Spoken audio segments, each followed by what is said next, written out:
Good morning, everyone.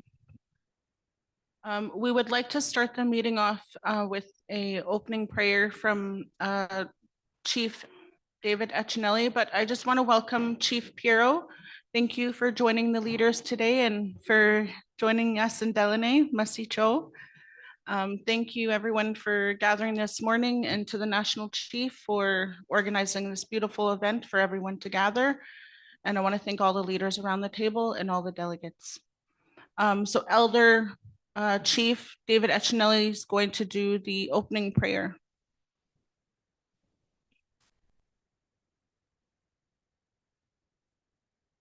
Yes, just sit down.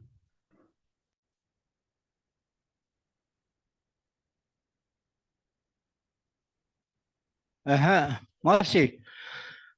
Nago hare chiagulo sin se cotirate. Emi sleep ele. Emi tare si son go bon go tare sin. I'm going to use my own language. Talk about how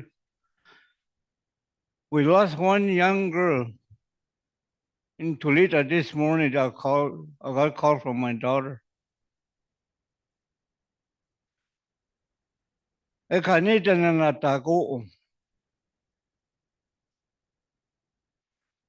Nene kan evi tadi vi person ko neve ayu na di pa ayu na hin burijon de neve chin bano ton de ayu na generation ayu na thana ten be chen ko ni tina thana te ayu na ga ta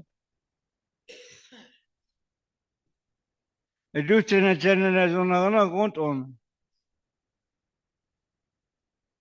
te ten beta ga so ni edu ayu se chin ar vi pi neve chin ma si chita ne chen ta e kani etega hare chiduchen go tine ta ga son. But when I was young, I wasn't thinking that way.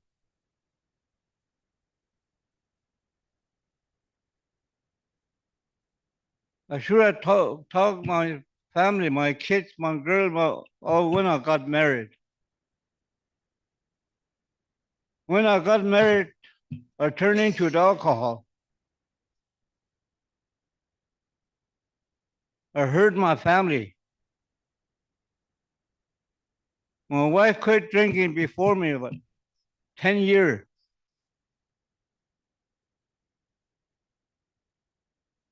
And now every night I pray for myself and I ask Blessed Mary to forgive me, to ask his son, to ask his Father in heaven. I don't know if it worked for me. I don't know what kind of sickness is waiting for me. I'm going to.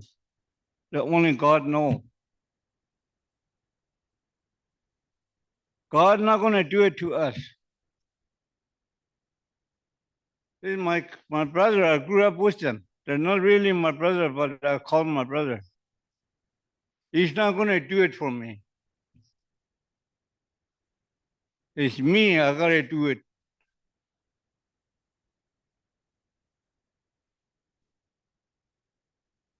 If I go in the right place, I'll be happy forever. The rest of my life. But if I don't do it, the chair come out right here. That's forever. That's why our elders said, love each another, work good together. Way back in the old chief, all that have the nation assembly, they always invite priests to make a mass for us. But we broke it. We cut the rope.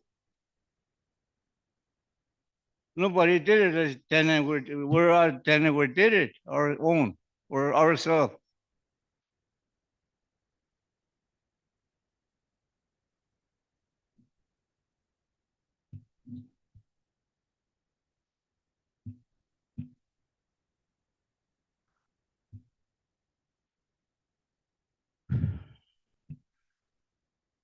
هاي وشين هذي تروينه جينا كنا وشين هذي ترينه نقولون هذا كنت نقولون أيها قواتة نقولون بكرة تو كله بلده شاماسية هيتونا هتي تنا كنا هيك يتيه إيكوغا نقولون كتيرنا ونماسية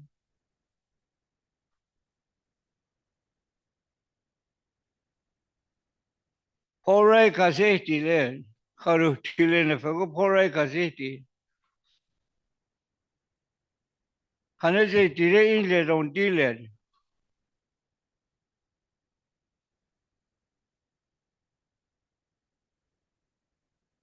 Ne vecin na atsaun. Ne vecin thai ko tina haga kunio. Le ten bechingo ga, kone ka jinga, la siton tazin kone jinga. Na shina drivitle. Ne vecin na illegal. Ten guli na illegal.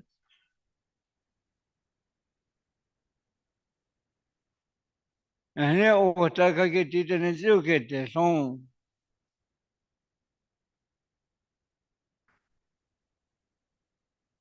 Uteri peche. And Orlando, 52 song boya. A ye beta, a ye table na coffee. Say ya tight as a bagana, Taladabano, Tana Ferracure, carry, he take Congo over the Coyareja, Cagres, and I can over the secret. He talk okay, the secret Drake, you go on Indian.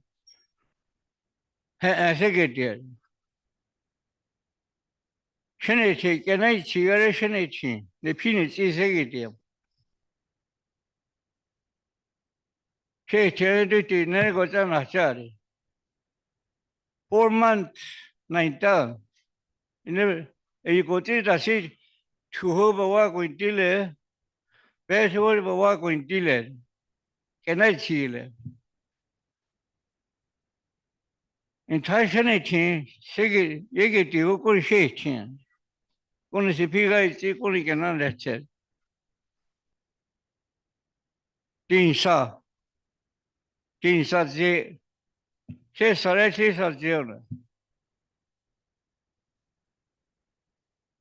On Taka Geti go get there. I do not have it. Sit on it, a hoodless, ribbit, Jigonki, Sovia.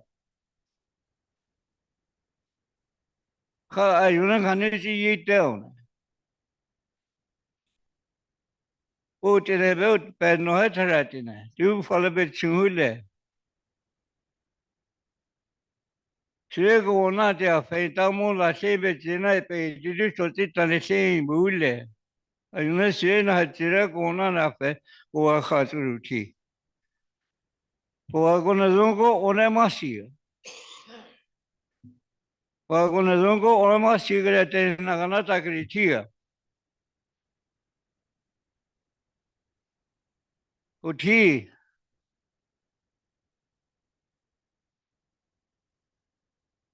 Si tane jin lite ete gana khetara tina tini ben. Tene chera tene ho tene ngotele thonta khonta ko ta so no khai tele. I'm a really bad person. When I was young. I said, do not go hard chair, and I see going to sini. Kuna go up here, you think, Namasi.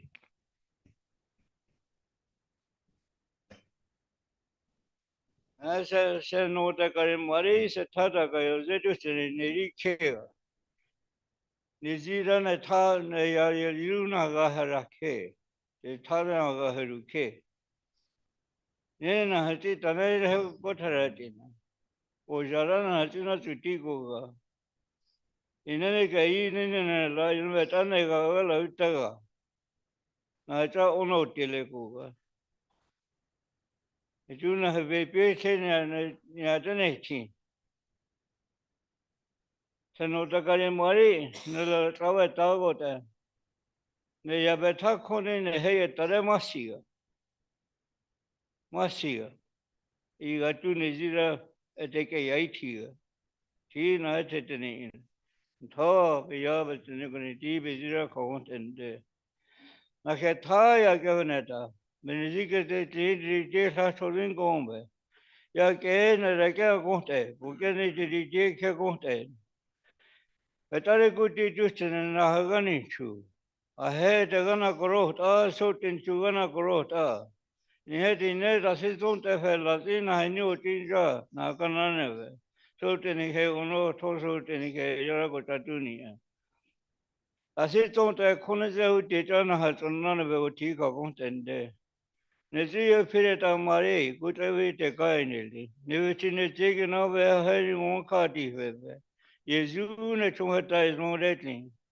Te kari mare ne vechini muanete. Na hakoti te sanghona kana tarinchi. Eta yesa chena halonogu vego tina kano vego ti kaunтende.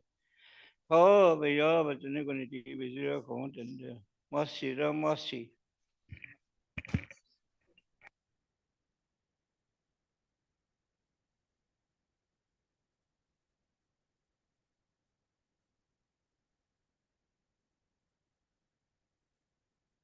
Trustee Chief Etchinelli. Next is our opening comments from the National Chief.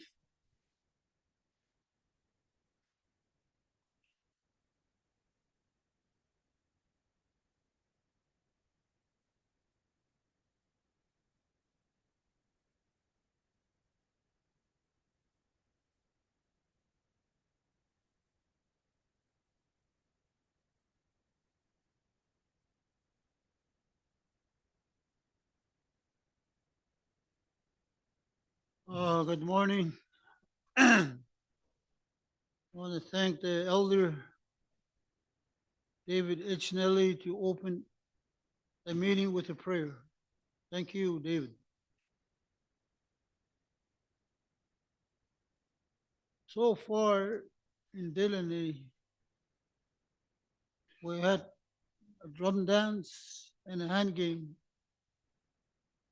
We appreciate the host community. We're doing that for the delegations.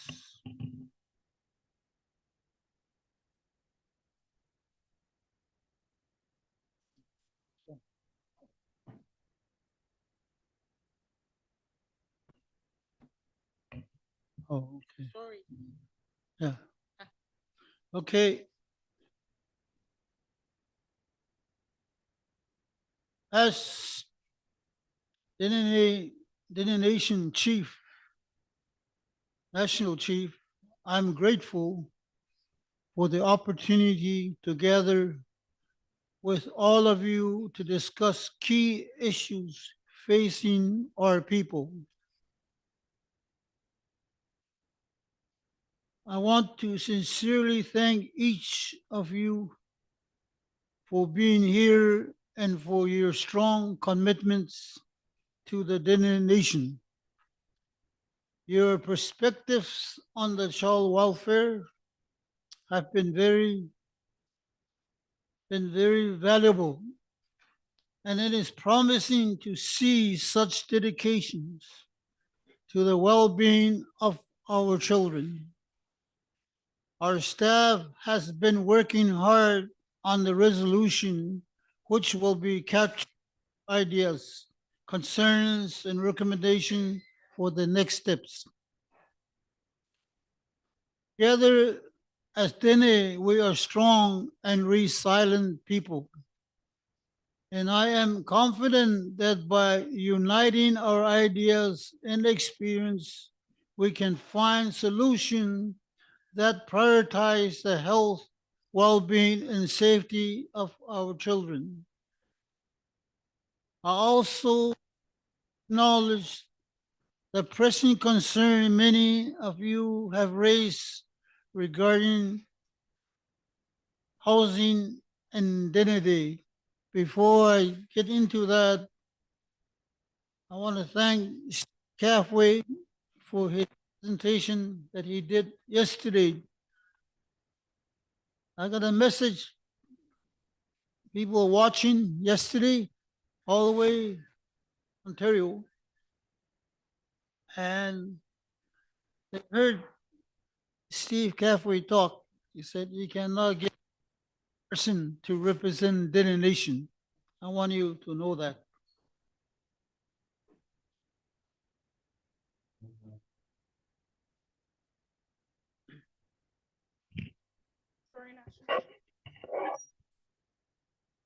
Okay. Just like JC, shall I start over?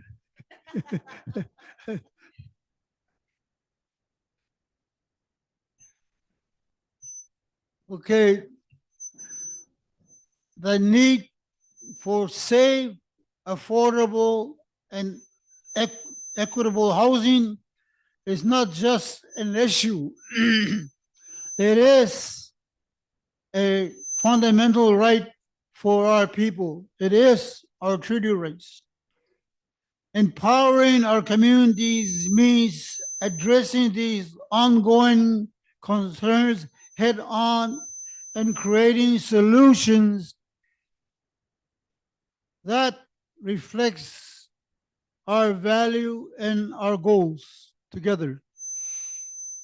We will explore ways to improve housing opportunities for our family because everyone deserves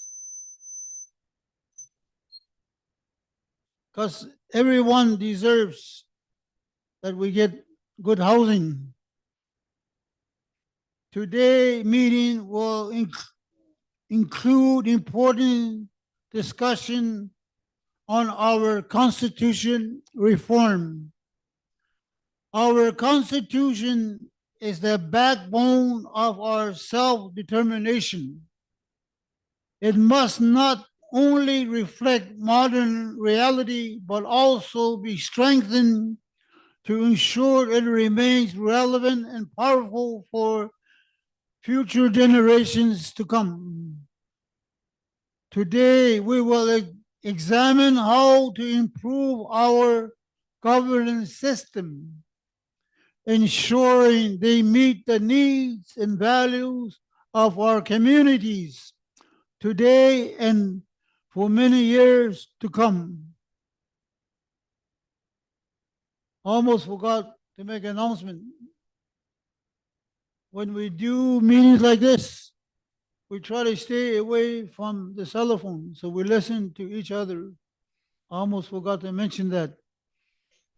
We have listened to your suggestion closely, and we also look forward to addressing crucial issues related to Western Bureau caribou and some of the ongoing court action related to the caribou. We also recognize the cost of living increase, including those related to barging.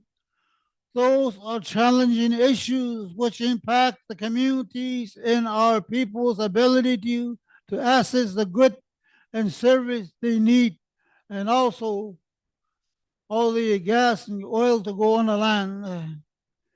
We have also spoke about the importance of education, providing our young people with highly education, quality education that respects our cultural value and key to building a future for our children that we can all look forward to.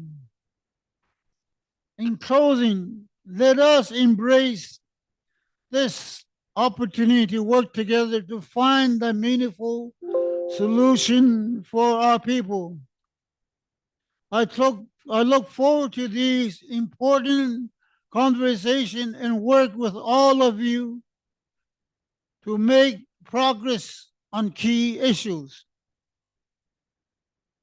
Thank you for your passion, your commitment, your perspective, and your relentless pursuit for a better tomorrow for our people.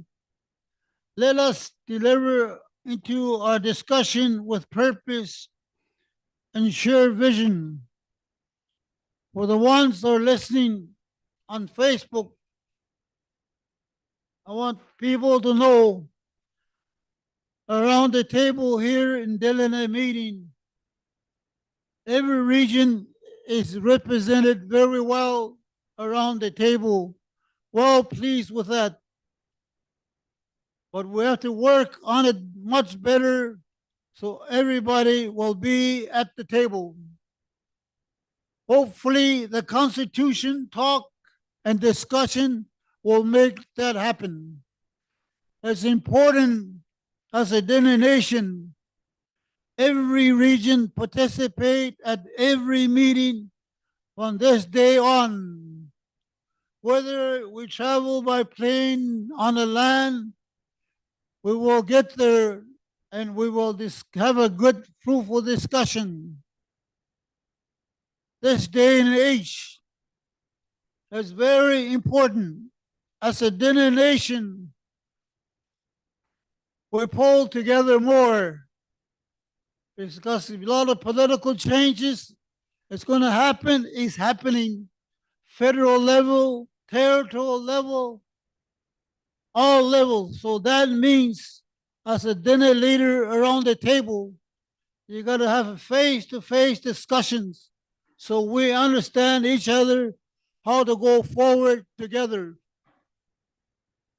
There's going to be developments that's going to happen, big projects, the highways. We as a Dene nation have to have major players in this big development. It will affect our people, our lives, our way of life, our culture, our language. It will affect us as a Dene people. That's why we need to sit at the table like you're doing today. And I thank you for that. Masicho. Thank you. Thank you, Masicho.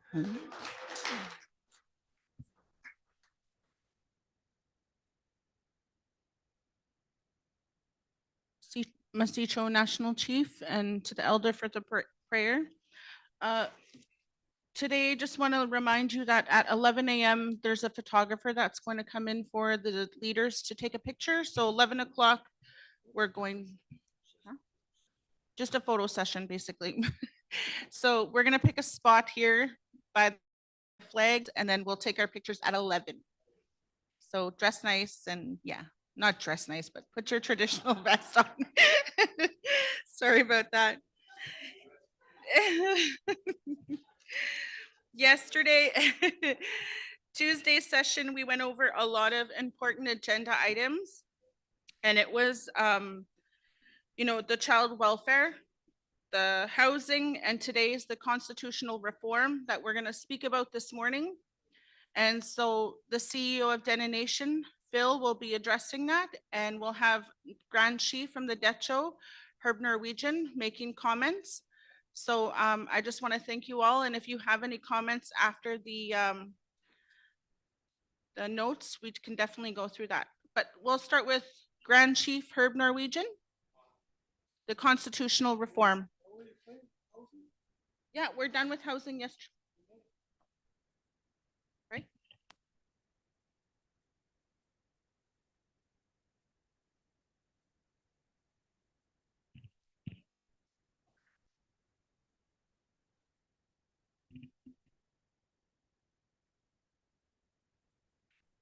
Sorry, Grand Chief, just give me a second. Okay. Let's see. I'll be patient.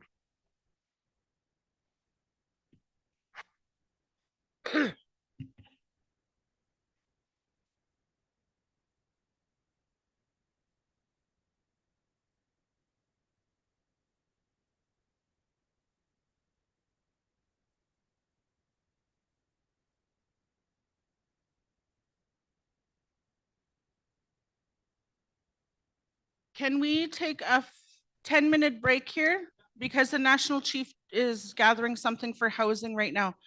I'm sorry, yesterday there was no motion or suggestion on the housing issue, and it was a very big topic. So can you just give us 10 minutes to gather what we can, and then we'll go on to the constitutional reform. Masicho, I'm sorry for that, everyone.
Our 10 minutes is up. If all the leaders and delegates would like to sit down.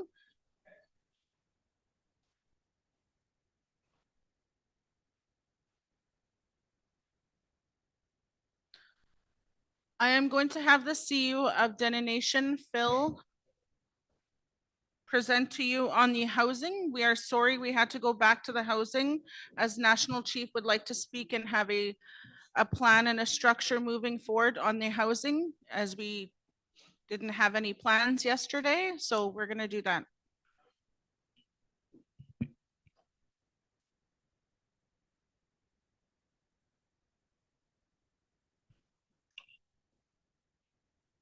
Got a announcement to make, a sad one. Harry Paul, the translator, she has left. She's going on a plane pretty soon. His youngest brother just passed away this morning. He always came here for hand game. His name is Georgie Lafferty. Chisung, they call him, younger brother. So Harry is going home on a plane today.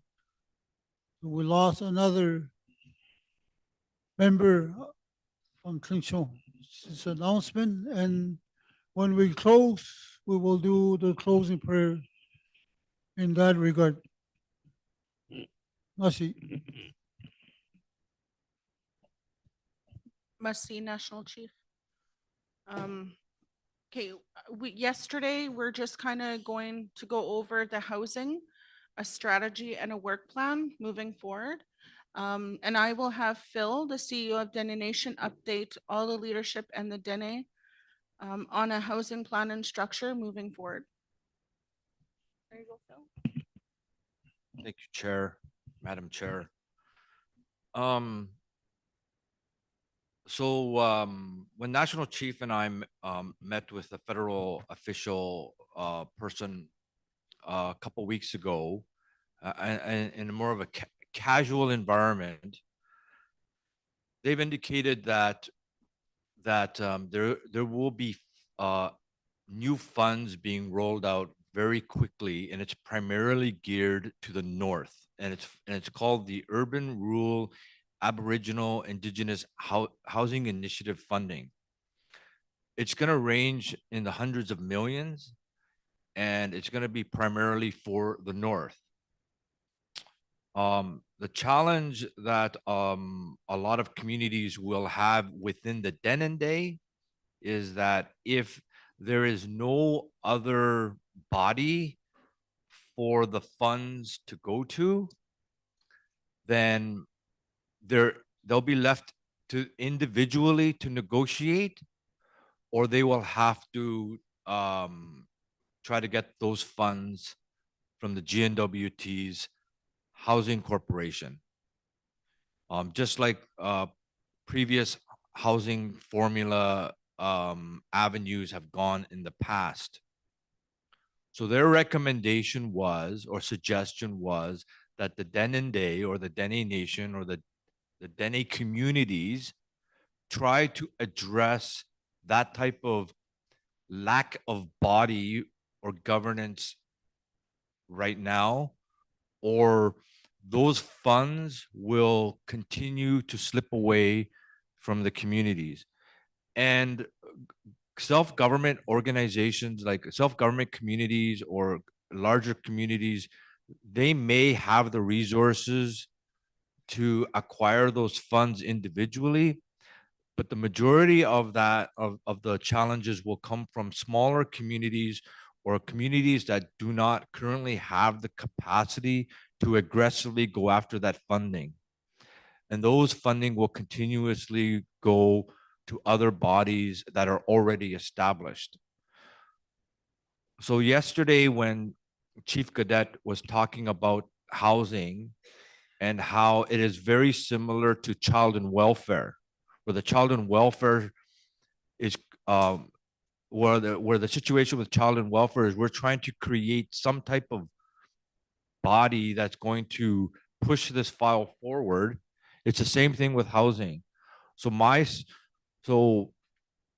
I through discussions, we thought the best option is this afternoon, when we table all the other resolutions, we will table a housing resolution, and that resolution will direct the staff of the Dene Nation to look into creating a work plan for the leadership to review that will create some type of body that will address the the funding deficiency in housing.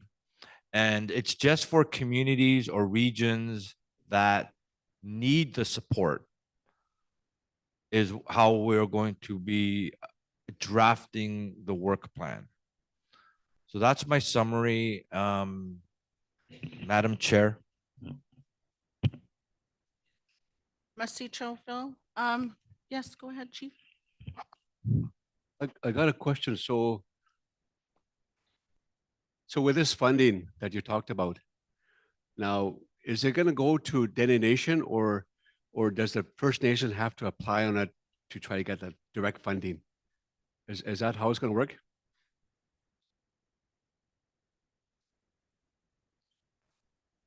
Are you referring to after the body is created, or are you referring to current situation?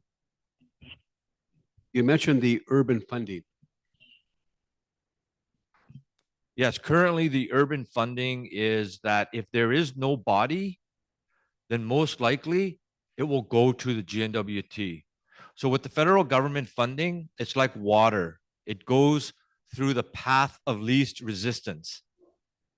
It goes through the easiest path possible, just like water. With the federal funding, it's going to go to the GNWT because that is the easiest path for the federal government to go to, unless there's a self-government or some type of strong arrangement between the First Nations and the federal government. Madam Chair.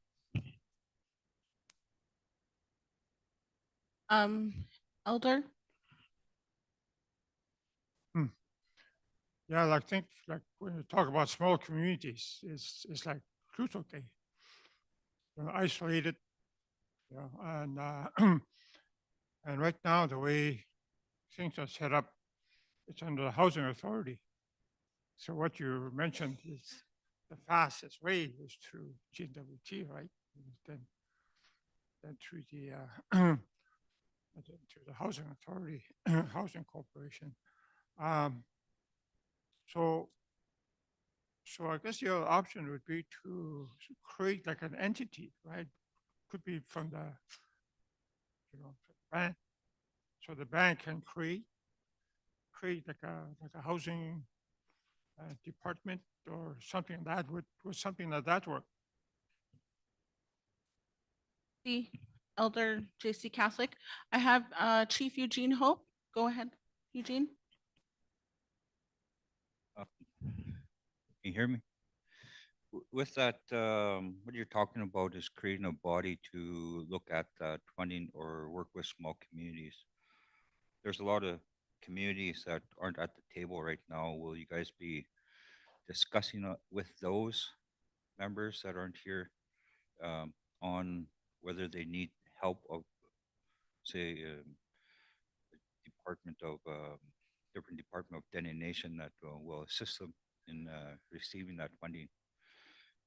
And the other thing is how will the response be from NWT housing once you help a community with housing? Um, who's going to maintain repairs and stuff like that? Once those houses are put in the hands of members, are they going to be then put under control of NWT housing so they could receive repairs and stuff like that?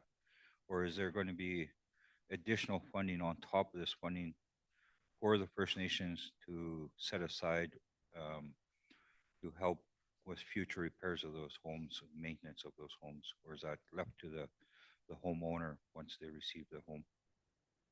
No, there's just a lot of questions with that. I know it sounds good that we can apply for direct funding, get that money and put people in homes. But down the road, when they need a new window or a new door, or a new furnace or wood stove, where does that assistance come from? Does it come from, say, the Detroit region? Does it come from DFN or the First Nation in the community or Dene Nation? Is there going to be a fund set aside for that through Dene Nation or um, with federal government to help with that, other than GNWT? If GNWT refuses that through NWT housing. Must see Chief Eugene Hope. Chief Danny Gadet. Dreaming. I'm just trying to think about all the questions and stuff that you guys are asking. Right now, Deline receives all their housing money directly. And we spend a lot of time and effort on building a housing department. Then you got to build a program. Then you got to start figuring out, okay, do we just buy modular units or do we design our own house? Oh, geez, now I need an architect. Now I need an engineer. And the list goes on and on. And some things make sense to us if we just had basically one architect that represent all of us, one engineer that represent all of us. We save money. You might design something in Dilo that I really like. I say, well, can I use your design and just build it here too? I don't have to pay twice for a design. So there's synergies if we sit down and talk about what those synergies are, how we could share. So we're not paying 50 engineers. We're not paying 50 architects. So we could save money if we communicate and work together. Right now, we don't have an institution or a structure to do that. I got to phone you, I got to phone him, I got to phone him. But if we had an organization that work with us to help us with certain things, then maybe we put that in there and say, here, you do this for us. So look at it from that standpoint. You're still the boss. You still decide what kind of house you want. You still decide how much money you need to deliver your housing program. You decide you want a wood stove in there. We'll also have to start figuring out how we're going to deal with repairs. You know, we have NWT housing that sit here. They sit in every community. And, you know, if we get really good at running our own housing program, I'll tell the GWT, let me maintain your house for you. I'll send you a bill. We'll transfer your materials to us. We'll transfer your staff to us. Now we have people that could look after the private houses, because that's where we're going to end up, right? We're going to end up having to help our members that are in their own homes. Today, I'm okay. I live in my house, but what happens when I turn 70? I wish I lived that long, but what happens when I turn 70? I can't. Someone says, oh, I don't have enough money to run my house. You know, I'm going to probably need some assistance. Well, where do I go? Well, my local organization will help me do that, not Dene Nation. Right? We know our own, what we need in a community.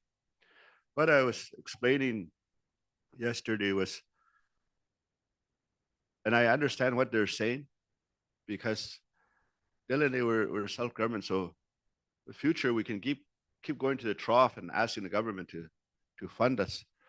But some of our neighboring communities, they're, you know, if government says, we'll give it to one organization in the nation, and then if we don't have somebody standing up for us, what they're saying is most likely that money will just go to housing. That's what's been happening all my life, is that you talk to the federal government about housing money for the indigenous community, for our people, they always say, oh, go talk to NWT Housing. They're the ones got the money for the north. They're the ones got the jurisdiction over housing. And you go talk to them and say, oh, no, this is public money for everybody. And that's why I say yesterday, when we put our application in for a house, they always say, oh, you don't qualify. You don't make enough money. They even say you make too much money. Like, you know, I use one of my elder stories. He said, yeah, I was just a good trapper when I grew up. I applied for a house. They say you don't make enough money. So I thought about it. I bid on a contract, I won, he says. So I went back, I got money now. And then they told him, oh, you make too much money now. So it's that kind of stuff. That's why I said yesterday, whatever we design it so that your members already qualify for a house just by virtue of being a member. You don't have to worry about all that stuff. Now we just figure out how we're going to get you in your house. We'll work with you. But the reality is that at some point, we need an organization. That, remember yesterday I said we want to build a fund. We're going to do that here in Deline. But we're designing it so that that fund, you could be a owner of that fund. You could invest in that fund. But it's better we could let it sit here in Deline, or can we let it sit in the nation?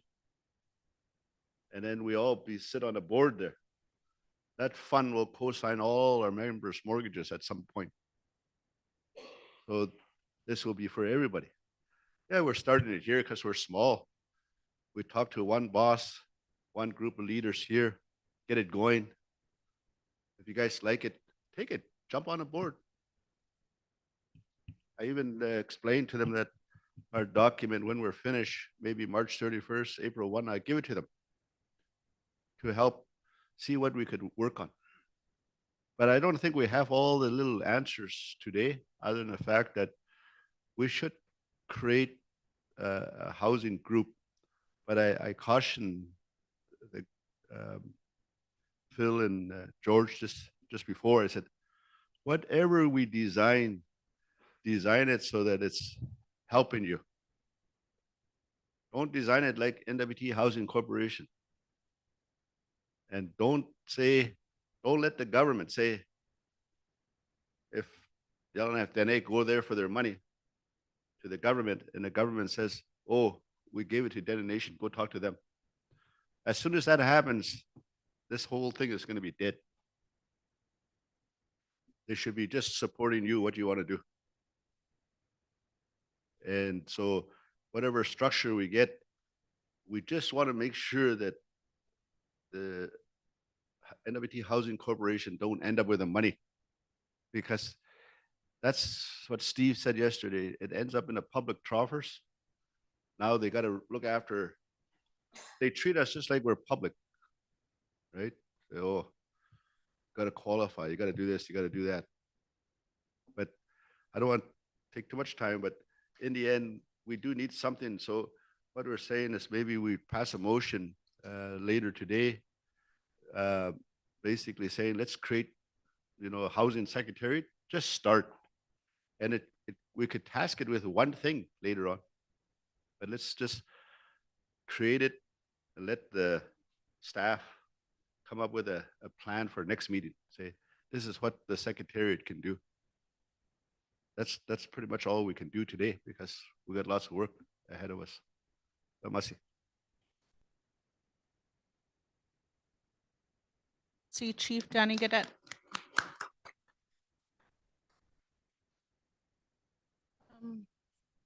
Chief Eugene Hope?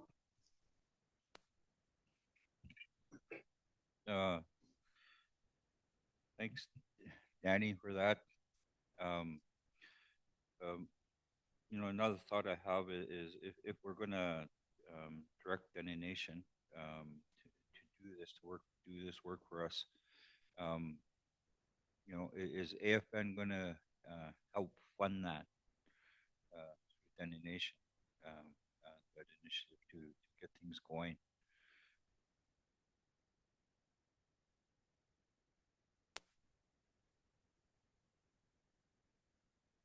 You speak up, okay. Chief Hope, please. Okay. Sorry. Uh, if we go ahead with a motion to get Dene Nation to work on this, is AFN going to help fund that, or is that where's the fund to help out your overhead for that? Is it going to come from the housing part of it? When you apply for it, receive it? Just wondering about that. Because it's a good idea, like what Danny was saying, but what I was talking about earlier was, those are things we need to look at, the repair costs and stuff like that outside of NWT housing, because uh, I too don't want to see the money go into NWT housing, because once that happens, they'll just have a new fleet of vehicles, and stuff like that. So it's not going to go to housing. Must see Eugene Hope. National Chief is going to respond to Eugene Hope's comments. Thank you. Thank you, Madam Chair. The AFN will not be involved in any way regarding the Dene Day body. Thank you. Sub Chief from Neguichin. Yeah, I just wanted to share with Chief Hope there that last year, year before, the Kuchin got monies from the federal government to do with housing issue, and the way they worked was they got these just to get the ball rolling for housing for our participants. Was they got these modular homes, and they also did these housing, how you call it?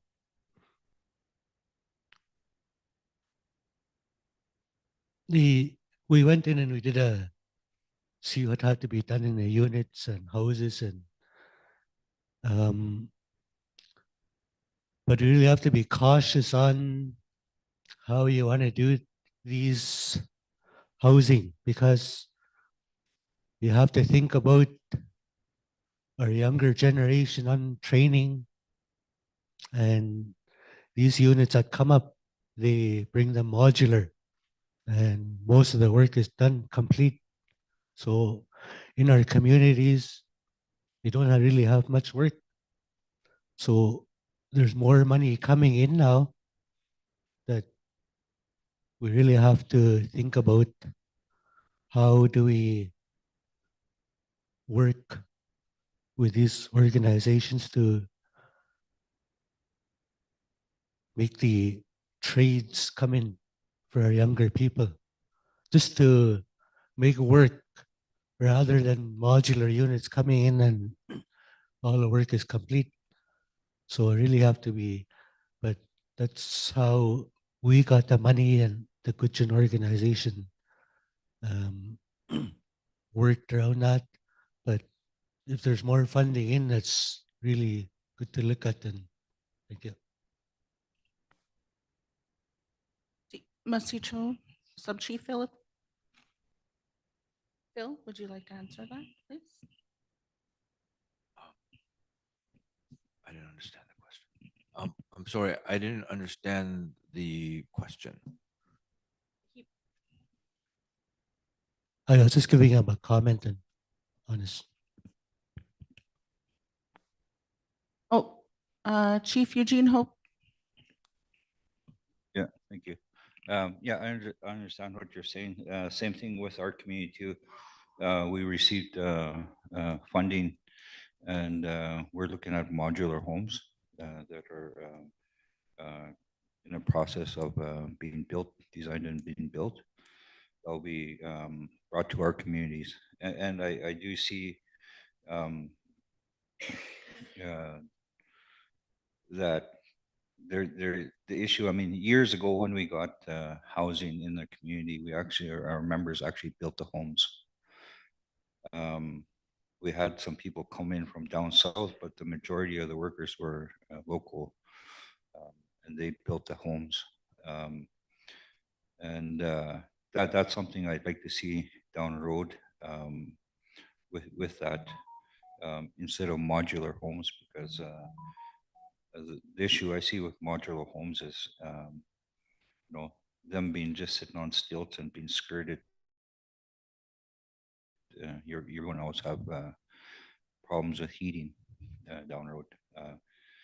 Maybe 50 years down the road, you won't have to worry about it with climate change, but nowadays we have to. But with the funding we received, we're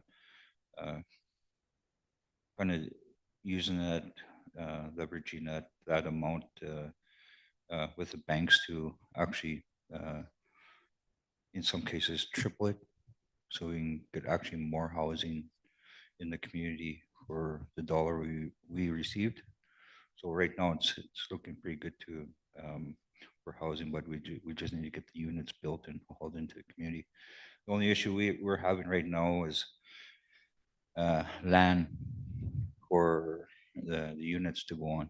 So we're in the process of um, acquiring the land from GWT of Northern Crown Land over to the First Nation. Yeah. Okay. Yeah, and yeah, but I see with trades and stuff like that too. We got a lot of young people that I'd like to see to get into trades. Carpentry is probably one of the better ones to get into. We have a bunch of young people that took heavy equipment courses and they were doing good. But I'd like to see more carpentry, electrical, and all that. So thank you. Masicho, Chief Eugene Hope. Anyone else have any? Oh, next is Grand Chief Kashan. Please speak up Madam and Chair. close to the mic. Masi, sorry about that. Masi, Madam Chair. First, that and is set to give it to April. He meant you or April 1st. That you're talking about housing. I was thinking about the HAP unit. It was a really good program. I think maybe something that similar we have to start setting up for ourselves, where we had sweat equity. And that's where I learned all my stuff on the trade stuff. And it was really good. Now I can take care of my house. But hopefully a lot of young people can do that. I can do the plumbing, I can do the electrical, I can do everything. But the other thing is really easy is you can Google it. It shows you what to do and things that people don't know. Just Google it, shows you what to do. And that's one good thing about this thing. If you don't know how to work on your furnace, you want to change something, Google it or YouTube. It shows you exactly what to do. And then even myself, the electrical, all the plugins, I changed it, but you snipped it between, and I saved almost $200 a month once I did that. When you put the new plugins, there's a little wire between the two plugs, you snip that. So you're only paying for that power that you're using, not all the rest. I learned that from an electrician and an old electrician, and it works. And then it passes too, because you still have to go through electrical inspection, and it passed. So a lot of little things you have to learn for yourself, how to save soba and keep it safe and the best that you can do in the or whatever you have in your community. But the HAP thing was really good, something that we should think about and where we can fund. Or Danny has a good idea, so if he's going to put money there, sure, I think that would be good. Coval, they get to run direct funding, and right now, if you want material, they'll buy it for you, but we have to pick it up for ourselves.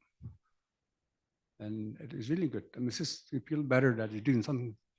At least you're paying something to pick it up. You're not paying for everything. And right now, I have to pick up my top in Yellowknife, but they paid for it. And about $1,600, $1,700. And they're allowing so much per family. Before first funding that, we couldn't help other members in other communities. Now they negotiated, we can help our members outside of Coval Lake. So that's really good. And some of the others are struggling in Good Hope. So those things are all coming better for ourselves. When you do something for yourself, it makes it better for each community. Each community is different. They're very traditional, but then on the other hand, we have to rely on certain mullah stuff, so I have no choice. But it suits us. We design something that suits us. Under the ban, they're not really included in Makkah, outside of Makkah. So it's really in a unique situation where it's really good for us. We're not stuck, we're not tied to nobody.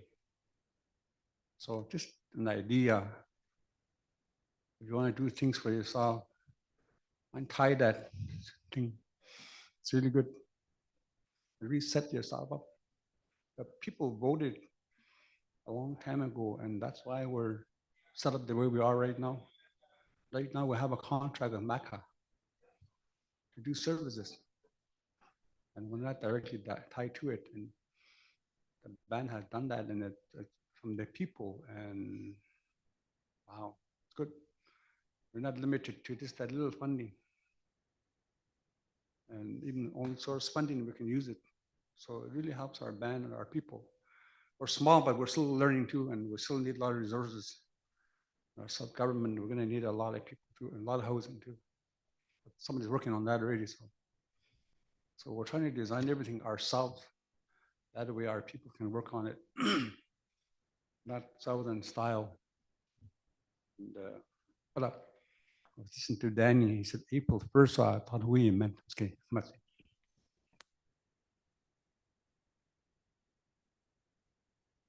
The Grand Chief will make a comment. George? I must say, Mr. Chair, and it's very important to understand what we're going to do with the housing. We sat down with some Aboriginal MLAs, and they are saying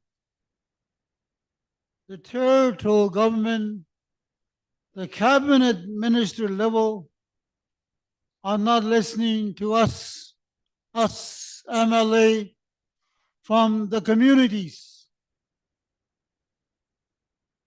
Now, if we don't do nothing, organize ourselves, maybe a secretariat, like the approach we did with child welfare. We stood together and we got our way in the door. This is the same approach that needs to happen with the Dene Nation, knowing that Clinton government can speak for themselves and Deline, the others are not officially self-government yet.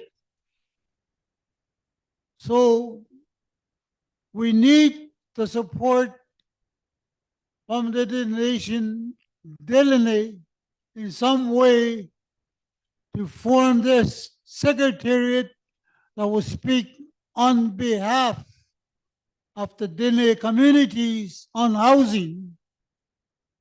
If we don't do this, the money will flow to the territorial government. That's not what we want. So we have to organize ourselves in a way where the money will flow somewhere and will go to the small communities. And we were told at the federal level, the representative from the federal stated, if you have a spokesman for all the communities, instead of individual communities going on their own, there's really no strength in it. That's what we were told on the federal.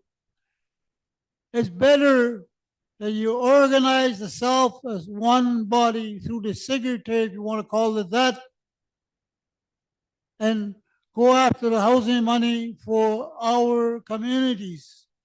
Or else the small communities will be left out because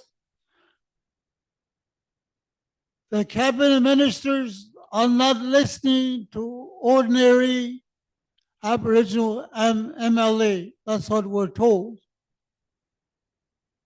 So is it really our government? So where is our government for time being? We have to look at Dene Nation, and with the support from Clinton government and Deline to support us. It's important that we organize ourselves quickly as soon as we can to get that money flowing to the small communities. So we will explain that, hopefully, how it can happen after this discussion. So hopefully you understand what I'm trying to say, Masicho.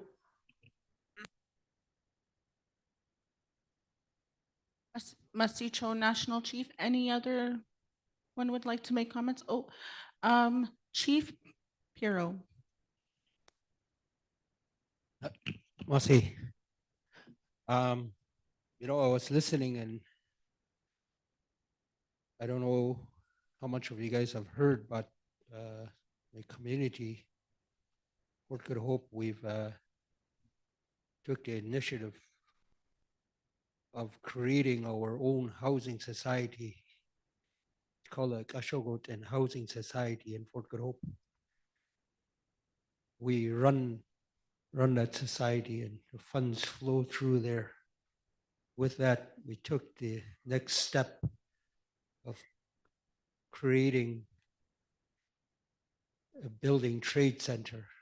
And as we speak, all the material is coming through from the south to my community to start building this trade center, which we will start creating our own modular homes for community members, and from there it'll expand.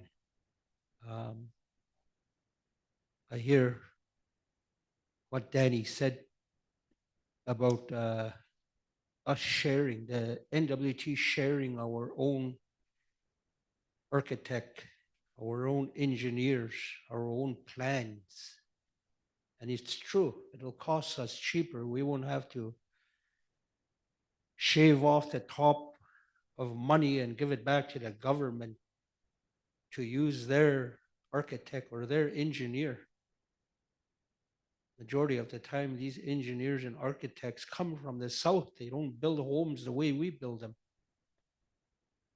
You get a trailer from down south and you bring it up here, you got community members crawling under there, insulating it to make sure that it's adequate for our weather up here in the north. So I think that's a good idea that we sit down, we make plans to see how we could structure and organize this the right way. I support the idea of the fundings flowing through one government or the NWT, and that we set up, the way Danny put it, we set up a secretariat for this. I don't want to see the government shaving any more money off what belongs rightfully to us here in the NWT as Aboriginal communities. It's our people that are suffering at the end of the day, fighting for one little house when we could be able to give it to them all, hand the house over to them, hand the keys over to them. So having said all that, this is the one reason why the minute that the government said they're shutting down all their Aurora colleges and all the building, all the communities, I took the initiative and sent an email to the Minister of Education saying that we want to acquire that building. We want ownership of that building for this very reason, for this building trade center, so I could take the community members and educate them and bring them back to building these homes the right way. Mussy.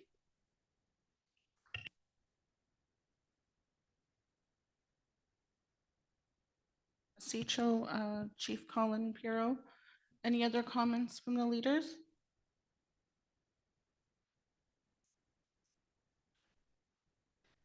Okay, Chief Jamie. Yeah, I'd just like to reiterate what Chief Colin had to say there, that,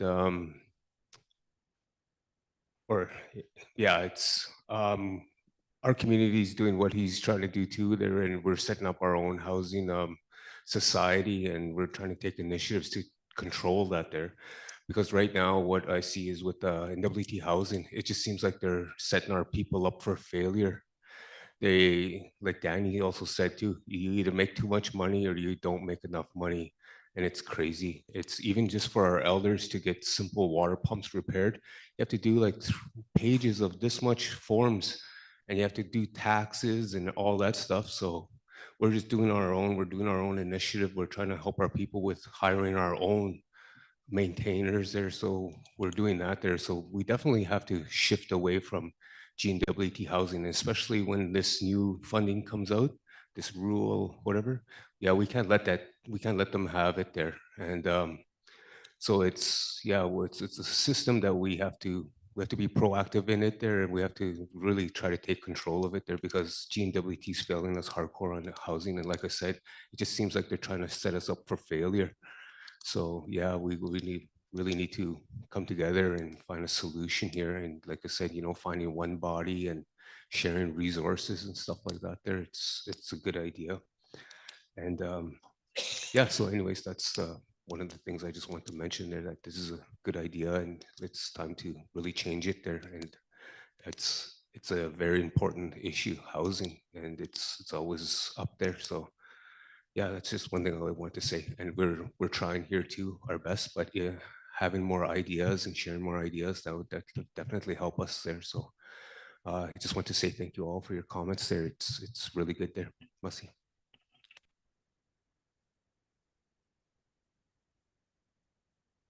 Masicho, Chief Moses, Chief Danny Cadet.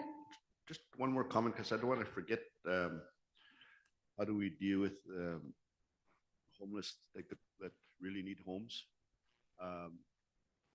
The committee or the group should look at, what can we do? And we could start with sort of like Yellowknife, because we all got members there that need our support, need our help. If we could try to figure out a way to design something, that alone, I bet you every nation will help support. And maybe that's where we could start to. So I just wanted to make sure we don't forget that. Let's see.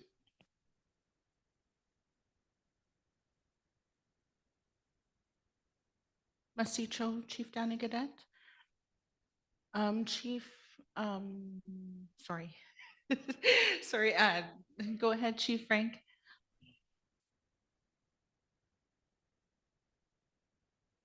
Good morning.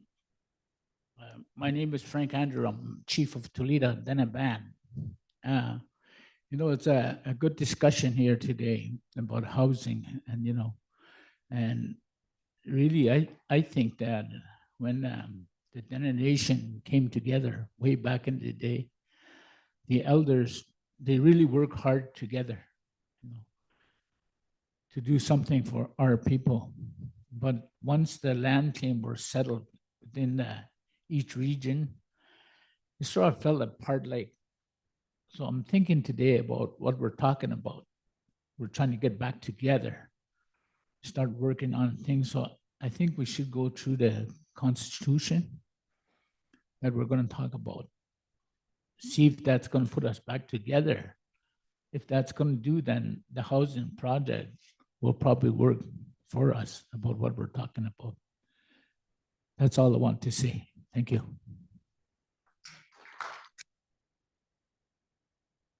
Masicho, Elder Frank. Elder JC, Catholic, go ahead. Joe, yeah, just for the record, I'm a sub-chief for Susote, Dene First Nation. And my name is Joni Katale. Finally got rid of that Catholic. Took a while, but got back to my traditional name. I think one of the things we're battling back home is that we have community members, like educated members, young people that went out to school and they can't get back home because there's no housing. They want to help out in terms of working for the community, but because there's no housing, we can't get them back.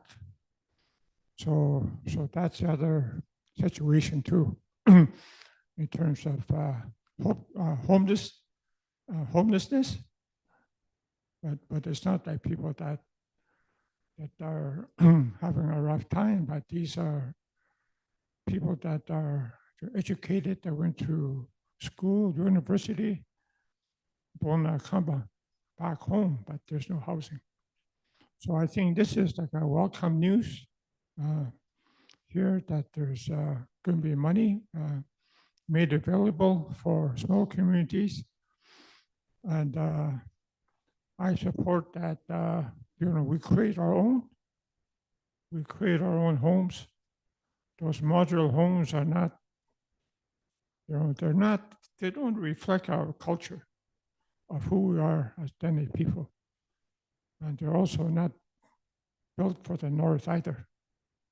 So I think, this is an opportunity here where we have control to design our own home, train our own people. Yeah, would you talk about that college? That's there. Yeah, we have one too. It's a brand new one. It's just been built. Now they're not going to use it no more. But that would make a good trade center too. So there's opportunities there. So I think this is a really a welcome news. I support creating like an entity that's outside GNWT. Yeah, so we have control of our own housing. Yeah, Masi. Masicho, Elder Sub-Chief. We are now gonna go into a break. If we can take 15 minutes, the snacks have arrived. And we're going to move on with the constitutional reform next, as Grand Chief Herb Norwegian is waiting to make his remarks and statements for the constitutional reform. So 15 minutes, Masi.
Hello, everybody. We should get going again and want everybody back to the table.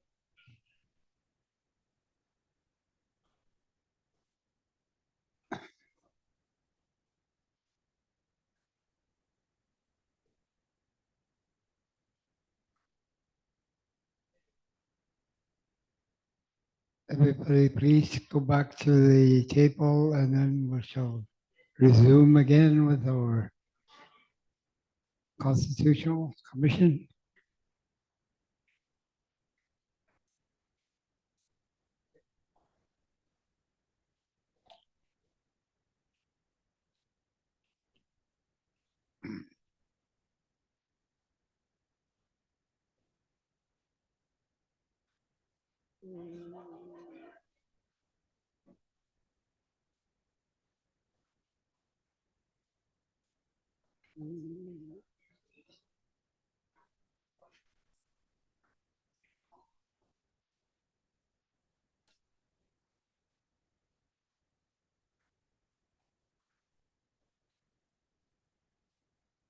Hello. Good morning.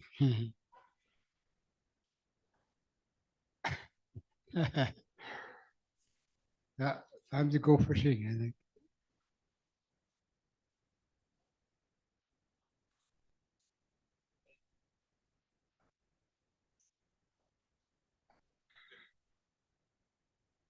Okay, just want to let you know that they're going to be drafting a resolution regarding housing by 3 o'clock. It's going to be brought to the table. Okay, Herbie, yeah, kind of lost you for a minute, so. Herbie, start on the Constitution, please. Kind of though, Herbie. Yeah, must.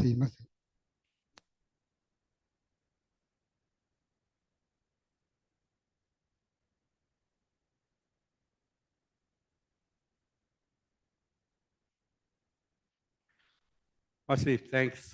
Thank you, Chair, for allowing me to speak, make the presentation on the important constitution of the Dene Nation. John saw that then it can't do sing what's on the Moulin.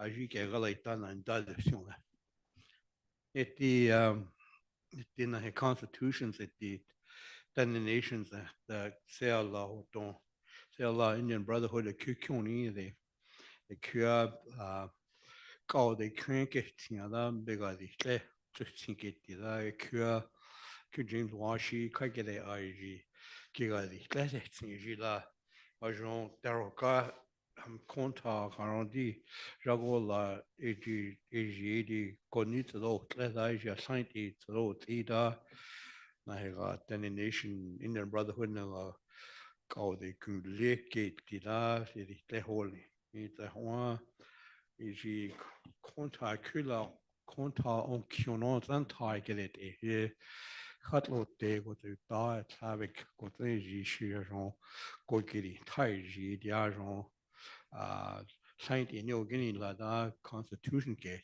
Like Q what's that?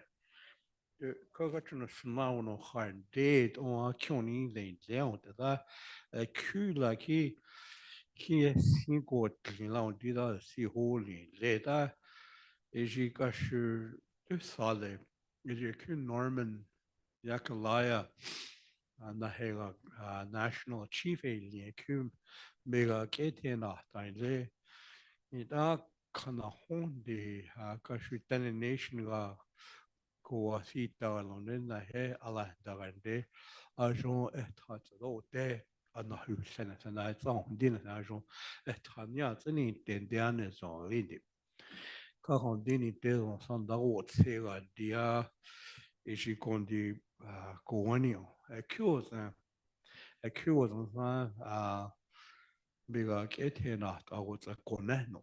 In that Galata say Allah, Aji Lata Kenini or la et the agence Alexander daji tanade siates etliande eji na he constitutions eti na he naho de eji mewo tu ta wo tande na tsuru kleni indi da mega samba koti o da dana sanete nit ni du kle ko tande dana tsan thai hono adi dana ami kle jo ni shon ami dana ja ti ko ni jo ki ni shon da dana keta de di korandi ni tso kle ko te ti fa ki ro ti ko tande ji na he constitution be juan ji di gu chi ko ta sene ki ron da ko tande na tsa di klen ni dana zo lin di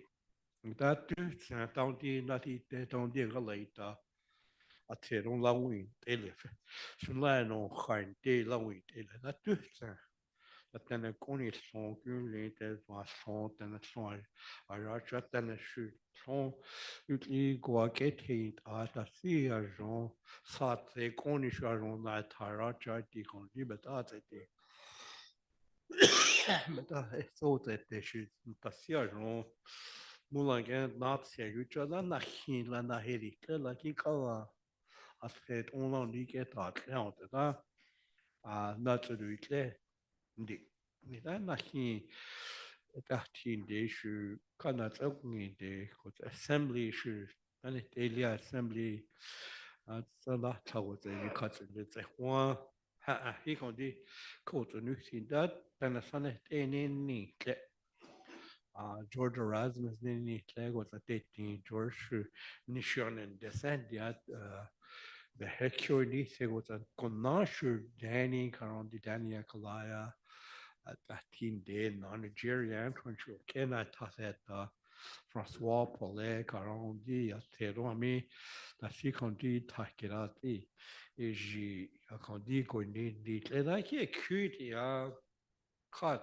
ka si a si te singa twile o li lang de ke mo a de ni dai kyo zra me ke kyo de si de dai ji a tu se jon e ji a jon te o jon na da de sina me te ka jon se si la o un di din khain de la on dia ki ta sa cha le ki new ni le nation shu called the gulia cha ki kashi e me o got in de contigo e jina constitution ka jon set la kan na rat in a le gan ki a ku ka de ki lin la ki ke cha lo ti le ki ni la ki la ta ke se o tin khai go sa long dia la ta ke se o it a George McKenzie na he national chief e ya te tin ka shu shi me o tu tai de e jin de e je san beta a lai ta go ta si te long ke na ta e on te la ni da kai ti a ti e ji ta si hon di ala tan da go ta si na se ta si te ju ke na ta e da ala tan da go ta ko ten de na son ko kirite ko ta beta na hende shu na honye twa ti ta mi na san ko ge de na he da a mi na te ko ke se te ti ya die die kleiner ke sin leont et da e ja ku je da a tu le di da le jiga George McKenzie massime de 5 chuti je o eta et da ki jo e di tle jo na ra nia na ra me ke ra na da George Erasmus chutet nia na rat in lete ti ki jo at in da na he ra na le sigeti da jo na ra tu taun di mo at taun di me ke ra la ita e jo na te se chu to mon da le ji a jon se la son di da e ji ma dan de go ta hon tu le ta sa on di da se ne si me gan da go na he gan ne na di mo at in on de shu a ji lin da zo in I hon di na he gan ne na de an on de jo e ta tin de a sin on dan die nach an dat wat ik emotion achttien an dé wat dé tu be assembly want an dé nach 18 dé e dé constitution, like go assembly, gana thriller with the Nahita teen de come de Nahegan is in what you Nahima da. Da candidat in Mandesha Tahunezia. So did I Asia candid to more, I think. It's to Solan, the other Mulan again, Nahega, other senator. Again, thank you for allowing me to come forward and to speak on some important work, that's before us. We've done really, really good work over the years. And for many of us, when we began with the Dene Nation, and it was, of course, the Indian Brotherhood back then. And I just want to say to the host, Chief Dene here, that Deline or Fort Franklin, for many of us that were of age that just came on with the Dene Nation, it was a central part of the Dene Nation. It was the center of everything that we believed in.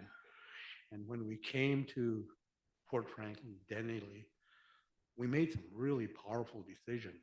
And one of the highlights that I've always reminded leaders that what happened back in 1979, in the winter of 1979, we came here, and I remember we had the little old log house, that little log house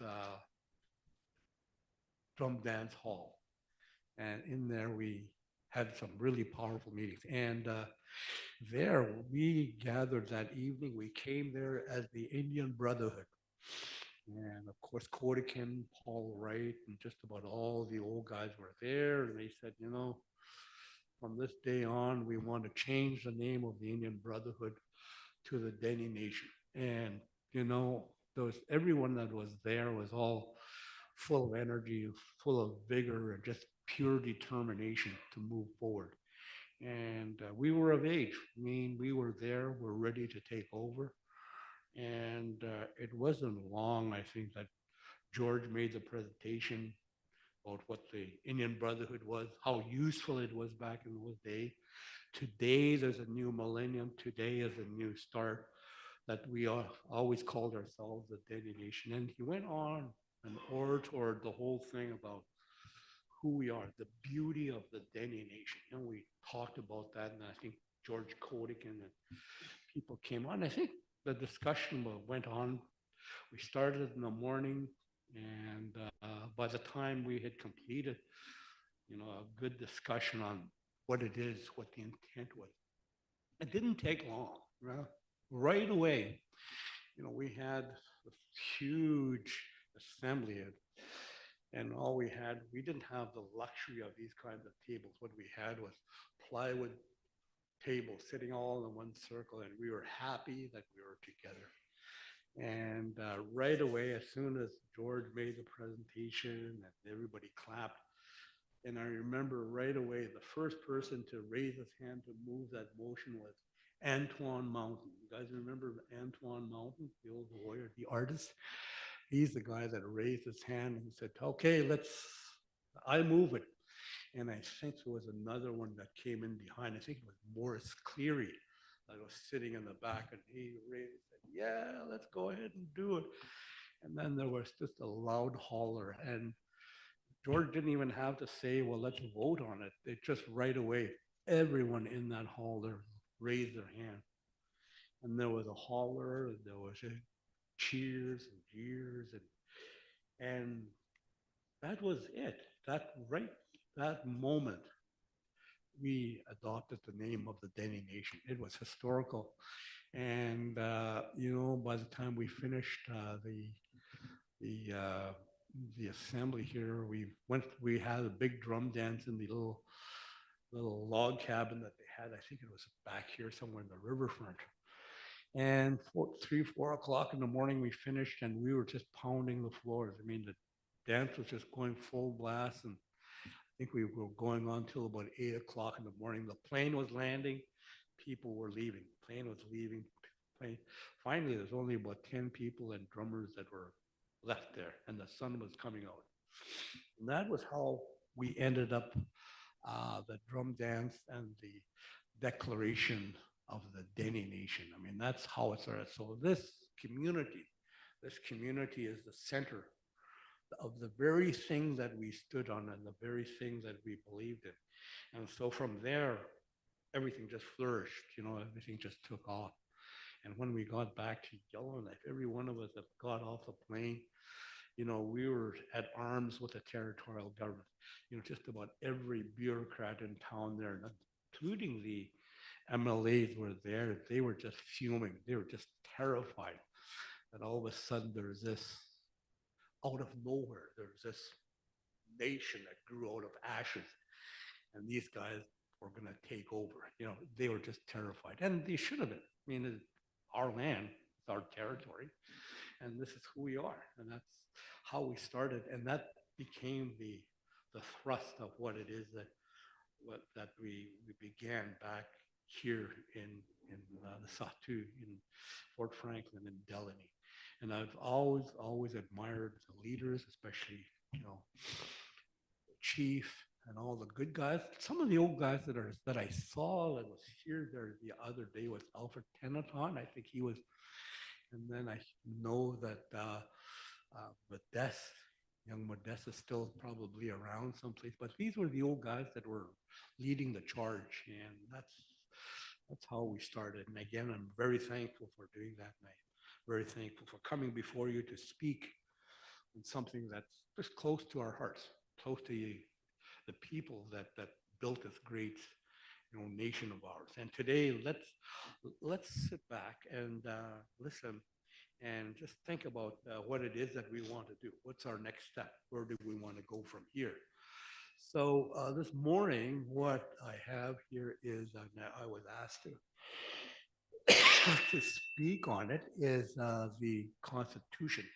Back about, I think about 5 years ago, when Norman Yakalaya was elected national chief, I think it was in Hay River, he pushed the whole theme of unity, Dene unity, that he wanted to unite the Dene, and the Dene were going to actually come together, and the way we got to do it is we need to revise the Dene Nation Constitution.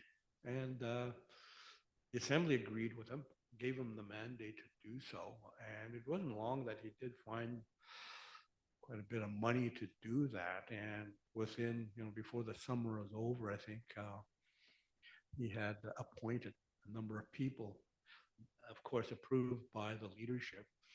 And it was headed up by George Erasmus back then. And then George asked me to come on board with him because him and I have done quite a bit of work on Constitution. And then we brought on other people, Danny Yakalai came on once in a while.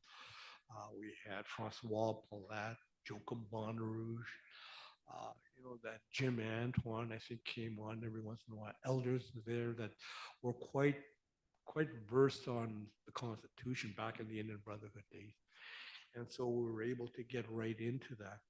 And the old Constitution, if you take a look at it, it's pretty straightforward. I mean, it's just a corporate document is what it is. It's just any business companies, how you're structured and how you make decisions and how these decisions are carried out are done through a bylaw and constitution.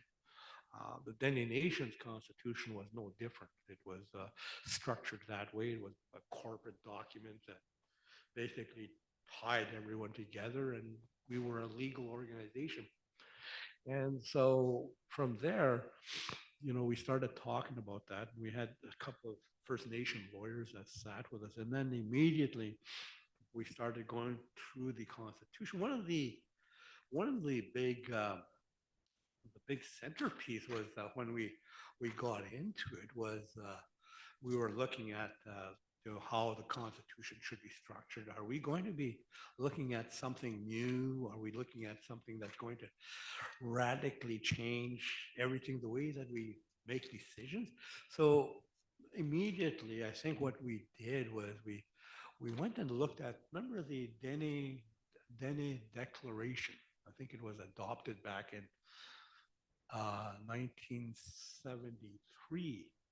1975 in Fort Simpson. The guys were still around back then. They adopted a Dene Declaration. It was pretty straightforward. It was quite a interesting document. It talks about the nationhood of our people, who we are, what do we do, and what we're made of, and what it is that we want to do.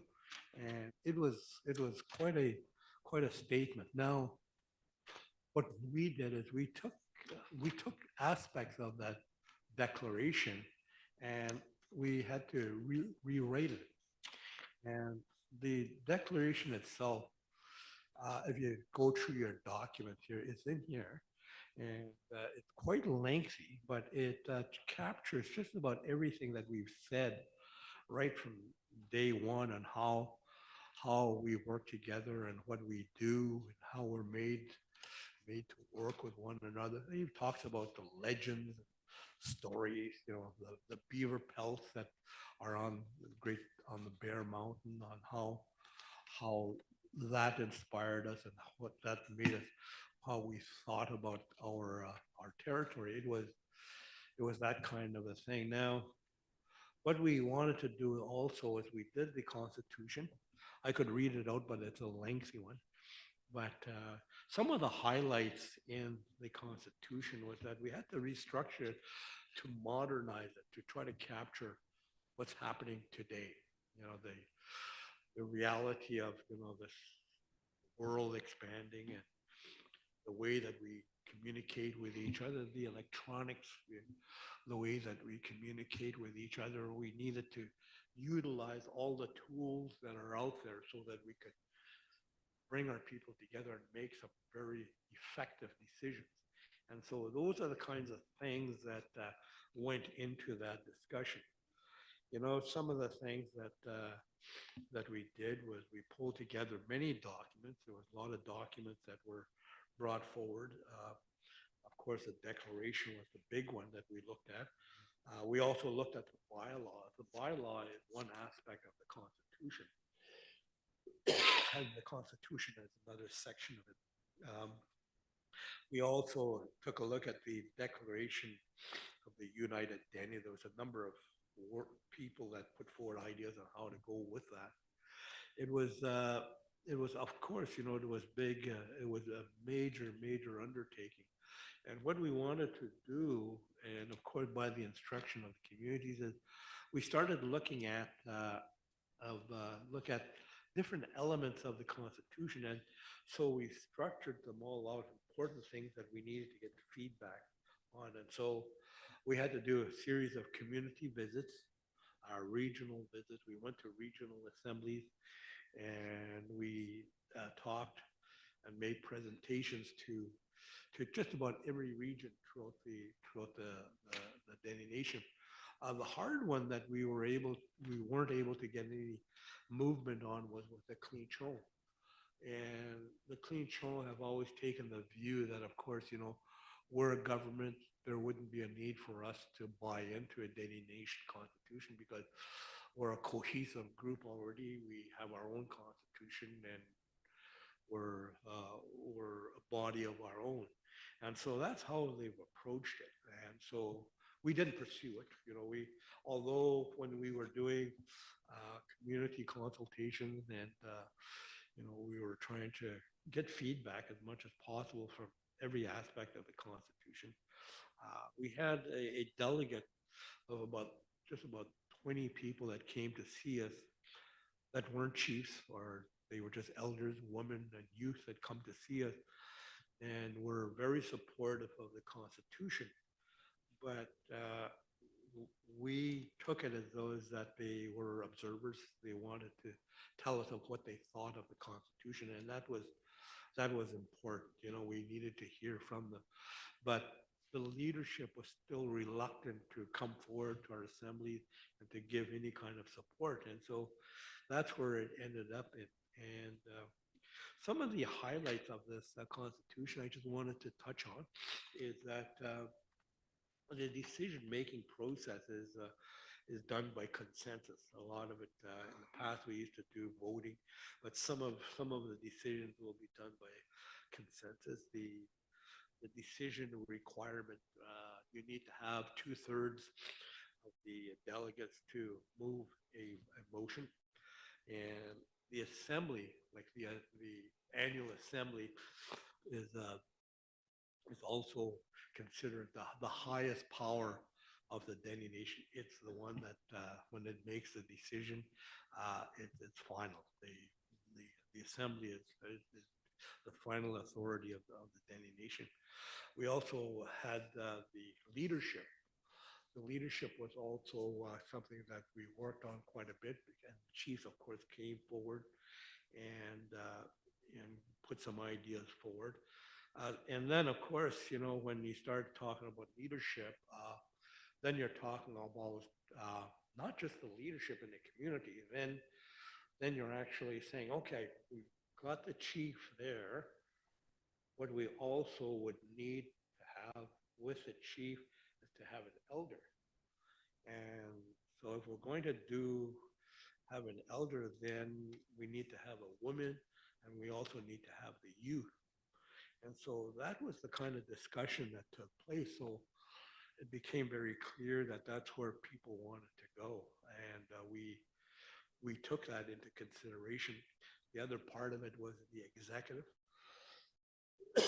The executive is where you have your national chief, and then you have the executive, and then the leadership. The executive is actually the grand chiefs of all the local region. And so that's how we had structured. There was also one thing that was very key, and we didn't have it in the old constitution, but I think it was mentioned that the ability for elders to meet once in a while. But in this case here, the Dene Elders Council is in the Constitution, and they would meet regularly, and they would make recommendation to the assembly and to the leadership. So the Elders Council is a profound part of the assembly. We also talked about a Dene Youth Council, because a lot of our youth are starting to come out of the woodwork, some of them coming out of school, some of them out of the trap lines, and some of them really want to know how they can contribute. And so what we did there is we made provisions so that a Dene youth would be part of the Constitution. We also made provisions, and that was addressed from time to time, a Dene Women's Advisory Group. Where in the past, there was no women's group, but this time around, there will be a group made up of Dene women from each of the regions and from each of the communities, and they would be expected to meet every once in a while, and they would give advice to the assembly. The national chief is also a big one that we talked about. The national chief is the sole spokesperson for the Dene Nation, and the person has got to be Dene. And in this time around, the communities have talked about this, leaders, and said that in order for a person to be a national chief or to run for national chief, you have to be 30 years old or older. In the past, George Erasmus always laughed about that. He said that if we used this constitution back in the days when he was the Dene Nation, he said he would have never ever had a hope in hell, because he was only something like about 25 or 26 when he was the national chief. So he laughs about that. But people are talking about having it, 30 years old to become. And the term of the national chief will be for 4 years. And also, it's important that the national chief will also reside where the national office is situated. There's also provisions for chief executive officer, which is your kind of like your ED.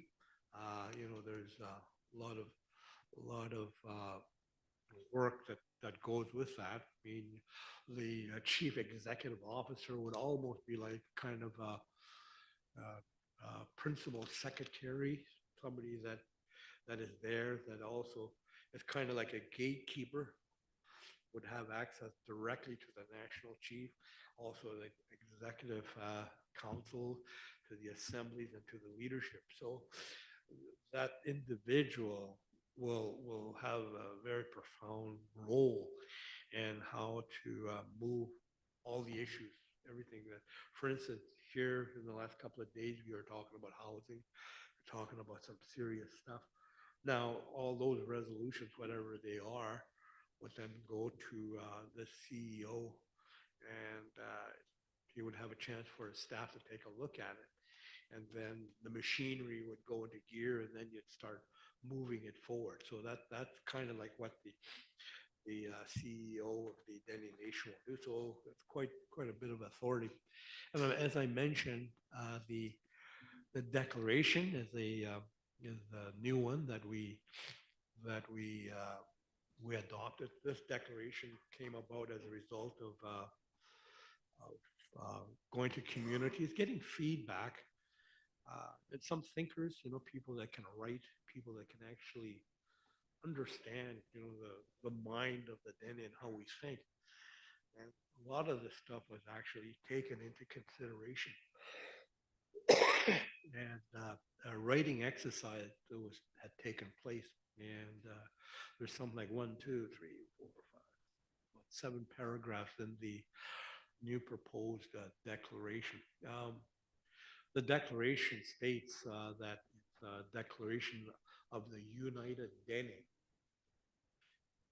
And if I can, and then I'll just wrap it up with that. But the declaration states that we, the Dene of Dene Day, declare our independence as a distinct people.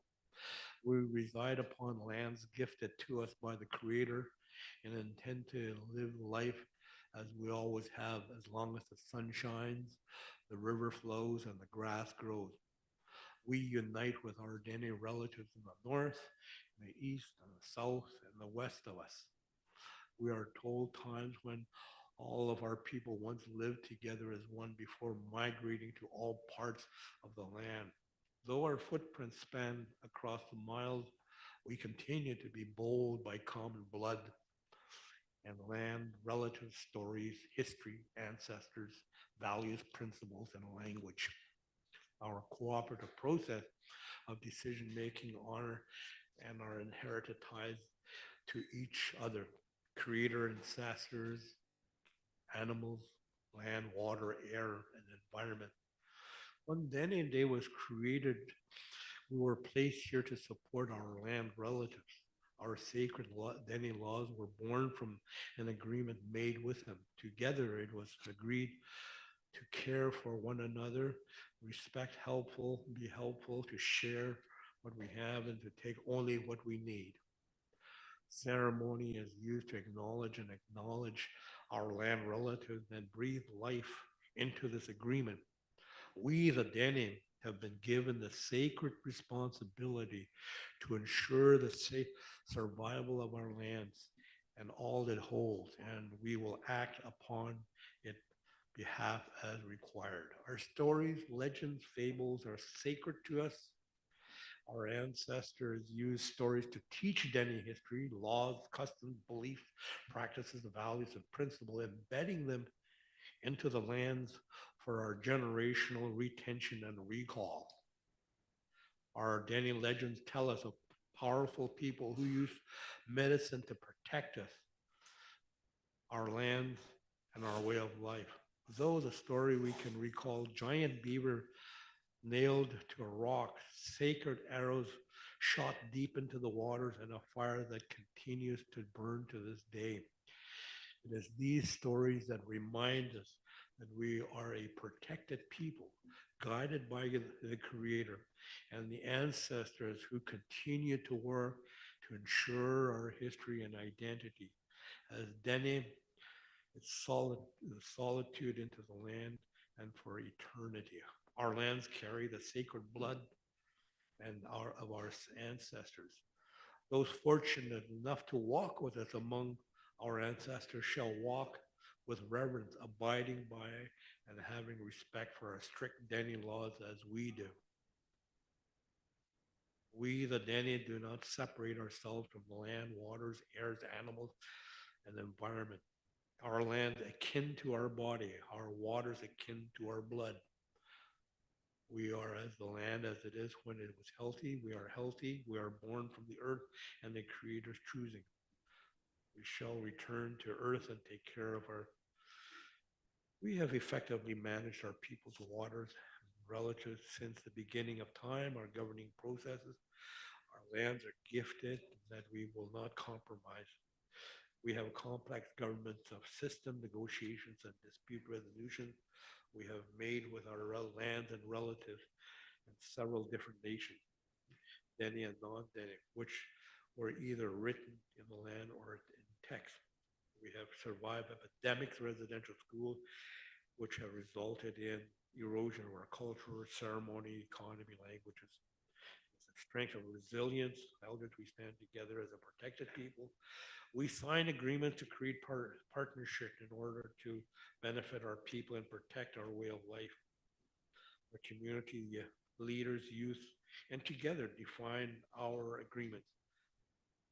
And then final, we, the Dene, declare ourselves independent nations who have and will continue to assert our right of self-determination. Together, we stand unified in supporting our strong communities, healthy and sustaining land and waters, honoring all of our relatives and agreements, and working in cooperation for the benefit of all. And that is the proposed declaration that is attached to the Constitution. Again, and in final, what we did is we've completed the work of the Constitution, and many aspects of it have been updated or some of them been edited. But what we also did is, in order to complete it, what we did was, and we, of course, from the guidance of the leadership, is we have in the back here roughly about 10 resolutions that are ready to go with movers and seconders on them. And so this is where we're at now. So what I'll do is, I don't want to go on too long about this, but I'll leave it to the chair. And I don't know, Phil or somebody else wanted to comment on it, or even the national chief. Maybe the national chief should comment on what we have here on the table, and then maybe try to get some feedback from our members here around the table. But this is where we're at. Again, if people are into it, that we could have the motion, the entire declaration and the Constitution adopted, or even at least recommended. What could happen here is that if the leadership like what they see collectively, you could actually pass a motion here recommending it to this summer's assembly. It doesn't mean that you're approving it here. All you're saying is that you like what you saw, you will take it, and then you want to have it presented to this summer's coming assembly, so the assembly can make the final approval. So that's, nobody's being tied to anything at this point. It's just a process. We're asking for you to give it some consideration, and we're hoping that it would, be able to move. Again, it's something that just sat there for roughly 4 years. Nothing really happened to it. And so we're just trying to bring it back to life. It was a decision that was made by the assembly back about 5 years ago to go ahead and do it, and it was never complete. So this is incomplete work of the assembly that it needs to finish off. So with that, my chair, I want to thank you for that. That's my presentation. I wanted just to keep it simple. I wanted to focus in on some key areas that I thought were important. So with that, again, I want to thank you. Masicho, thanks.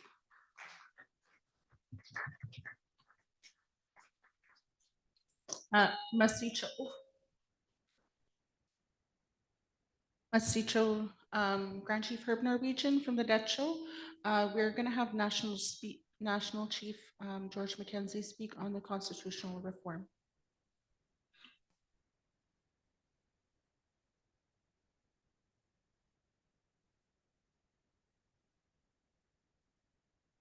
Let's see. Herbie, for your presentation. Lengthy one, but it's needed. It's good.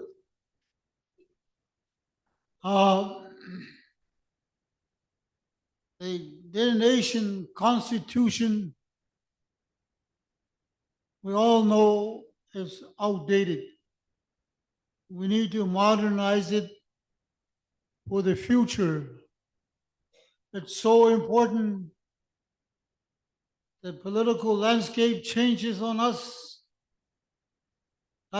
We have to adapt to that. For the present political situation and into the future.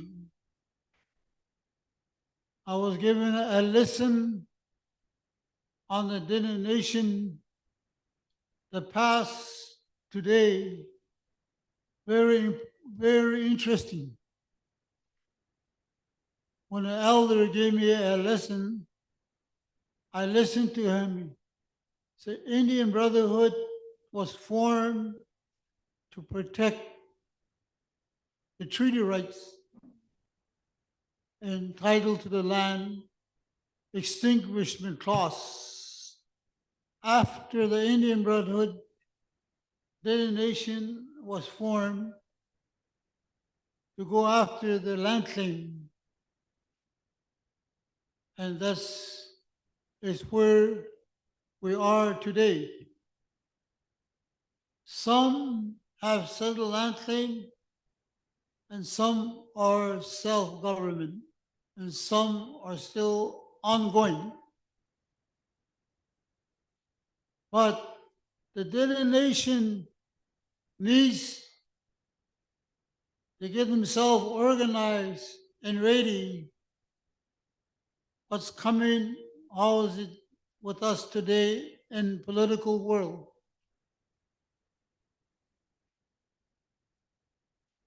The political world referring to GNWT government. GNWT government has lots of our program and service today. What are we going to do about it? Are we going to let it be the way it is? What are we going to do about it? I just told you a while ago, the Aboriginal ordinary MLAs are not listened to. The cabinet are not listening to them. So why are they really there for us? It's a big question mark. The Dene Nation of today, listening to the update of the Constitution, and where do we go from here? The update has to be understood very well by around the table, and also how much work that was done for George, Rasmus, and Herbie, how much of it did they go to the community and did their presentation? How much of it is it really understood? That's a question mark. So if we understand something, and then we can make a move on it. But do you around the table understand the update and what the work they've done up to today? You have to ask yourself that.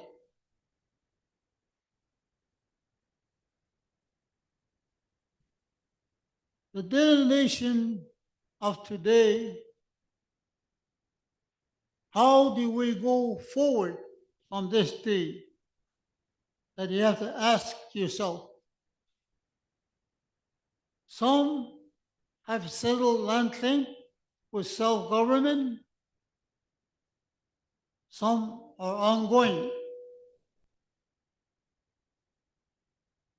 If we're going to be ready for tomorrow, as a Dene nation,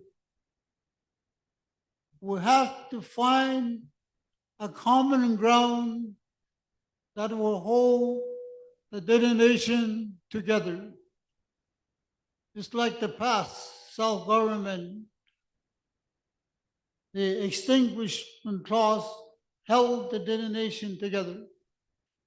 Now, what is going to hold the Dene nation together today and for tomorrow? Important question. If we're going to be ready for the political world that's around us today and tomorrow, it's just my personal feeling, but you will have a discussion. If we're going to be ready for tomorrow, we have to put in self-government for every region. We have to support their self-government to complete their self-government. The sooner we do that, the more ready we will be together, not separate. We were told by the elders, you do things together, you can move things. Harder if you do go alone. So, through Dene nations, supporting self-government for each region, and let each region support each other. I've been in the position for Tlincho, for Grand Chief. I know what's in self-government. If you think about it, same thing with Deline.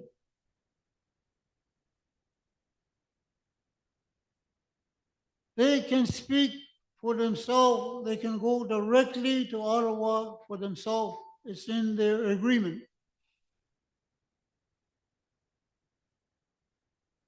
But the rest, they're not complete. We need to support them, find a way to help them support them and settle their self-government.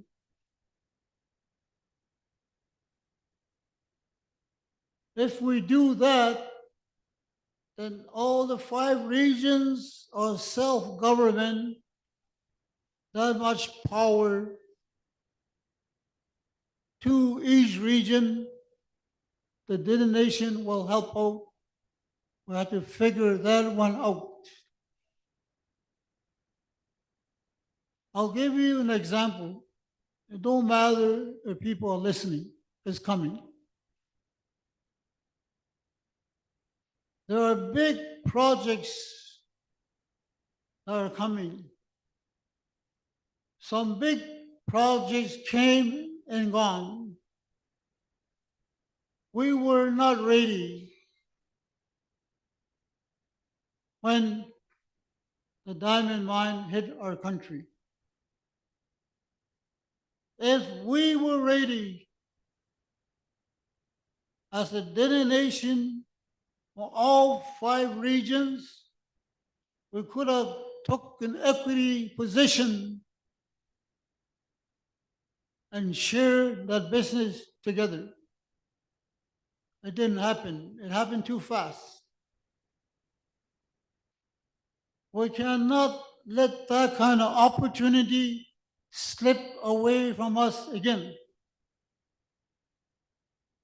If there's a big project in one region, we can all band together and form an equity position together. Like the road to resource is coming. That's going to be a big project.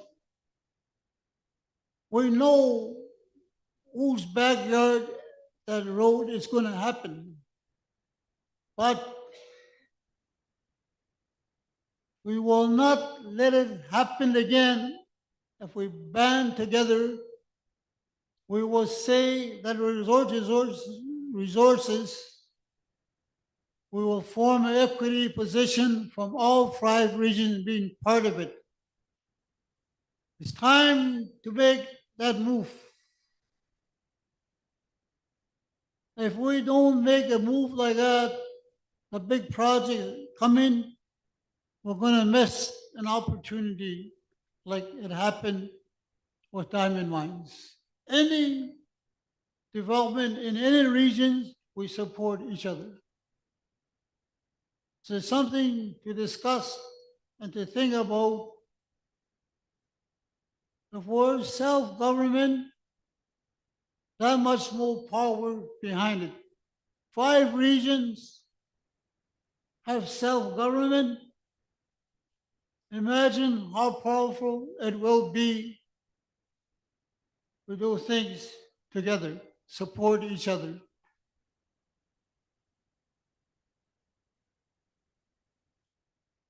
Federal government is waiting what's going to happen in the Northwest Territories with the Dene people.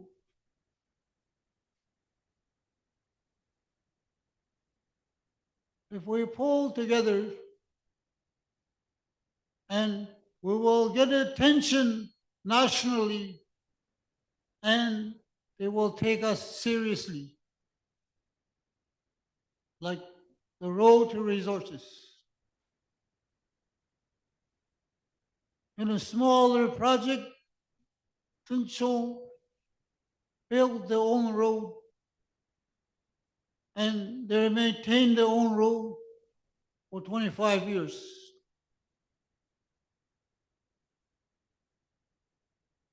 So there's something, the concept like that has to be thought about, how we can support each other.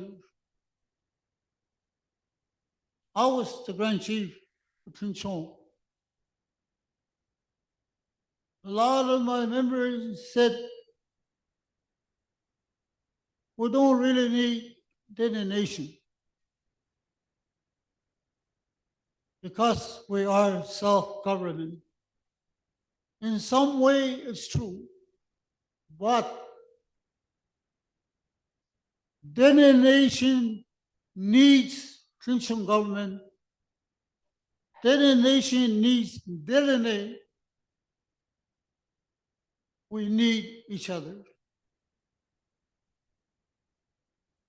So the Constitution for discussion has to reflect the Dene Nation.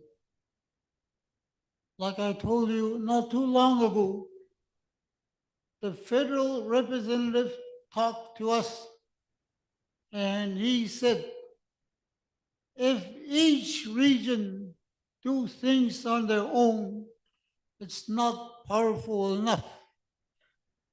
But if all the 5 regions band together, do things together, it would be that much powerful. I was told that by the federal minister. And that's going to be good for us and for the future. Small part of the Constitution, I mentioned this morning, you might think it's small, but it's very important that we start our gathering with the drums. We finish our gathering with the drums. That is our way, that is going to be our Constitution in the books. So young people behind us will exercise that.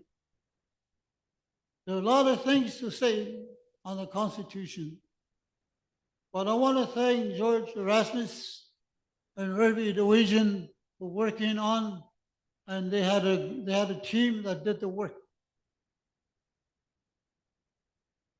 Some say it's 95% complete, something like that. We got to twig it, like George Rasmus told me, and finish it and present the Constitution to the annual gathering sometime soon. We can't wait. We did this special gathering right now because we want to put the Constitution on the table for update and discussion. We couldn't wait. We didn't get no funding for this special gathering for the Constitution, so we did it in-house. But we're counting on the new budget.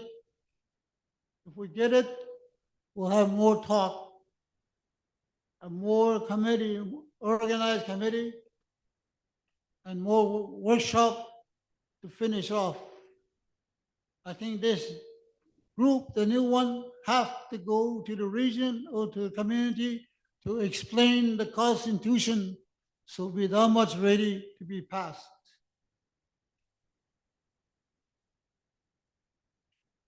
Thank you. I think I can say more, but that's it for now. I'll listen to what people have to say. Masiso.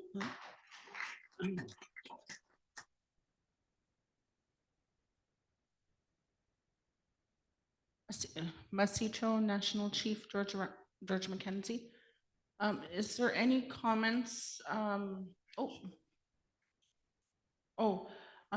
Chief Kashan raised his hand earlier, so if you want to go ahead, Grand Chief Kashan, and then we're going to go with Chief next after him.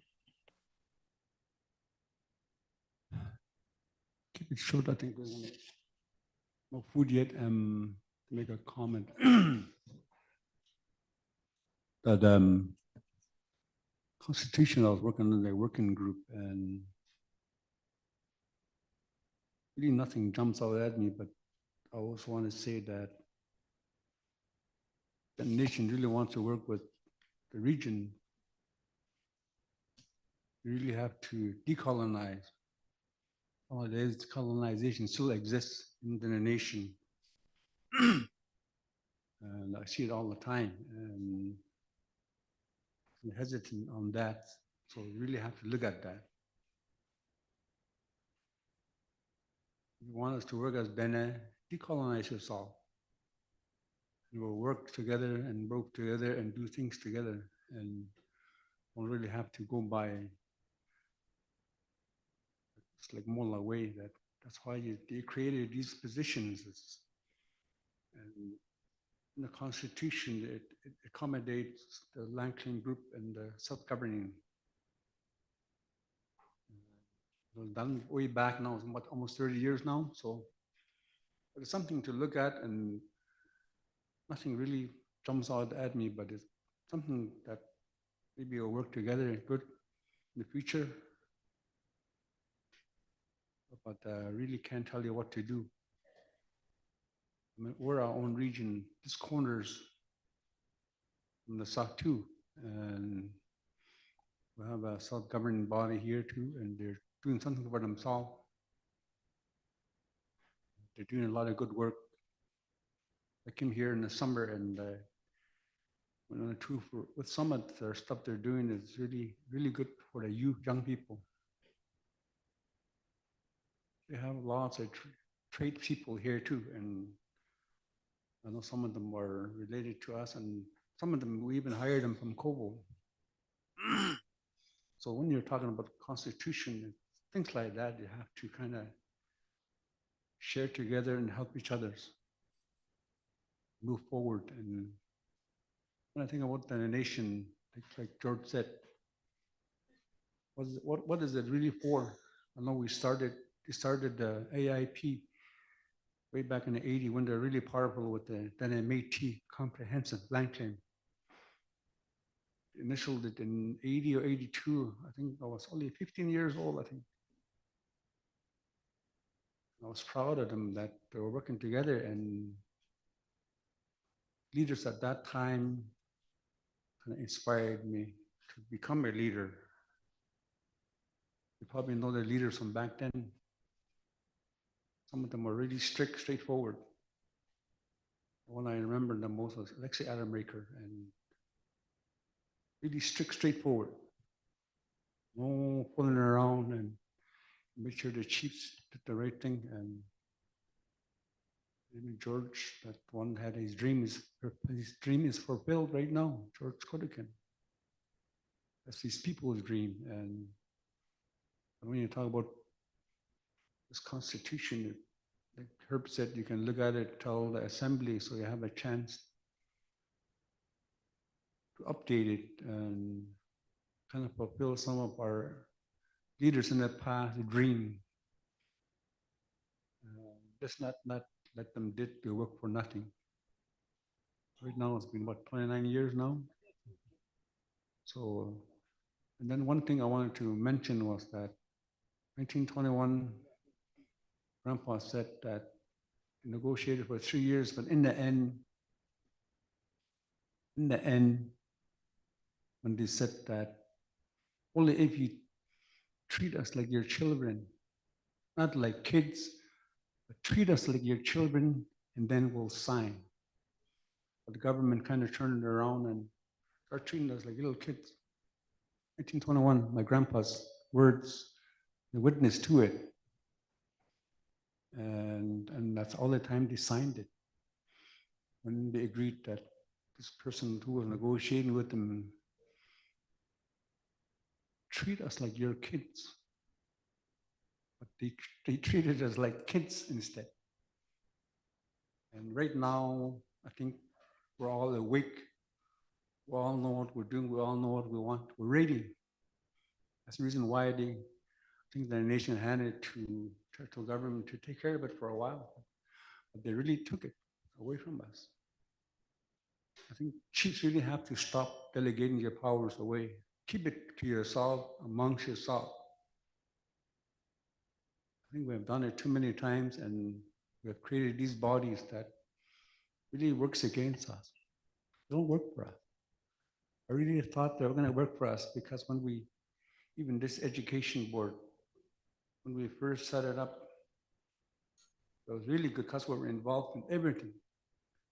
And hiring the teacher, hiring that superintendent, and going through application. Now it's not like that anymore. But we had hands-on. So those kind of things when you think about, if you can do that together and share all of the things that we're doing, and we have a good road ahead of us. Danny and the Clichon, they made a very good road ahead of us, and we have to follow some of the things that fit us. And what they're doing for the people is powerful because it's for themselves. They're still learning too, and they're still working on it, and what's their dreams, and we still have to fulfill, and we still have to help each other. And we're not getting any younger. We have to start training a lot of our young people, and I always think about lawyers. They're never gonna put themselves in a corner when they do something for you. They're never gonna put their back in a corner for you. No. There's always gonna be a way out for them. Right now, everything you do in their land claim, all legal. So they set up themselves really well for the future. What about us? All they did was protect themselves, but not really protecting our interests. So I would look at it that way, but I don't have nothing personal against them, but I'll tell them straight out. Because I learned lots from them. Sometimes you can think like a lawyer and you always find a way to do things around that direction. That's how you learn. But Grandpa always said, this one little example is that if you find a penny on a road, don't pick it up. This is an example. You pick it up, you learn yourself to steal. So when somebody's doing something you're learning something that really doesn't belong to you. So what I'm trying to get at it is that something we picked up that doesn't belong to us. So I'm trying to make you think, and but Grandpa really made me think about.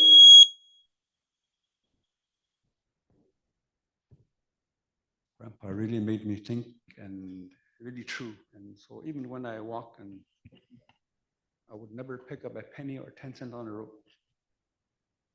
because you're learning yourself to steal. That's what he meant. And that was a really good advice to me, that Colin doing that. I think he's telling me to stay quiet now. One of my chiefs. That's good. But must see, and but it's something to think about. And this constitution is something for yourselves, and but the nation really gotta look at the colonization stuff that was separating people all the time. But when they first started Indian Brotherhood, I don't think the chiefs thought that they're always going to be there for us to protect our rights, our dinner rights, our inherent right, right till the sun, what do you call the sunshine, the river flows, and the grass grows. So we have to keep that in mind, and we can't say we don't need them, but we have to think about it better. And I always think of it as a mothership. We can work from there, do things for ourselves. We can freely do things for ourselves, and they can't stop us, and that's good. But we're always going to need them there, because it's something powerful when the chiefs come together, really powerful. So I'm saying you chiefs are very powerful if you just keep it to yourself. I'll just sit down.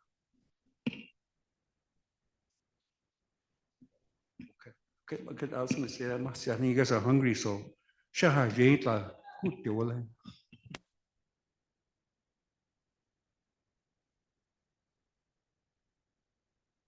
Masicho Grand Chief Kashan, we have Chief Echinelli wants to speak, and then go to Chief Philip after that.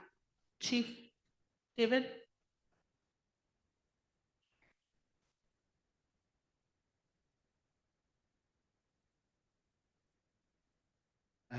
Masi. Ute yung ko teka na rep. Tu fala ko tena ayune se shakareti. And do teaching meeting who need we got offer talent on a sequinte. That is so very persone. Ye, some cali persone. You know, that I don't care about the nation, me go have me right in say on continuation like nothing real. You get on a good hati, sleep yet. You could still on can I hear it? Go take a sin a gulu. Ayuna assume go tere ayuna gulli tene go yasen tele. Se kena tite vele. Sine se intervision da sinvision khatseni ma gujaruto. Government sin that tene se pela talibipian do. Ya nena o take self government ke disi they don't government ta ke tini thole. They tene khale gala ke na self government. And do things government that in there ayuna peribipo. Chứ về thì về số của đi về chứ mà khi tên này đi tên này ở cũng như lâu ở chỗ son para nó về tên này ở chỗ bây giờ tên gì ở chỗ cái chỗ phải là highway một cái tên ấy cái nào rồi xin bảo nó thì phải cái nào rồi tu for the highway go to the government thing, ka, some pana head saying. But Satu region, the contract, son, Tanet is only. Share on deck or some bagoni, kitty. I know Kakanet air, let's say checking even, let's say Chinaki, Gilera, I mean, that's some batu was only kitty. Then nation, better all, better under, better. As long you saw Carmen at a just on the teach on saw Carmen, they still teach on. Then I get that. So two in guide. Carmen can it in jail go on to the agree or go on. You gonna have it, they gonna turn to and go in Rasigo, sit on a shehut and a go, Rasigo earl.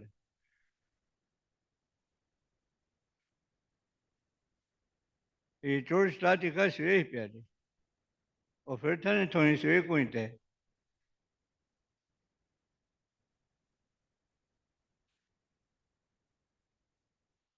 And that is to can you eat and each and a can eat a deep is on the corner of Goya Center. Are you not going there?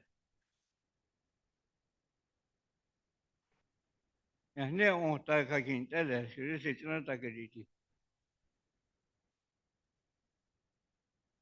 National chief, then a court taken at all, and as long as head media in there, then a community take it today, who can go on then as well. Cut and so on, then a community will leave Kakiniva. There you can really soon of them, what I say, I must say.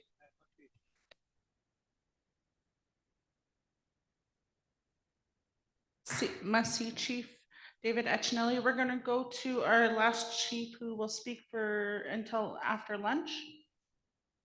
Chief Philip.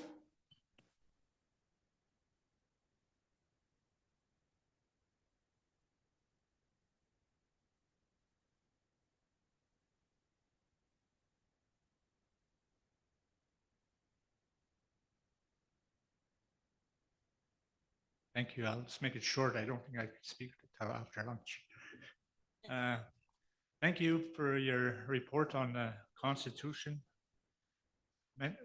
Hard work I see you guys done on the Constitution. There's long process and at a timely fashion where COVID hit. So I understand there's 5 regions that are, some are having self-government, some are working towards self-government. And my question would be to the leadership here, is Dene Nation a region? And if it is, I think Dene Nation needs to have self-government as well. Because you talk about unity, and I think when one region has issues, they need to come to a region where it's much stronger to get support for whatever initiatives they're working on. So I'd like to open that can of worms around this table for food for thought, I guess. One other item I have is in your definitions, I think you should have a definition for the treaty. I don't see it in the Constitution, but it should be in. I think it should be in, at least recognized in the definitions. Merci.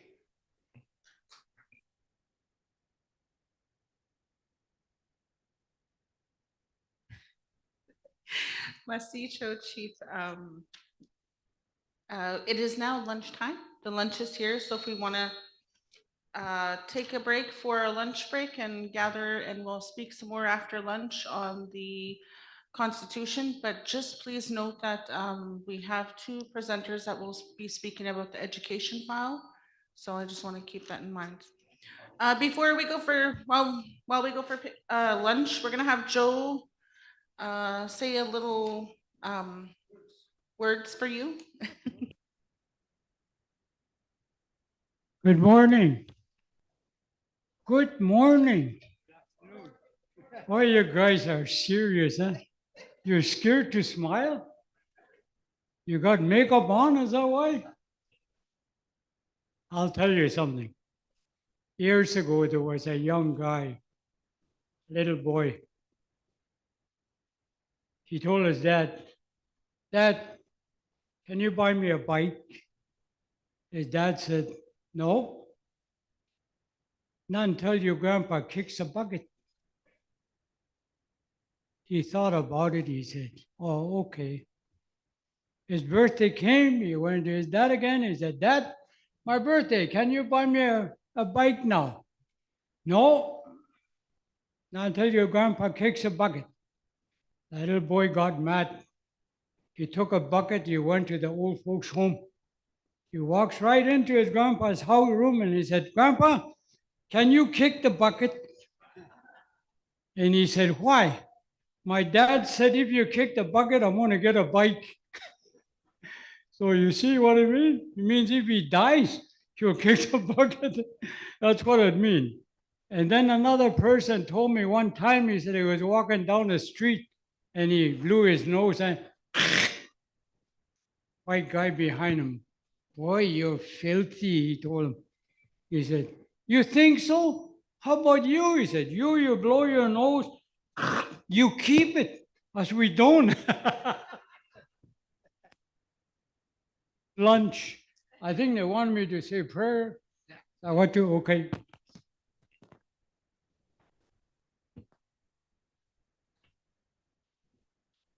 We thank you, Heavenly Father, for today. We ask you to be with each one of us to continue our struggle. We ask you that you would bless this food that's been prepared for us. Bless the hand that prepared it, and bless us that we may have good meal. Keep each one of us in your hand.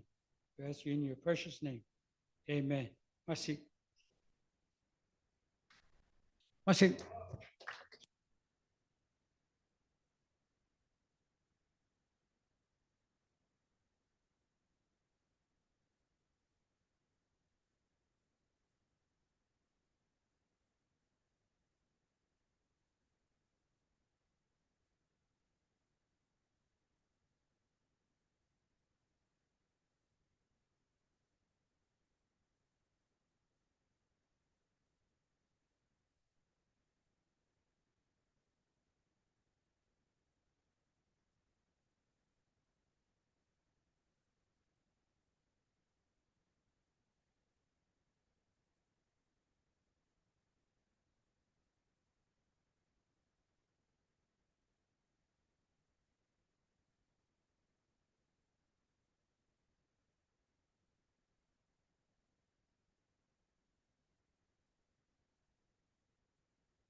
So before we went for lunch, we were speaking about the very important topic on governance of the constitutional reform.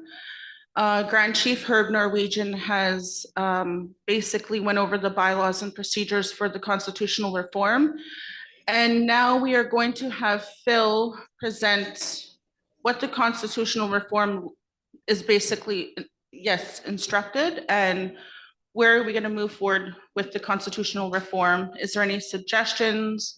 Basic, the bylaws and the policies on the Constitution, and maybe move forward with a movement and maybe a motion resolution to make sure that we're all on the same page and working to provide a clear mandate for the Dene Nation and the staff when it comes to the constitutional reform.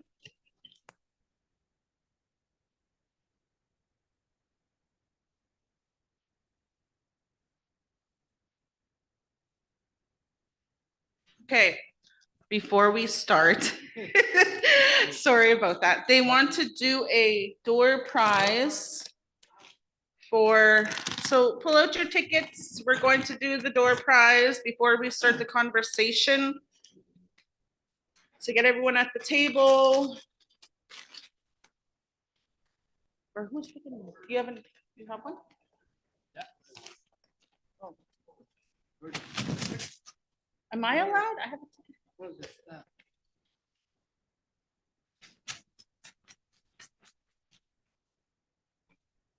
I'll just do it. So ticket number 46. Ticket number 46. Okay.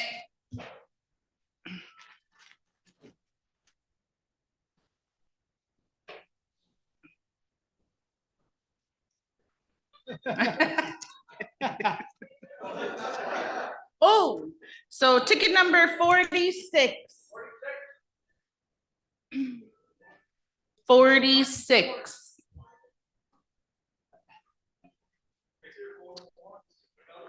Going once, going twice. Sold. Next number. Ticket number 18.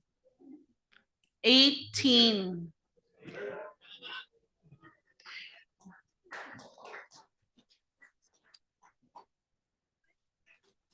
More?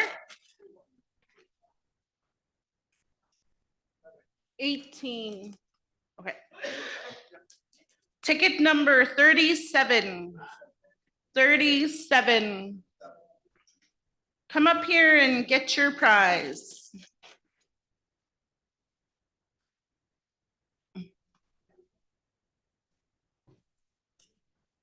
Ticket. What? Oh, well, 37 was the last one. Who has 37?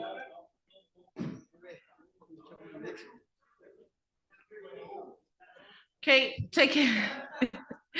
Going once, going twice, no 37. Okay, number 7. Okay, ticket number 7.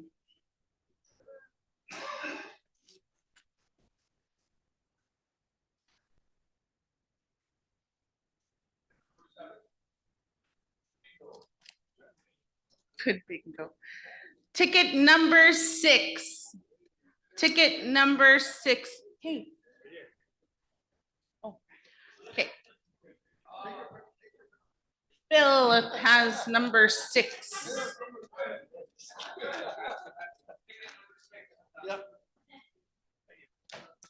Okay. Ticket number 2. Number 2.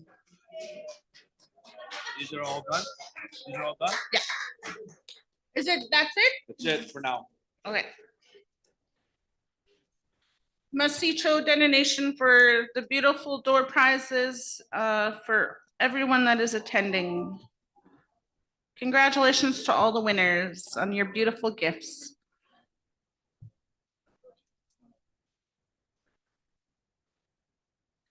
Okay, we are ready for the mandate and moving forward with the constitutional reform.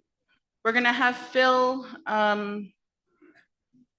bring you a presentation on the constitutional reform, and basically we're going to have a mandate moving forward, any resolutions or motions for the constitutional reform. So go ahead, Phil.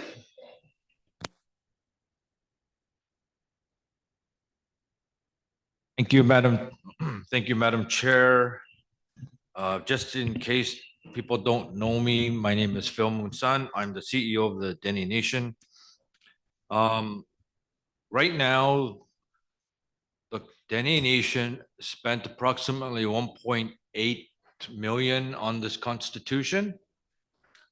We are in par with the Yukon and other regions and how much they have spent. I believe the Yukon spent 1.7 and other regions spend anywhere from 2 to 2.2 million. When I first came on the Dene Nation, with the Dene Nation, this constitution discussions was in progress. It was led by Mr. Erasmus and then Mr. Norwegian at the time, which is now Grand Chief Norwegian. When there was a new national chief, the progress of this constitution or the file was on hold for further review. The review and the resources never came, so the review never was completed for it to go to the assembly. So now we're in this situation where the national chief, the new national chief, has asked us to start the review process again. During the first year of the previous national chief's term, due to the review not being completed, we were we made a suggestion and we developed it in that approach where there was 10 resolutions and we would table anywhere from 1 to 4 resolutions at any given assembly to do it in pieces. Those 10 resolutions are in everybody's package and they're broken down into categories. Some of the things that was recommended to go first was changes to the financial review. Because of COVID, the changes to the financial review was quite important. At the time, our legal counsel indicated that the financial review could only be done at an in-person assembly. Because we couldn't have an in-person assembly, we couldn't pass the financial statements. The new constitution amendment allows for online or electronic financial review process, including other aspects of leadership approval. So that was one component that was quite important. The other one was the election and the term of the national chief. It was from 3 years to 4 years. There was other amendments to the executive, the various committees and how they were formed, the CEO, and then the executive committee. So I'm just going to provide a financial component to the Constitution. Because right now, the CEO reports to the national chief financially and administratively and operationally. If XCOM or the assembly provides direction to the administration financially or administratively, it is the interpretation of the national chief on how they want to implement that at the administrative level. Some of the changes to the Constitution may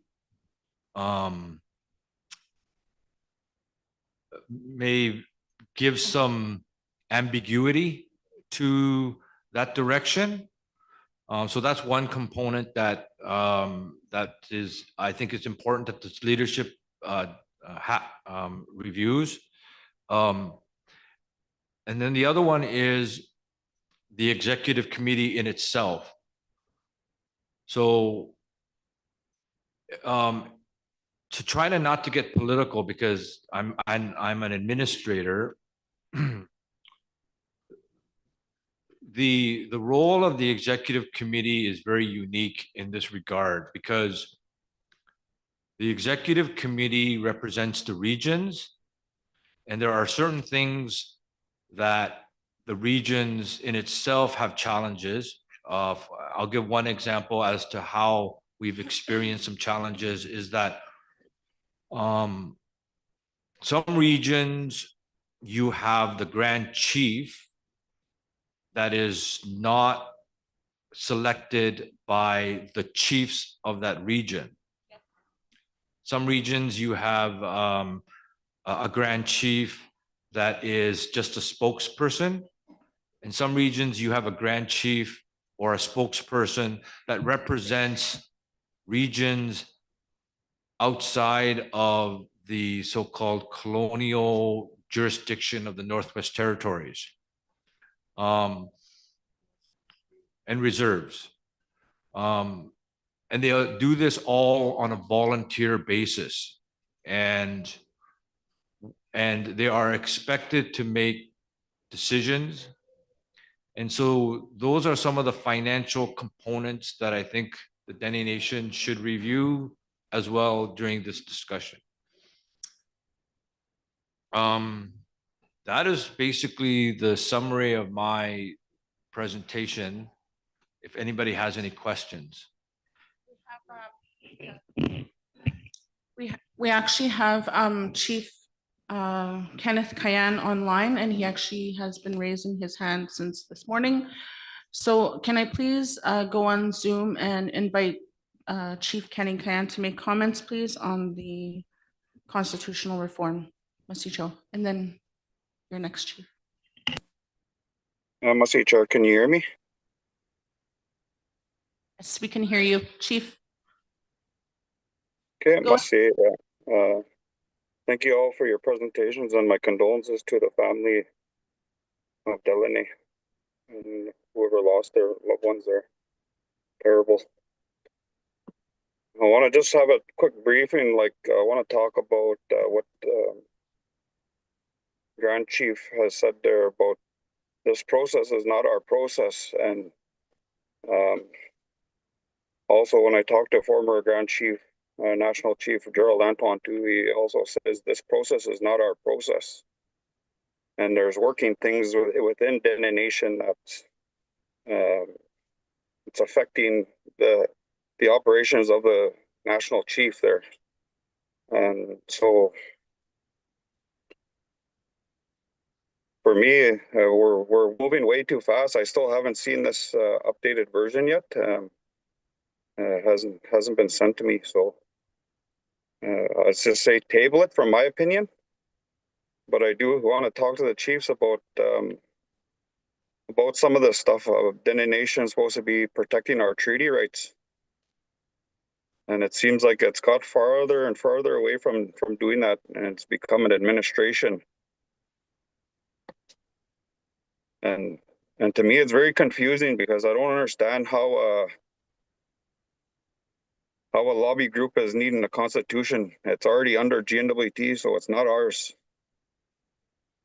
So what I propose is that you volunteer your time and come to my community. I want to try to put together an all chiefs meeting, or whoever, everybody's welcome. Have some speakers like Janice Switlow, Russ Diablo, Eric Tatusis, and Jimmy O'Cheese to speak about some of the stuff that's affecting our treaties right now, that we're in danger of surrendering right across the board. And a lot of people don't get to tell us that, like lawyers don't tell us that we have other options, because they don't work for us. They work for the people of Canada, and then they work for the Crown, and then you're third. So you just need to know that. And I wanted to talk about a few things about the things you need to be a chief in 2025.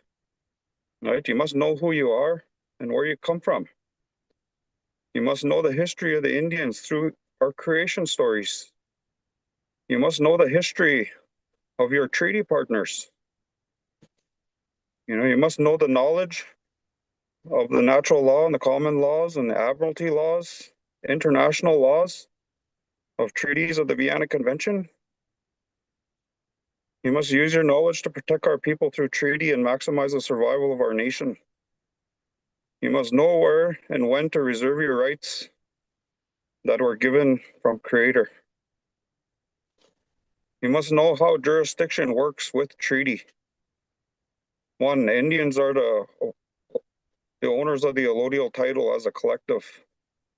And two, Canada and GNWT municipalities are all administrators of Indian land trusts.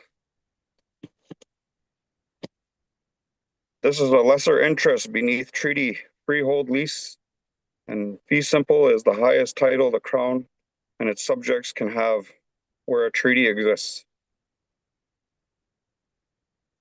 Indians are the one and only sovereign on this Indian land that is recognized through treaty of international law. Governments steal your sovereignty because you agreed to co-management for abandoning treaty and everything that comes with it for a public government under them. I had a chance to sit with the former National Chief Gerald Antoine and an elder that was a translator for Dene Nation. And the elder had mentioned that our elders have always shared, whatever you do, do not give up the land. This is our home. Our treaty remains sacred. And so that's where, I feel we really need to have a treaty meeting, because every other treaty area is having these treaty meetings. And Treaty 11 is the only one that has not met with each another in that context, because I'm a slave Indian, and I'm recognized under treaty.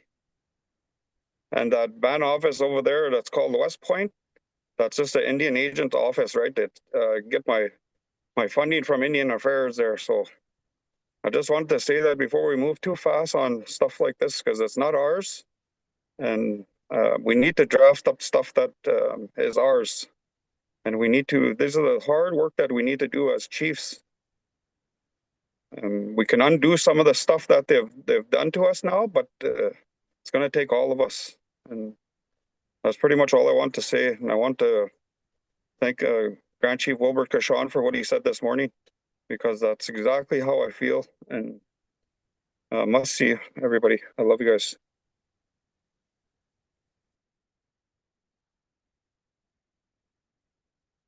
Masicho, Chief Kenneth Kayan. Someone who raised their hands? Go ahead, Chief. Yeah. Okay, thank you for the presentation on this constitution. So maybe a point of clarification, if somebody can let us know, the assembly, you talked about the term of the national chief. How long is it? Is it 4 years or 3 years right now? Right now?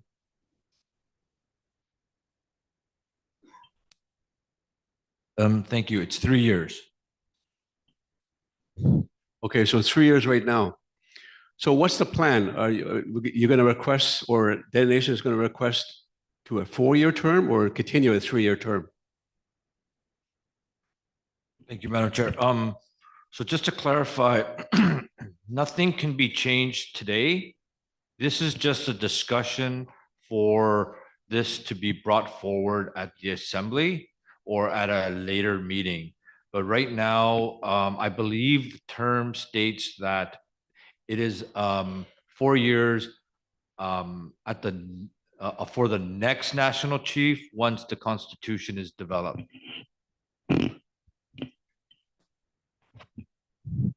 Okay, so is the plan to get a working committee on this constitution? Because it's been a while since I believe that this has been talked about. It's been on this constitution. So we need to know what's Dene Nation's work plan. Like how are you going to handle any proposed changes on this constitution? So we need to know. And what is the plan? Like, are you going to directly talk to the executive on this, or it's going to come directly to the summer assembly? So that's my question.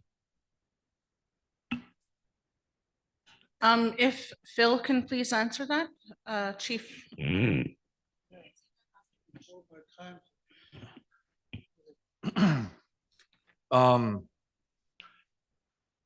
So right now there is no working group. That working group that Mr. Norwegian or Grand Chief was part of is no longer together. They created 10 resolutions for review and or possible tabling at meetings. But it's really up to the leadership and assembly on how they want that to move forward. I believe it's 60 days. So any changes to a constitution requires 60 days notice of the information being sent out for feedback. Thank you, Madam Chair. Can I make one more comment? I believe that there's, like, in around our table right now, there's about 10 or 11 or 12 chiefs right now out of the whole Northwest Territories, out of the, was it 27 or 26 chiefs? What is it? 33. 33 chiefs? Okay, so basically that's 1/3 of the, so I don't think no decisions probably should be made today, but maybe we can talk about it. We can talk about what's planned, what we're planning. We need to know the work plan to any decisions made on the Constitution, because this is it's a long time coming, and I believe that the will is here. The will is here to for us to look at it. So maybe we can definitely look at it for the summer assembly. So, but obviously there's got to be some work done on this. So that's what I need to know from Dene Nation. What is Dene Nation plan on any proposed changes on this constitution? Okay, that's it. Masicho, Chief Betsina, go ahead, Bill. Thank you. So the proposed plan from this gathering would be to get feedback from the leadership to work on for the assembly in the future. What we could do is we could consult the regions individually. We could some of the staff members, we could put that into a work plan and then send that out to the leadership for review. and then see where we go from there. But right now, all we're primarily doing is trying to get feedback.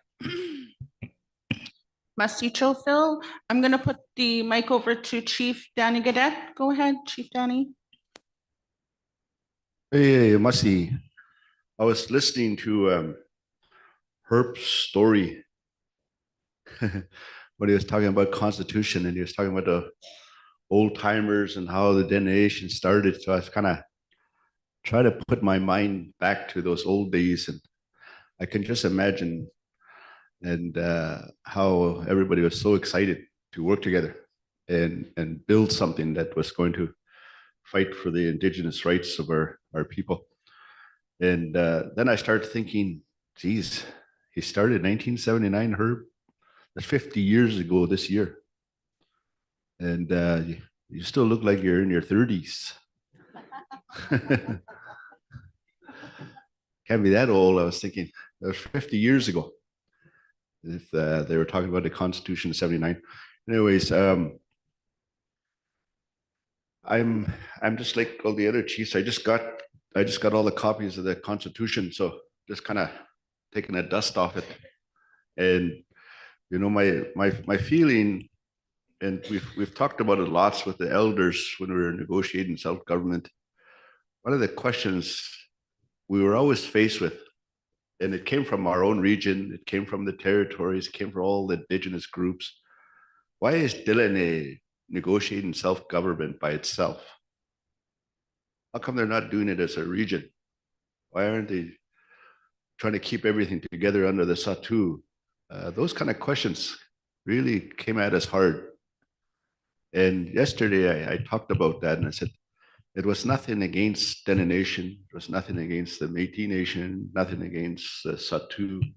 It was just simply to organize our community so that in our community we had one boss, and that we would organize our community to take what we call integrated approach, take all the services and programs under one roof. So we have one boss, so that when we have everything under one house, we could really work hard on helping our members. And before self-government, we weren't like that. Somebody came to the chief and said, you know, how housing is doing this, and can you help us?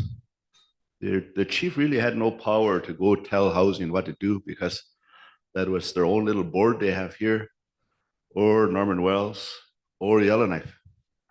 But do that with social services, do that with health, do that with justice, do that with culture, language, even though it's your own.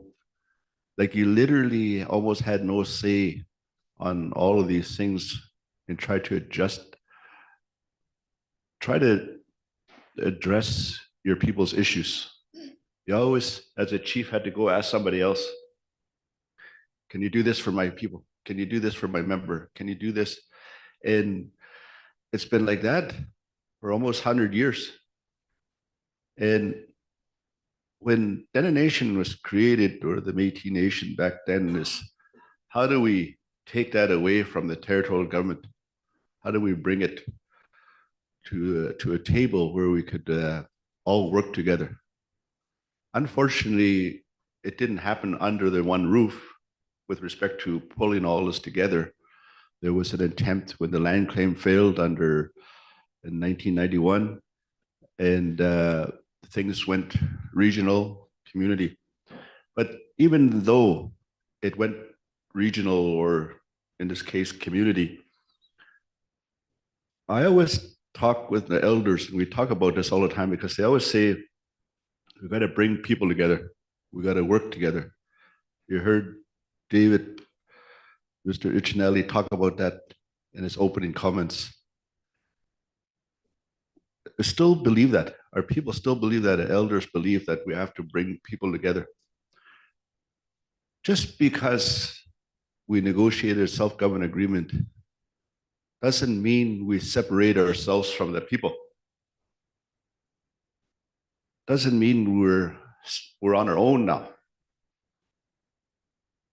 We do certain things for ourselves, but there's certain things sometimes we can't do it for ourselves. We need our help from our neighbors. We need our help from the territories. We need our help sometimes from the country. And we have to think that way. We have to think in a way, what can Dene Nation do for us if we work together? What can they do? And we set up a constitution just simply around the fact that we have a venue that we could use to help us with common issues. It keeps our people together. We start there. What Dene Nation does for us, it could be up to the chiefs to say, well, today we have an issue on health. Can you talk to the government for us on health?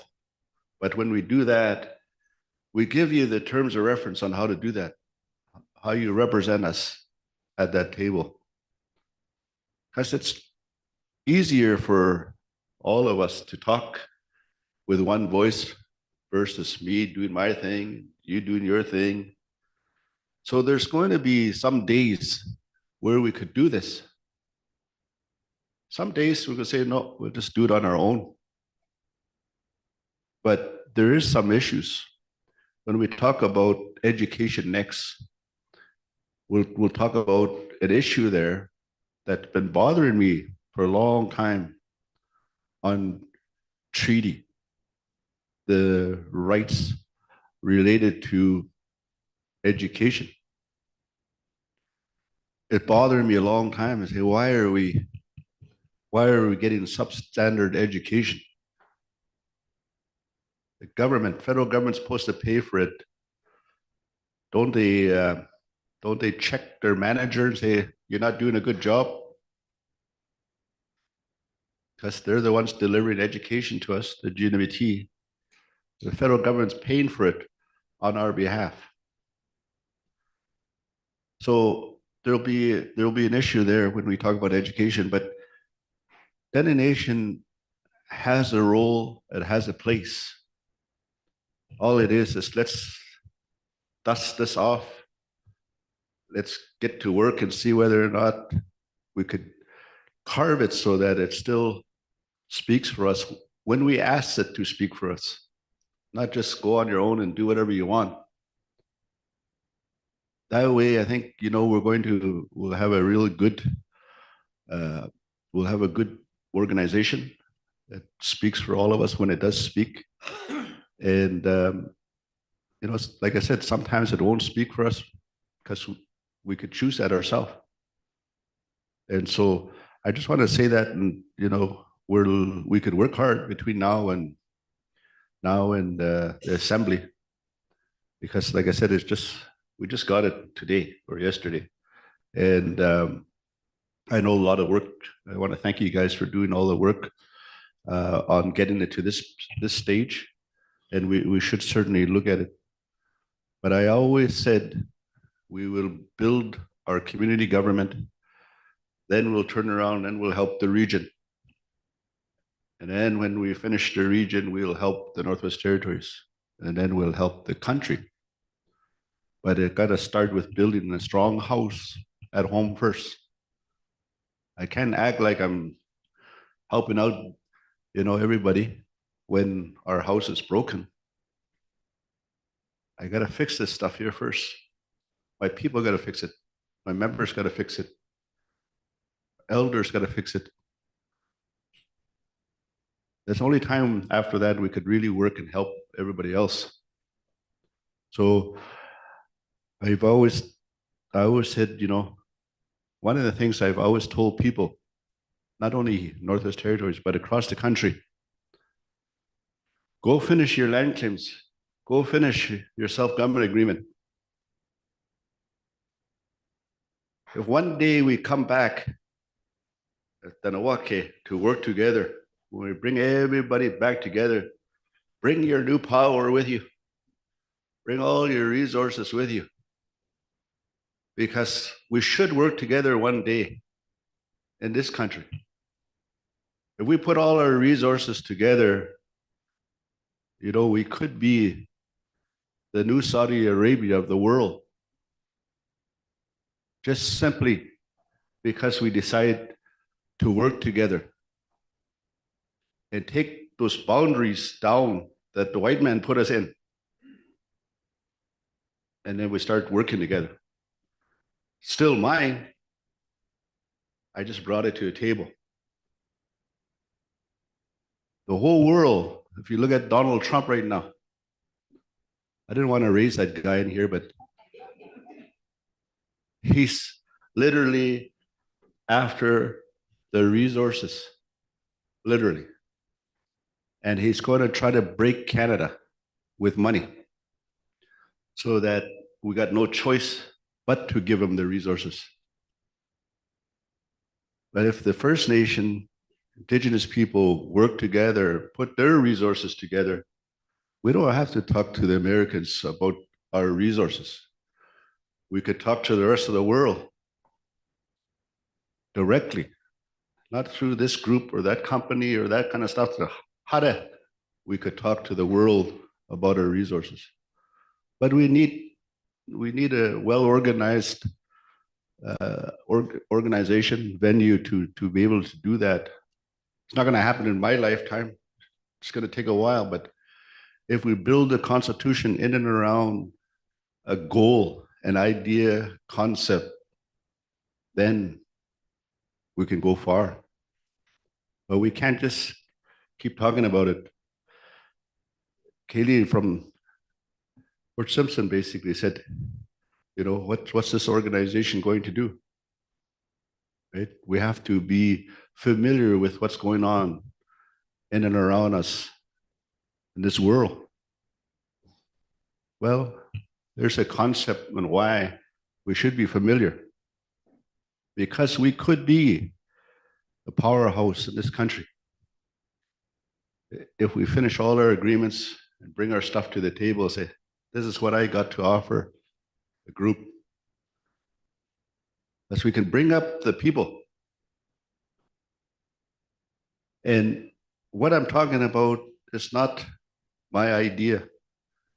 If you listen to the elder stories, if you listen to it, you'll hear these messages in there. You hear the prophecies on water. You hear the prophecies on what's going to happen to the animals, the fish, all those kind of things. That's what drives us. When we talk about water, I say, well, we better start testing the water every day here. We could see the temperature change in the water, what kind of effect it's going to have on the sediment in the water, what kind of effect it's going to have on fish. Why is elder stories say this? Well, we have an obligation to try to understand how it's going to happen so that we could make good decisions about what we're going to do when it comes to water and the fish. So it's really important to really listen to elder stories, especially their predictions about the future. There's a role for Dene Nation if we just sit down and carve out what that role is and how we could talk together, work together, and support everybody's initiatives. So I just wanted to say that, but yeah, we should get to work. We should start figuring out how we could look at this. I'm sure my people support the idea that Dene Nation has a role, but we just need to figure it out. Because I always hear people say, what's Dene Nation going to do? What's their role? It's changed. It's changed. The whole world around us has changed. Never in my life I ever thought I'd have to be dealing with drugs, hardcore drugs in the communities. Big issues. I go home and I think to myself, how are we going to fix it? That thing is powerful. I got no answers. Even as a leader, I got no answers. You know, we talk about it in the community. we talk about we got the drugs here, but I think it's bigger than just us. It's got to be all of us. Then a nation is an organization we could use to help us try to address those issues. So I just give you examples of why I think that a nation is still important. Because Herb reminded me of the elders Tagid in the past and why they put this organization together. Yes, it's changed, but we should have enough knowledge amongst all of us to figure out what's the new journey now, because it's changed too. Masi.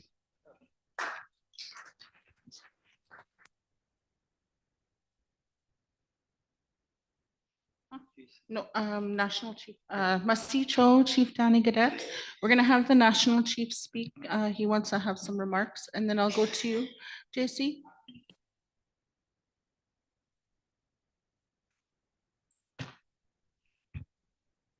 Yeah, it's important to know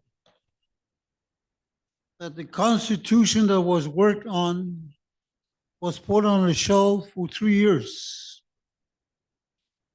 For whatever reason it happened, it happened. Now we're trying to take it off the shelf, make it come back to life. We have to move fast. The changing in the politics and the new development that needs to come for economic job for our young people. We have to be the major player in all this. That's why we're bringing the Constitution back to life. Just a small example. The Clean Chong government was in trouble.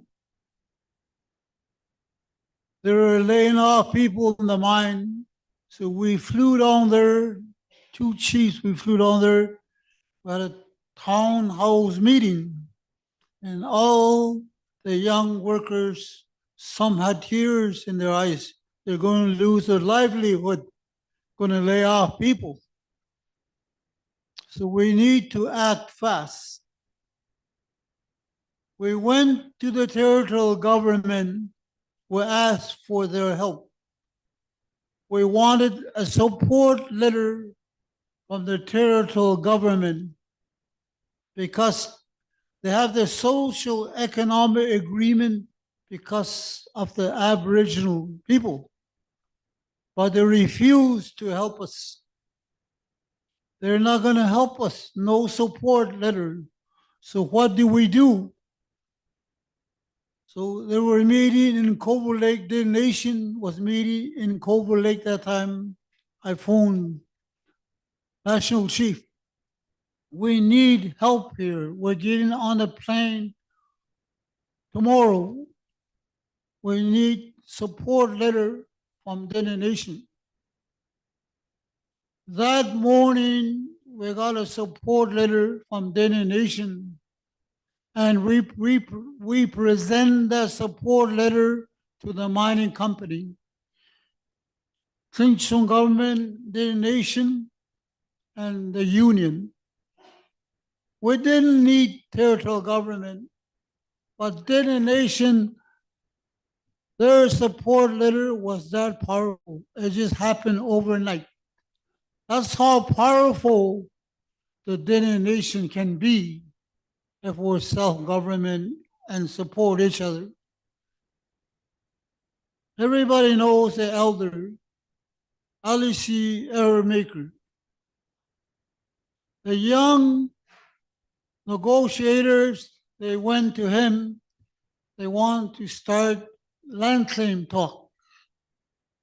But Alice told him, you want land claim first.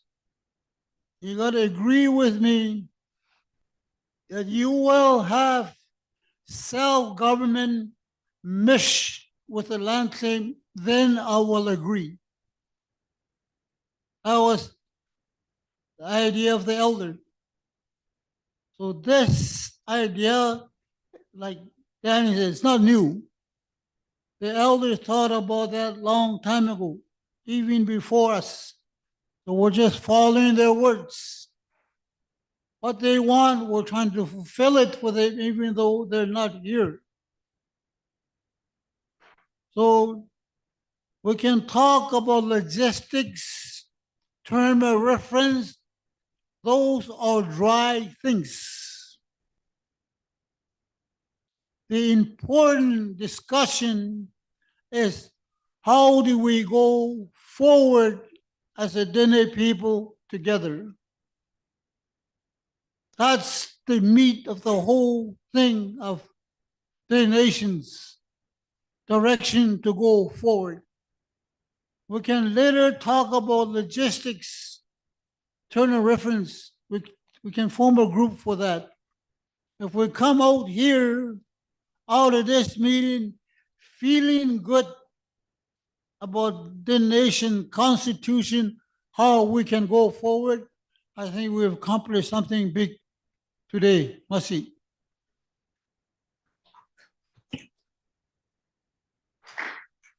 Masicho National Chief George. I want to thank JC for allowing me to get Elder Charlie Nayeli to speak. Yeah, Masi.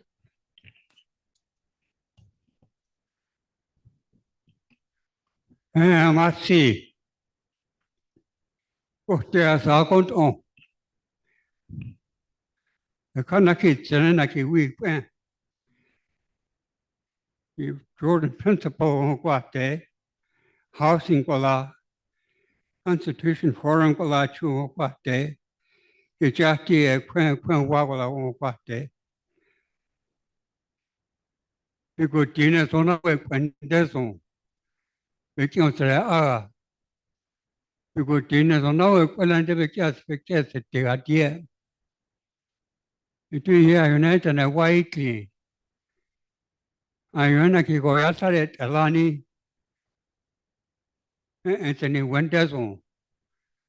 And there's a Jordan principal Kiako Oga. Then I went ahead and you went it there. It's a good idea. The Constitution Forum Gratigola. You're not clear on what day. Tonight, I walk on it and not day. I won't go a good day because you recognize on our work and there's on. Sweden is on our work and there's a company. We can go at our. With the Equangola. The Equangola won't go set the thing. Go on, won't go set the idea. Ila. Equante dinate che è affetti. Yanina chi ciò che io non cochette. Equante yate crete che è affetti. Iabe e agate. Io uomo la che tanari fida. Ne che vai che tele. La che ne wasi. E quanto te na febega e watsinde. Cape che quelli qui. Questa yanina chi ciò che Sure could you can eat there. No palawa you can eat there. Saturday, February, January, that's a saki guaguriji.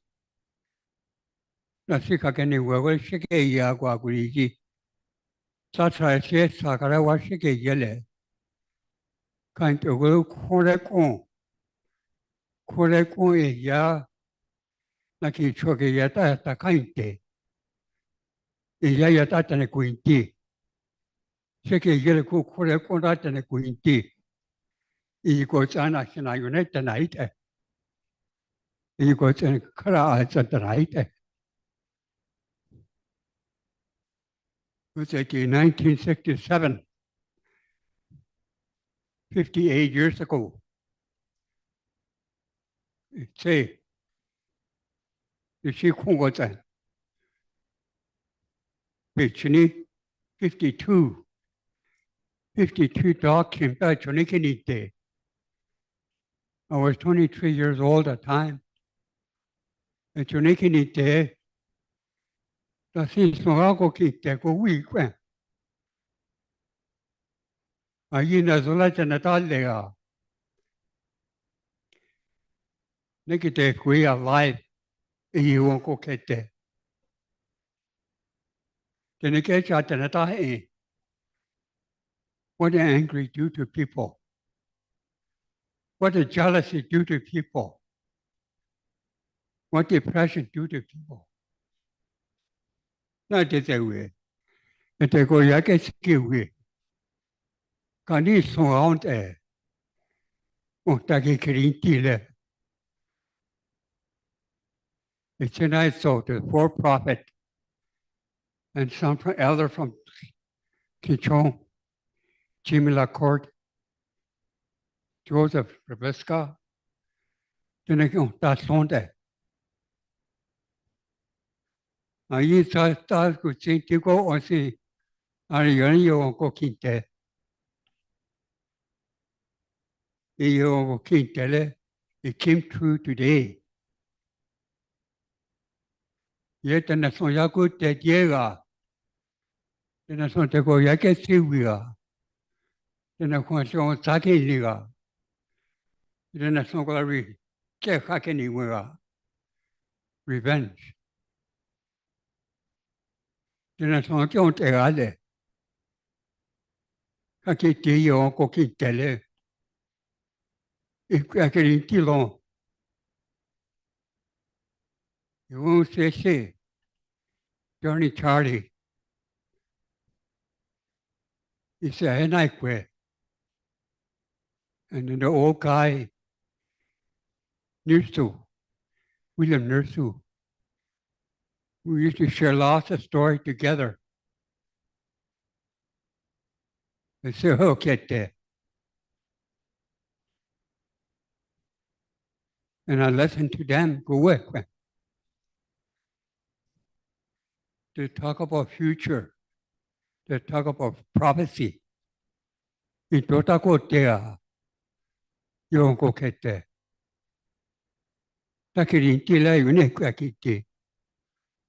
How did they know?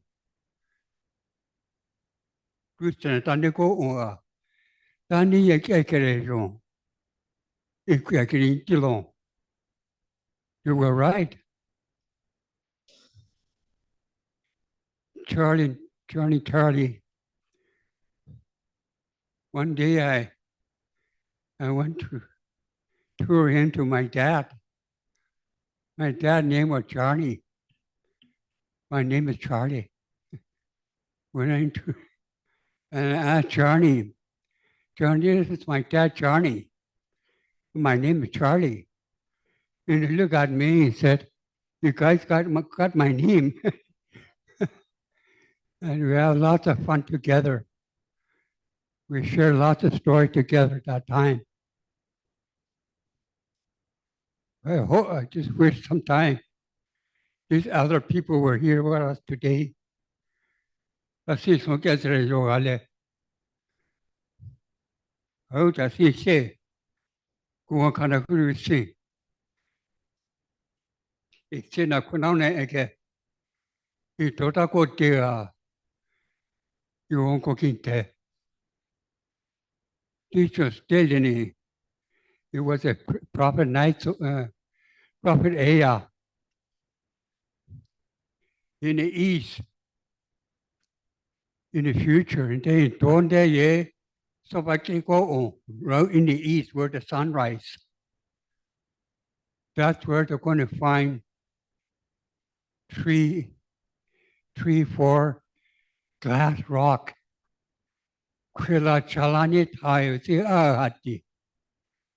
And that prophecy came true. They found a diamond out there. Yuki on. And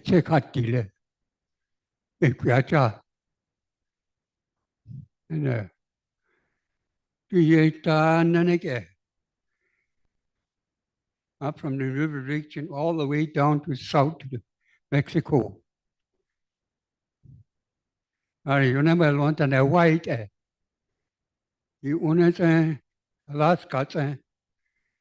I went on a white in the east side.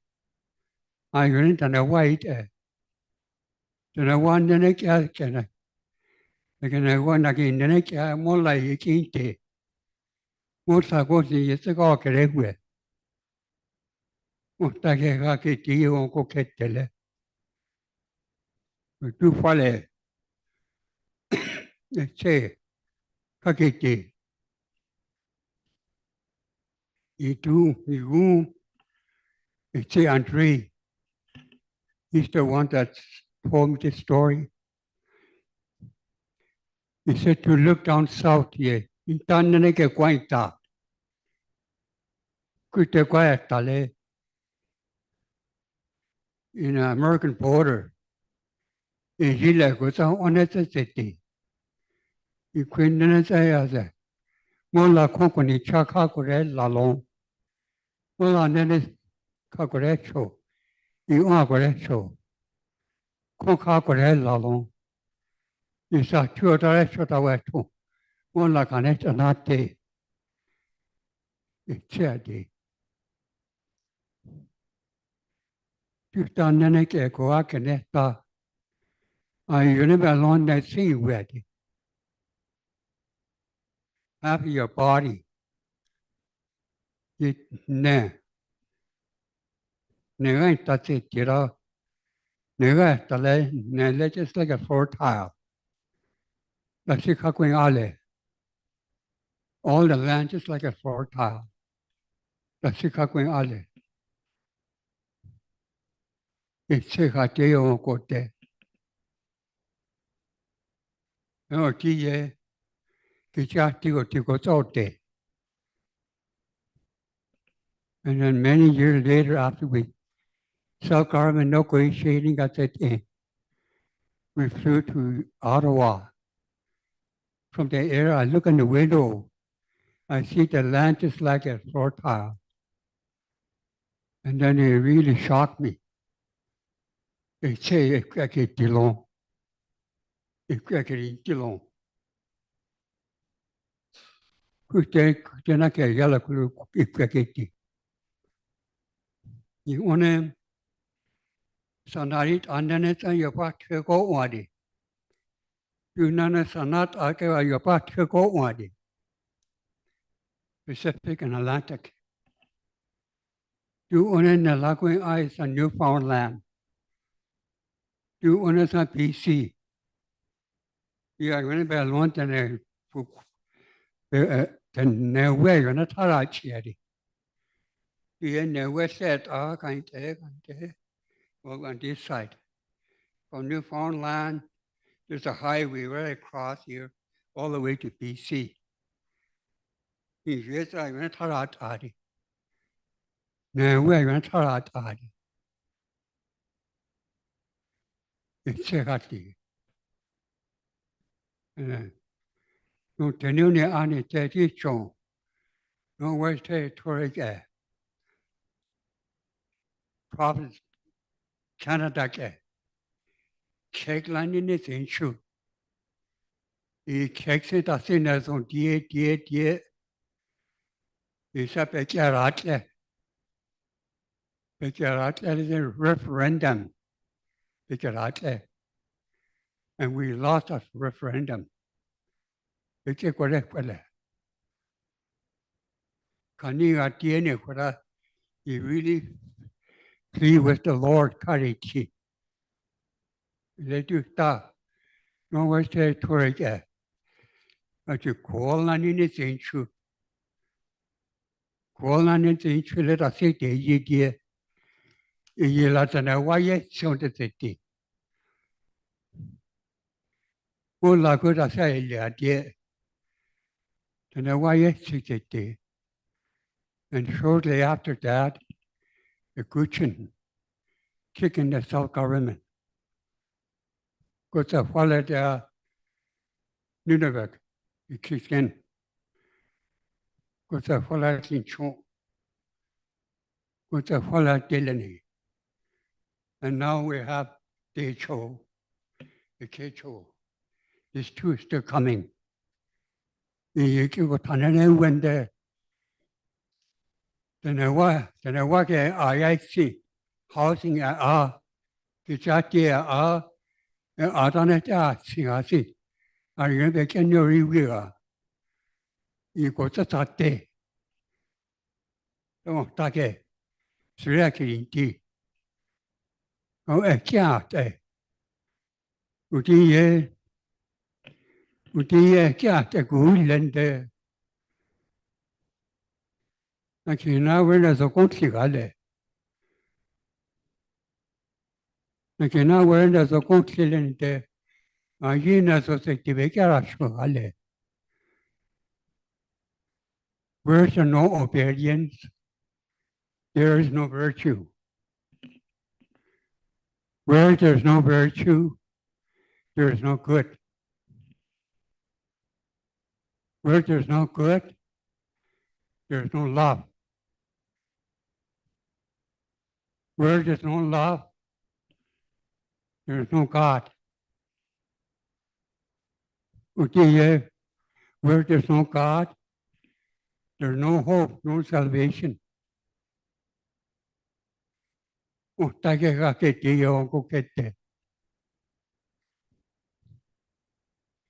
Asutene, atisane tuchane, nakiwe kasi sama siru sete chokola tulita deleni kuchen. Angana masina kurusi. Kasino ta cha. I said, I 82 in January 25th, 25 is the birthday. And they put a cake, 28, 82 birthday. So I took 2 out and put it back there. It's 28 years old. 28 years old out there. Now, Marcy Sultane, go on out, go as Marcy. See, we got a quarter and there's on that. Kada kuru sine kwata masi. Kuna zona ki kona na te masi ga. Kuna zona ya take na te ka we go la kwa kyuri kile. Sure masi na kuru si. The nation leader kani. Wa ko na ya ki. Kwa na pule kuni te kwa te. Kuni te kwa te. Kia na pule. Ani te ta kong. One day. Kani siga. A wishinde ko logo ta tana ye ki on tera. Housing ko lai a wishinde a yo ba on tana ye ki on tera ta. Do chi. Ese wa sana te. Wa kasara ti sana zora ti ra. Na ki ko tine so na we na ke we ko ta. Masi na ki risi. Kare chona ke ta ka risi masi. God bless you. Masi cho.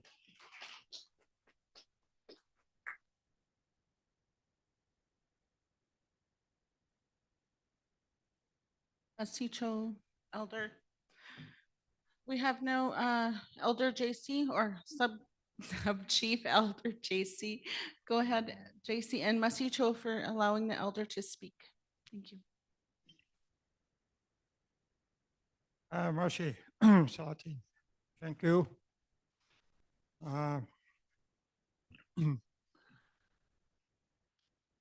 Yeah, the thing that caught my mind about the Constitution was reform. Reform. And before I begin, I want to thank the leaders here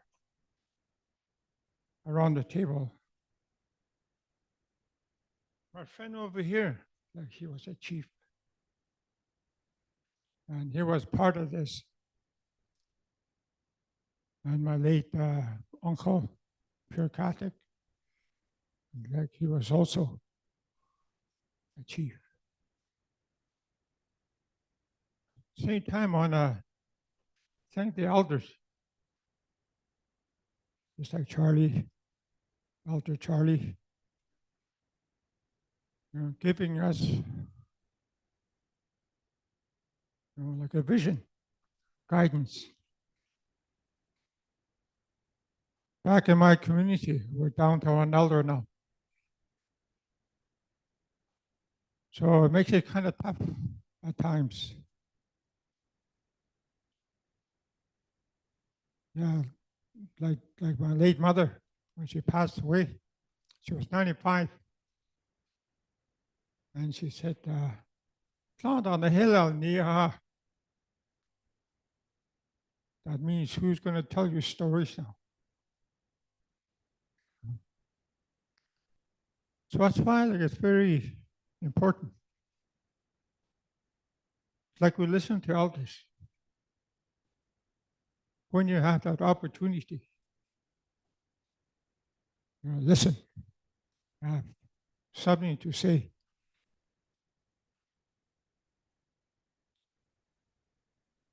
Yeah, the report that Herb gave, good one. Gave me flashbacks way back. When the Inner Brotherhood started to get formed, then Dene Nation. Now today.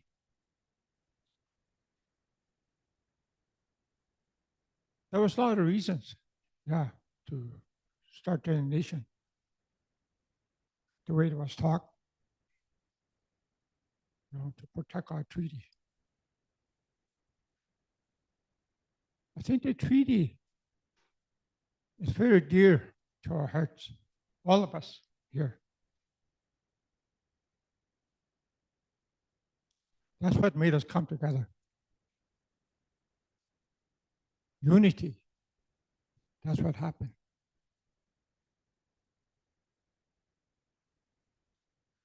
And now we're going through different nations. We're going the way that they want to go, which is good. There's nothing wrong with that.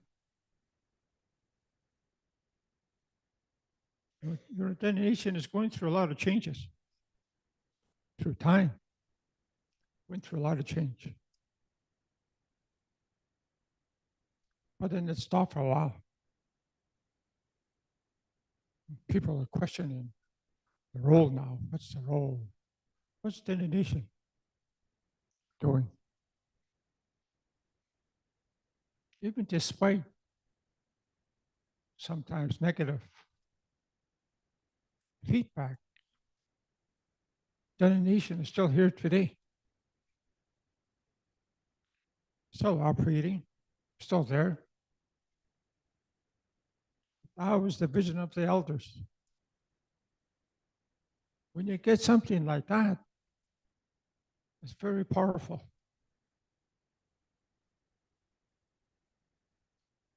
Yeah, the way the Grand Chief talks about it. When he came to obstacle, he went to Dene Nation. All the chiefs there get help.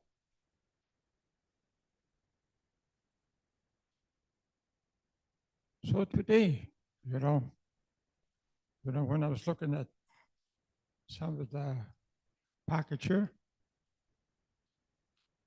I think, it needs to be changed. And I think the other thing too, like the most important thing now, I think now that we're going through this reform, for every move we made, the nation made, there's always a reason. And this one here too, like it's going to be like that. Like Dene Nation speaks have a voice. We have a voice. Let me speak for the ones that don't have a voice, that don't sit around here, or even like delegates, the ones that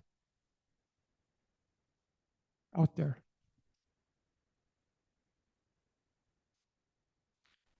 So sometimes I think about that because I was like that. I was on the outside, wishing that my voice could make a difference. I was thinking, how can that be? But what did it take to do something like that?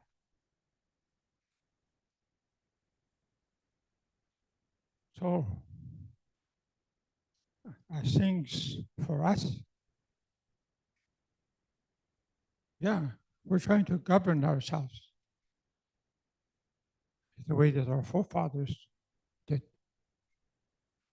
like inherent government. Inherent came from God, not gave us that power to govern ourselves. That's what our forefathers had. That one is being kind of put aside now. So for us, trying to bring it back. So Dene Nation itself, has to get to that level. We're all inherent here. We're all treaty. We all have that power.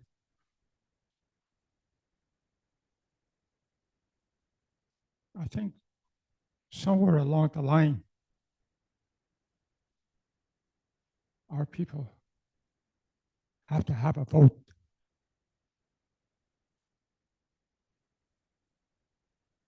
They have a voice to hear. But they also need to exercise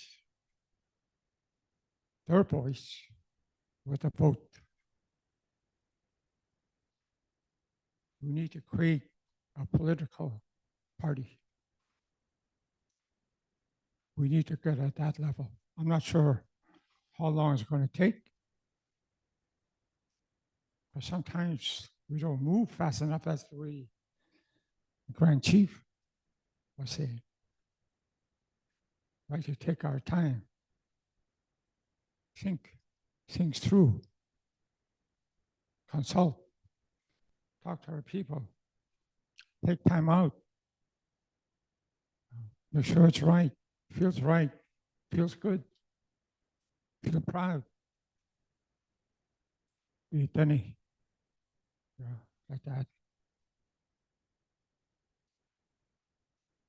I think some of the things that maybe just to touch on is in terms of delegates. Delegates. We're a small community. We always, because of our population, we don't get enough. But I think under this reform, like every nation, it's 5 nations on the table here. Maybe they should get all equal number of votes. It should be like that, all the same.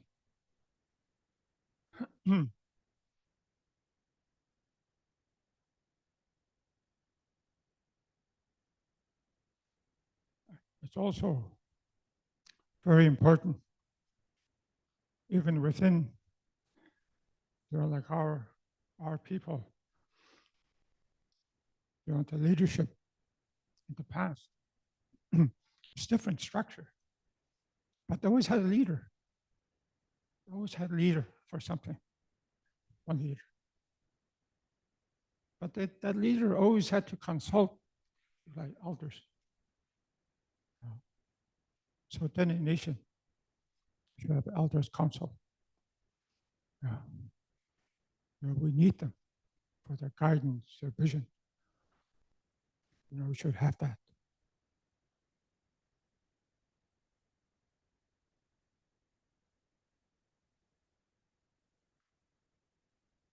Maybe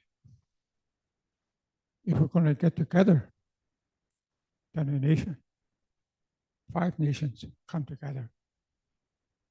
Maybe even the name has to change. Thinking about that too.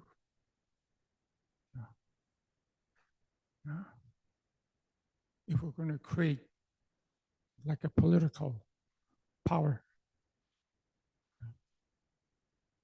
we need a name that kind of reflects that strength that we have. Like something like Africa. Well, we all seen them how they were treated during apartheid.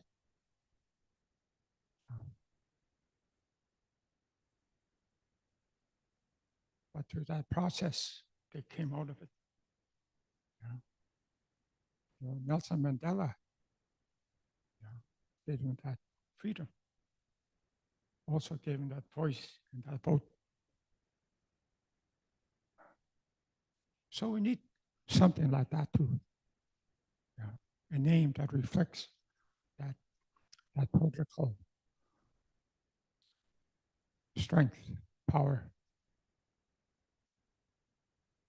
The Dene National Congress, something like that. Give them that political power, political strength.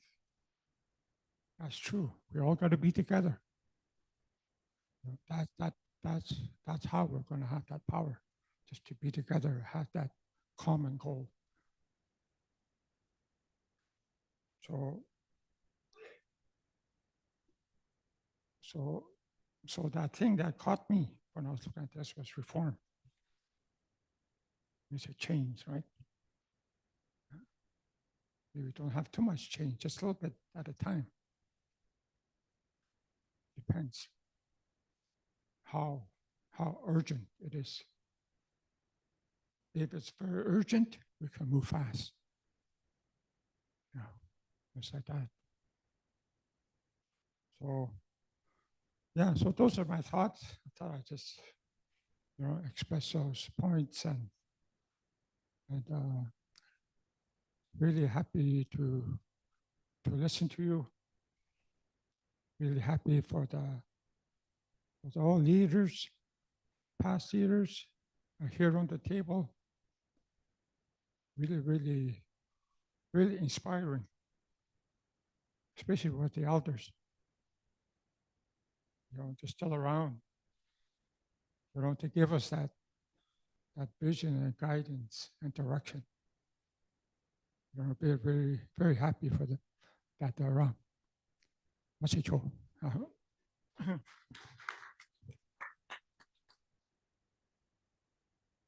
Masicho, Sub-Chief Jace. We have Chief Richard Cochon. And after the chief speaks, we're going to take a 15-minute break. Snacks are here. Masi, go ahead, Chief.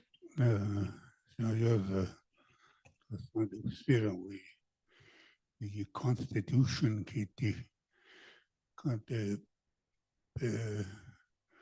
the nation color tanaga kutoda aginde.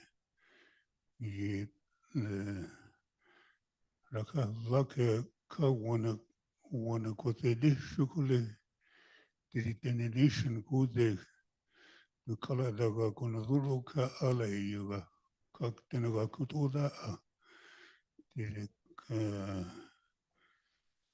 Uli raketten hishaka kago kian la kulungotak justo kala go agoti wala na zoni determination wa agata ko rakha ko agata rakhe go ni thande to kayi tala kule kota so kote teka شغلة تتنا كايتا يكو كاتنا كوتودا كلها لها كنا ذوك نوضا أنا سرق لوجو ثاني ترى تري region كونك تخاي هذا لها تاتيكالا كياتنا يجو شو فوريني كنا كوديو هاي يكو كوتودا ي territorial government و أغتا MLA كانت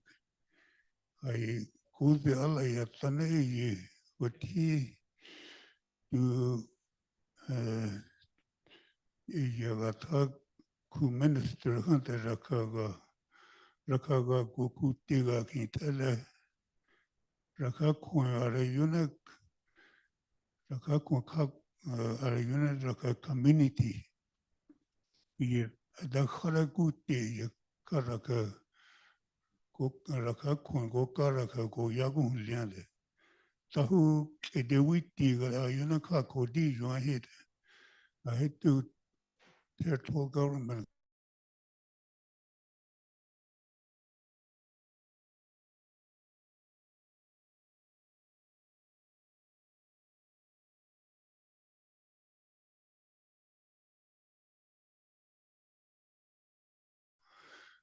هدك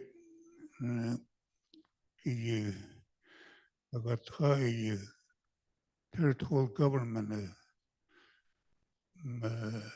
على يونت نغا على يتساكو من هيتا كيتيني أكولي كو territorial government كوغا على يتساك يزوان كوغا كنا نوكا كوزي تنا ريونا يكو على يتالن لي يتوترا كون شوترا كيتيلني أيو كاغون تهيو رخيني ركا كوين Chief Land Corporation President RRC Rayuna y tenekun tharate ina tharakete goga y land klimakin laka kakya kuna dunka we y kagontana wa yuna kot ni shona na to the constitution wa Senate Nation ga يكون رأينا treaty da agua que de yitla oti yu que son que de yitla ni de que no quiera de tlani y justa la que anda en el negocio tiene que ser ni la unión de wala da que de yitla na agua treaty que se Uyed de tenir samola huye ulani oy taho enitla ya que de nitla de kelma que de nitla ni agini hotit tani hilatu da si asa con la hinia a hinia ko kede tlani y da yune tena tara ko de we dun ko kede tlana y Thaizina kana wa go ki to to tan ba go wo de do ko ka ke ni wala ni uti da ga so ke no ka a ki lian i kon ka ki ni tan ni ya ti to ke go i ko tara ta ke ni ti agora ko ka le ka te ke de wo la cosa que no ku ane tena wo no ga que no ka ane you are unit rakin tena wa hitlik kunne rakese ka go sho rakin yizden terinna surat o kere ane ya i ko tena surati raka pa ka dai rakese ka da sure teacher tara te o hatene i ko tayit ta hide uda akade kala gusto hito ako ni akade Kadia location like Tahoyara Kokinishu, Kokiat and Hill, and a Kana Sure, then Hero go Sego one.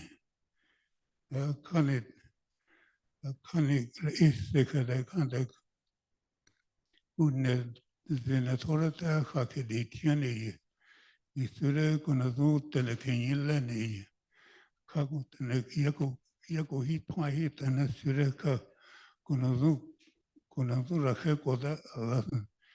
I must be Charlie, the yellow going to show must be. I call a show Kalusin, they must be.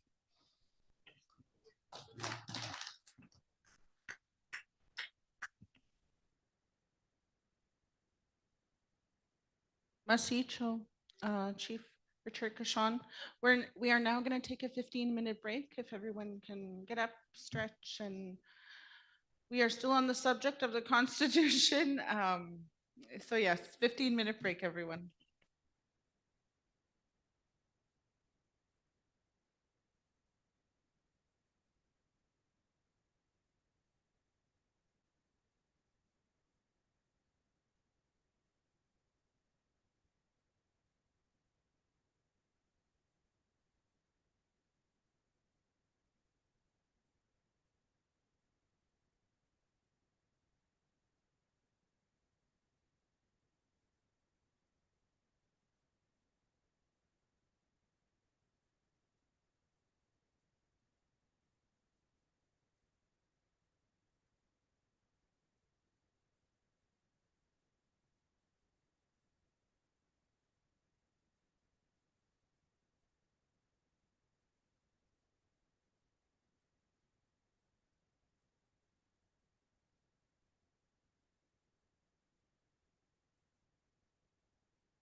Hello, everyone. Oh, hello, it's door prize time again.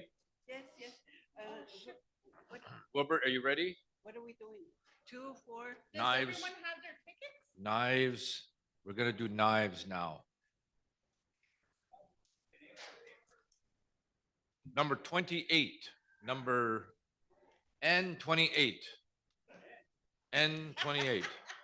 28. Mr. Lockhart, Mr. Cook. Next one.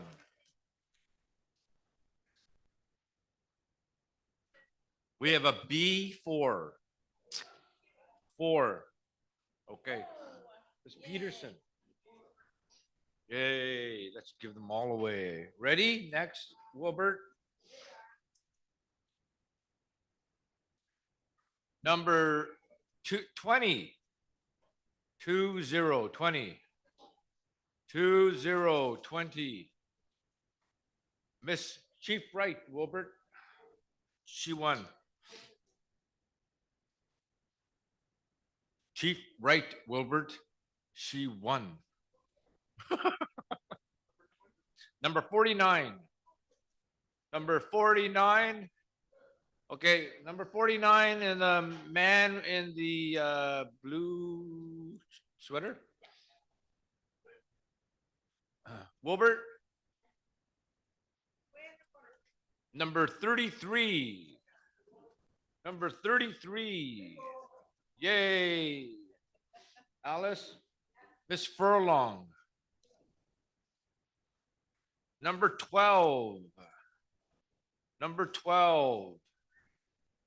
Number 12. Number 12. Hello? 12. 12. 12. Philip Mackenzie. Alice. Philip Mackenzie. What? No? Okay. Chief Alice, Chief Andrews. He won a knife. Number 14. Everybody gets a door prize, so let's just keep going. Number 14. Number 14. Number 14, Alice. There we go. Number 25. Number 25.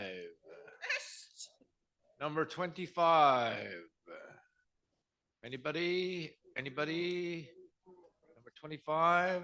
How about, what about the blankets? Number 25. Mr. Catalay. He won, oh, did he already win? Yeah, he already won. Oh, he already won? Number 25. Number 25. All right, we're gonna move to number 11. Number 11. Number 11. Number 11. No 11s. Because nobody picked it. Number 1. Oh, Chief Patsina. Oh, Charlie. Number 35. Number 35. Number 35. Number 22. Number 22. Alice, are we going to give up the jackets? 22. The jackets. Number 22. Alice, give Chief Godet an extra small Dene Nation jacket. Oh, okay. It's blankets. What was that? What was it? Number 22? Yeah. Number 16. Number 16. Number 16. Anybody? Anybody? Anybody? Number 16. Next. Number 8. A Dene Nation jacket. Turquoise. Number 8. Number 8. No number 8. Number 38. Number 38. Oh, Chief Andrews. All right. Are we done now, Alice? Or keep going? One more. Okay, number 21. Number 21. Anybody have 21? Anybody? 21? 21, anybody? Number five. Anybody? Number five, anybody? No? All right. Number 13. Anybody? Number 13? Anybody? No. Number 15. Anybody? Oh, Mr. Mackenzie. Alice, Mr. Mackenzie. And that's it. Number 15, and that's good. All right. Can we do the photo now? Yeah. Everybody, can we do a group photo before we get into the next meeting? We'll do it in front of the banner, everybody. So can we wrangle up all the chiefs and delegates and elders and staff to do a photo? Real quick photo in front of the Deline sign. Yes, Miss Peterson, Miss Furlong, Chief Blake, Chief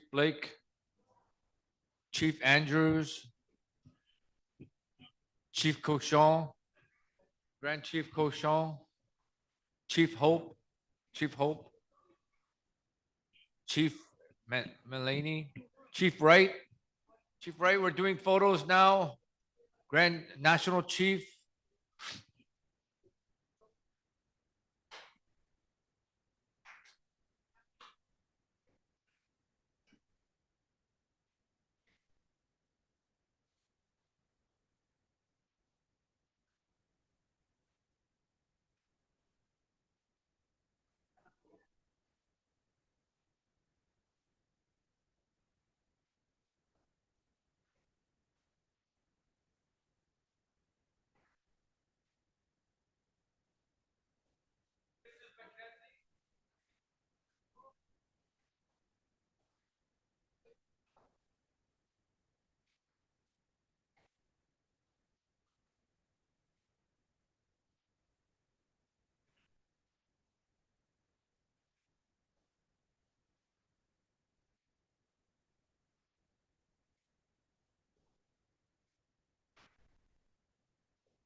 Thank you, Madam Chair. Yep.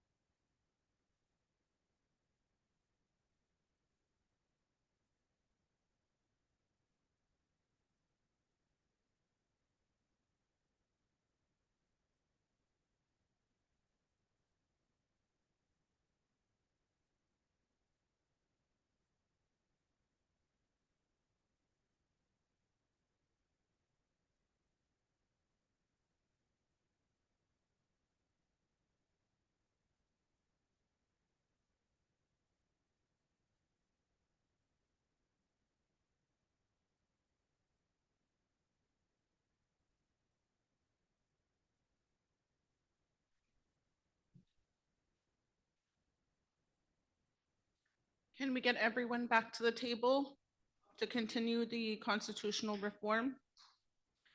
We are going to have Chief Liz Wright from the Gwich'in Nation speak on the constitutional reform. You ready, Chief Wright?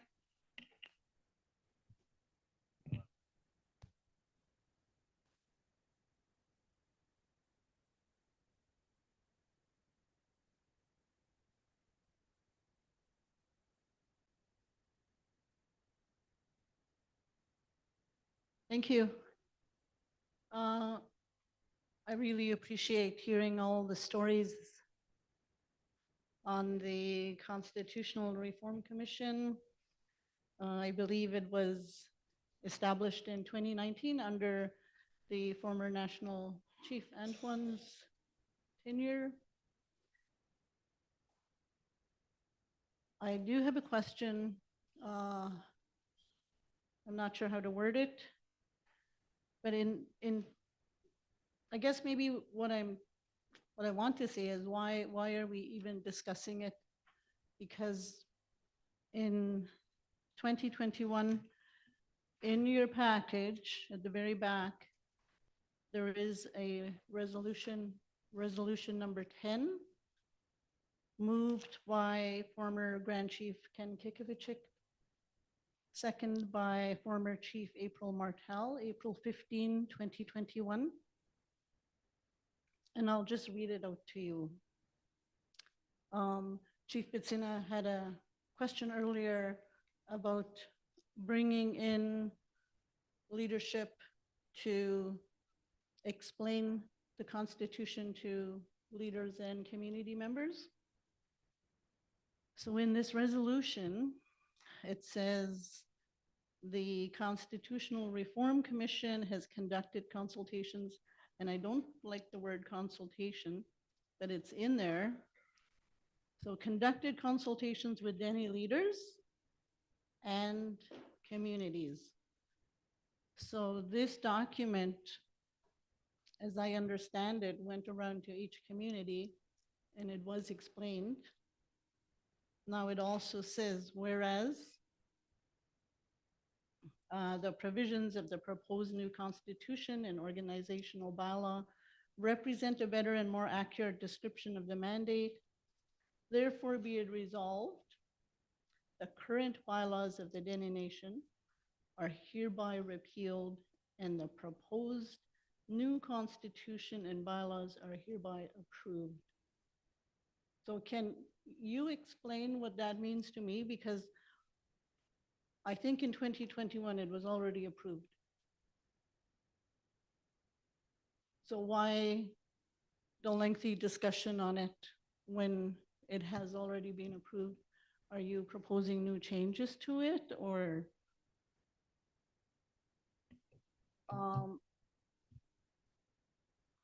and yes, understanding that we just got this 2 days ago, right? And going through it, there's a lot of pages to read through, but if you go to the very back, the resolutions at the back, resolution number 10, I'm not sure who could explain that to me.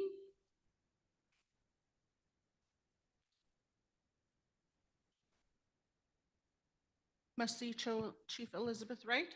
I will get Phil to address this matter as the motion is attached in your binder packages. So please go ahead, Phil.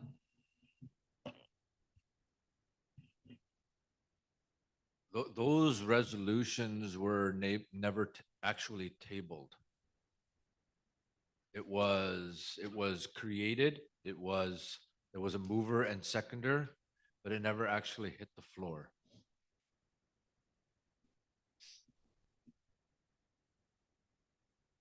Go ahead, Chief Wright.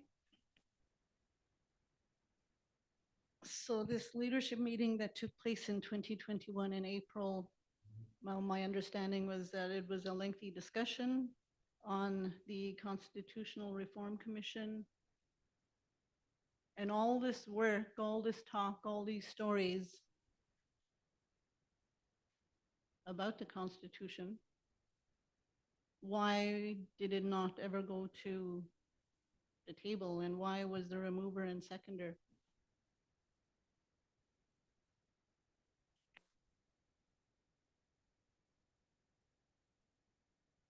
Go ahead, Phil. Or Grand Chief, Herb Norwegian. Okay, yeah, thanks, thanks for that, yeah. The idea was here that there was a number of pieces that would address the completion of the Dene Nation Constitution, and number 10 is one of them. Number 10 resolution addresses the bylaw, and it talks about repealing it. And what we did there was that when we went into the communities and talked to leaders, well, we said this is ready to go. Everybody said yes, we like it. And so the chair of our group said, well, could we get somebody to put a mover on there and a seconder?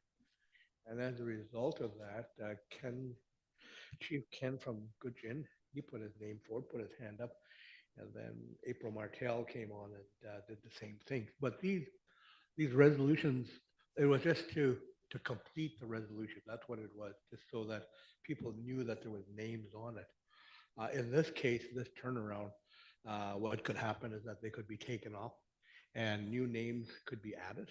If people like the resolution the way that it reads, resolution number 10, constitutional reform, basically says that therefore be resolved that the current bylaws of the Dene Nation are hereby repealed and the proposed new constitution bylaws hereby approved. So that's basically what we're looking at. So it's just a normal practice. Now, had we gone to the assembly, we would be asking somebody out there to put their names forward, and these were the people that came forward. So that's what this is about. We wanted to package it so that when we came to the assembly, everything was complete, named, movers, seconders, and that's the assembly. The assembly never happened. The assembly did, to some degree, talk about the Constitution, but it was never ever brought to the floor. And for some reason or another, it just basically died. And the whole crew of us that were there ready to rock and ready to move with the declaration and the Constitution and the bylaws, we're stunned. And we just sat there, and the national chief at that time could have actually taken it and said, just a minute. The national chief the last time around had moved it, ready to move it. So I think that we should go ahead and get it moving forward. That didn't happen. And so these motions just sat the way that they are. And so what could happen is that these names are not permanent. Some of them are not there in political office anymore. So what can happen is that we could take the names off. And if you want to, we could put your names in there if you're interested in moving that section of it. So there's roughly about 10 of them. People want to take a look at that. There's about roughly 10 really hardcore resolutions that would actually bring this to some kind of a closure. At least we can take it. And if there is movers and seconders, then we can actually recommend it to this number's assembly, and the national chief could actually take it and do what he normally does, which he gives his presentation and recommends the Constitution for the assembly to adopt it. So there's a few steps that you can still go through. So those are my comments. Thanks, Chair. See Herb, your mic. Go ahead, Chief Elizabeth Wright. You. Thank you, Herb. My thoughts on this, the resolutions are very strong when we're sitting at this table. Otherwise, what's the point of making resolutions if we're not going to honor them? I don't want to change the names. I don't want to change the mover and the seconder. In good faith, they made the motions and seconded. I just don't see why we're discussing it. Coming across it earlier, and I didn't I didn't really want to say anything because I wanted to listen to all the stories and listen to what everybody had to say. Like I said, the resolutions are quite powerful. If they weren't, why do we continue making the resolutions? And if there's changes that are being made, then we'd like to see the old constitution and the new constitution with the changes that are being made, if there are any, but I don't see any changes that are being proposed today. So again, maybe my question to staff, I don't think it's fair for National Chief to talk on it because that was under former National Chief Antoine.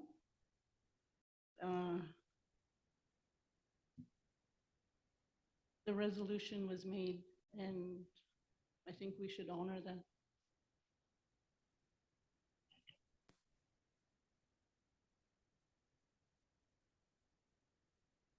Very good. Masicho, Chief Elizabeth Wright. Phil, would you like to please comment?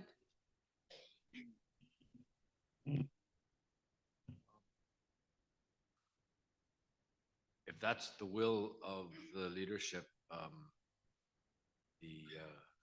the staff will comply. As for why it wasn't ever tabled, or those were very turbulent times because of COVID. We were going to have an assembly. It got delayed, the election got delayed, etc.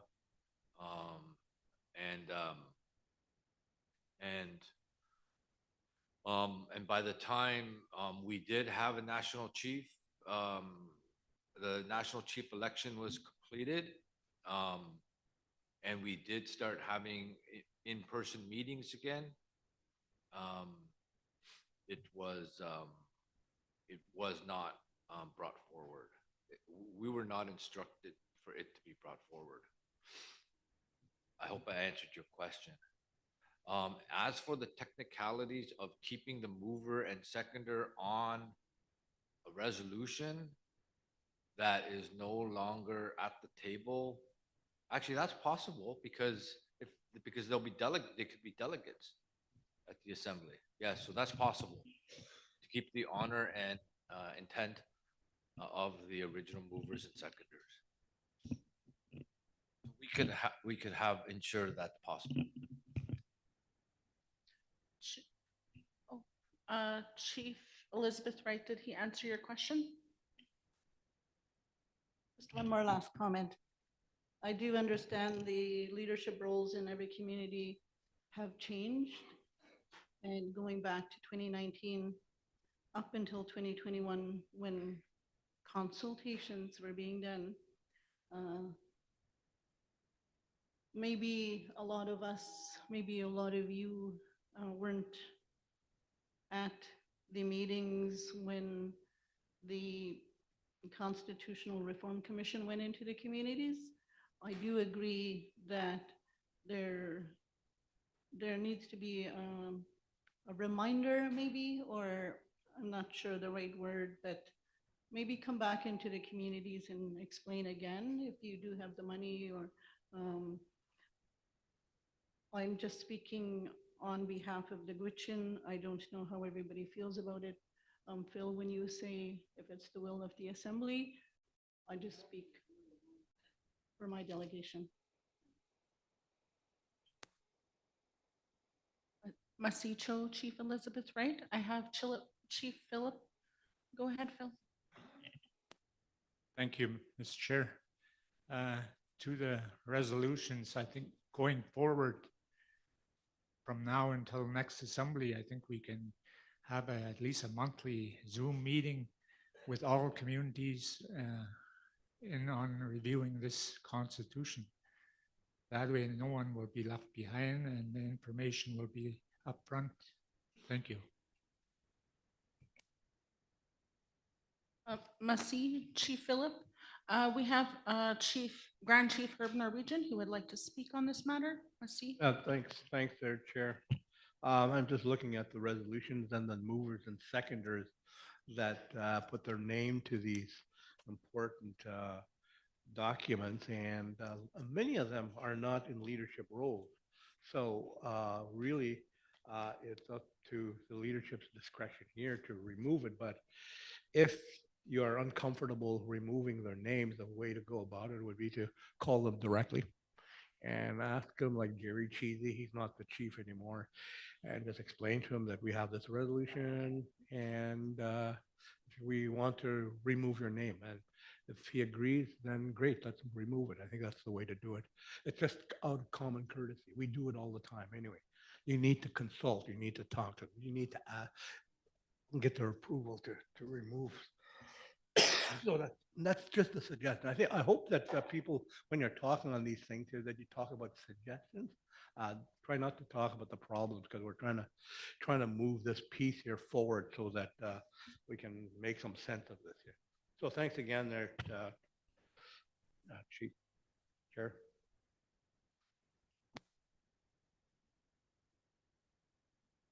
CHO Grand Chief Norwegian.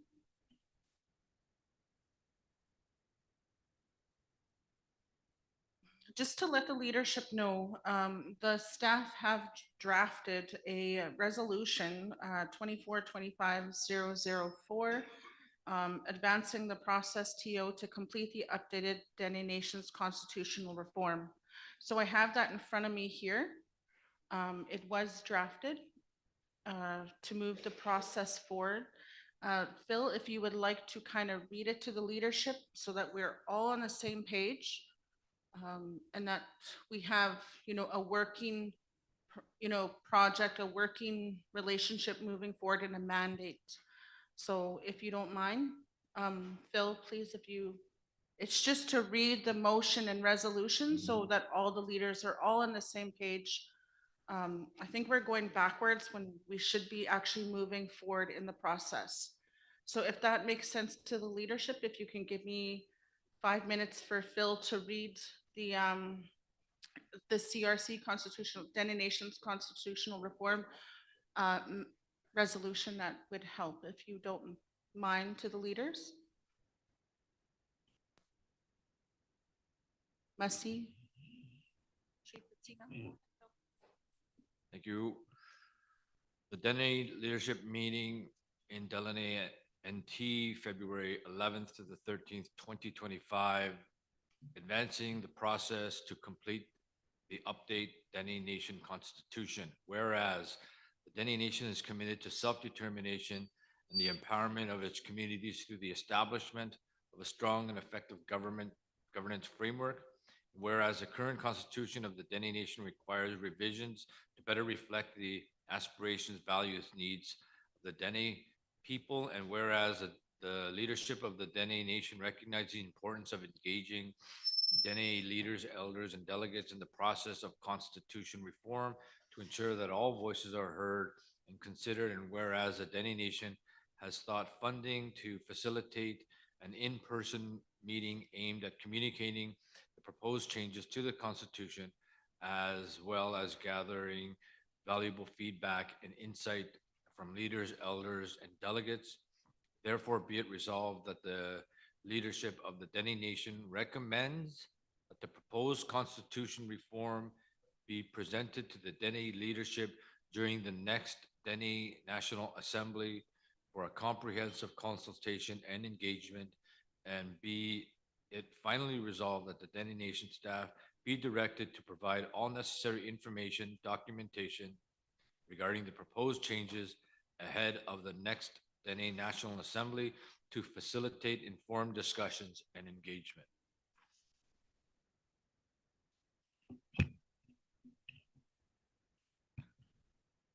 Okay, I'm not sure if any of the leaders received this in your packages.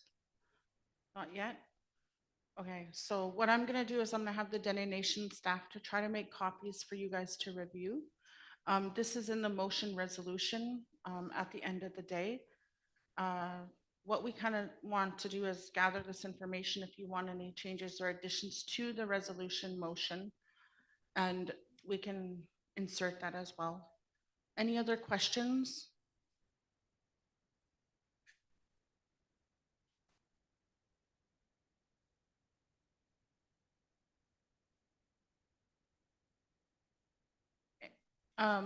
The Dene Nation just wanted me to inform you that the plane is leaving tomorrow, a little late, not at 4, at 6. So we have enough time to talk about the Constitution. So if you guys don't mind to do that tomorrow. But there is a draft here that's new, and we want to share with you. So I'm going to get the Dene Nation staff to make copies for you guys to review it. I think this is an ongoing discussion, or okay, Grand Chief Herb Norwegian. Yeah, thanks for that. If people wanted to meet tomorrow, that's fine. It's really at their leisure. But I have to leave tonight. I've got another engagement there tomorrow morning, so I'm kind of tied up with that. So if there's somebody here, I could leave it with somebody that's got a constitutional mind. I'm sure all of you have got some inkling and know how to move these kind of bits and pieces. It's all common sense and it's all written anyway. So those are my comments. Thanks there, Chair. Merci, Show Grand Chief. Any other comments?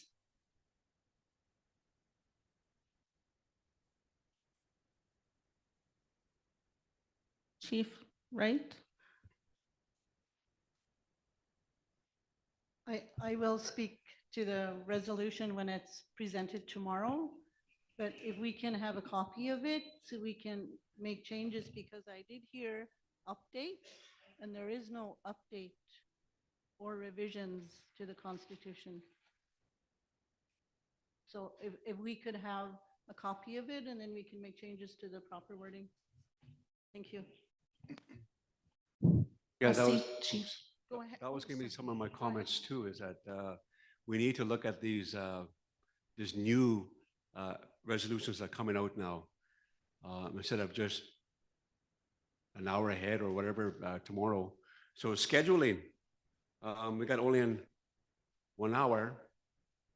We got Western Boreal Caribou Initiative, updates, questions, next step. We got court actions, E&R, Cove Lake, education. So that's 1 hour. I don't know if we'll get through that. So maybe suggesting, maybe if we continue, suppers can be provided here. Yeah, so maybe if we work through it, maybe try to get as much as can we get done, because tomorrow, because we haven't even discussed resolutions yet. So that's going to take a while too. So scheduling wise, it's going to be, we're going to be scrambling, and then want to try to get out of here. There's a charter tomorrow, but see what we can get done. And tomorrow is going to be another day. If we can see what we can get done and make sure that we get the resolutions as soon as we can, so that we can review it, make our comments, and have some good discussions, because each one of us around the table represents our community, our regions, and our membership as a whole. So let's have a good discussion, everyone. Merci. Merci, Chief Pizzina. Okay, we are going to get packages for you guys to review. I will have the staff do that immediately. What we want to actually, can I just leave the constitutional reform put aside right now, and then we'll move on to the education part, because Chief Elizabeth Wright and Danny Gadet would like to make some suggestions on the education reform. They've been waiting, and we're actually late on the agenda piece. So if it's okay with the leadership, we can move on with the education and have Chief Elizabeth Wright address the education part. Masicho, Chief. Thank you, Chairperson. My favorite topic. Thank you for allowing me to put this on the agenda. it's my passion on education. And in 2023 at the assembly in Fort Smith, Smith's Landing, we did pass a resolution. At that time, we passed a resolution to form a chiefs committee. And I spoke on the importance of education in all of our communities. Just recently on January 31st, the Grand Chiefs from every region received a letter from Phil Moonson requesting a representative from your region to sit on the Chiefs Committee on Education. It's called the Council on Education Experts. So I do recall with my conversation with Phil Moonson that the Dene Nation did receive some funding from Indigenous Services Canada to develop the Council on Education Experts. Once this council is established, it's not even on. Once this council is established, what we'd like to do is review the Reclaiming Dene Education document. And I do believe when we were around the table in 2023, I gave each of the chiefs the document, Reclaiming Dene Education.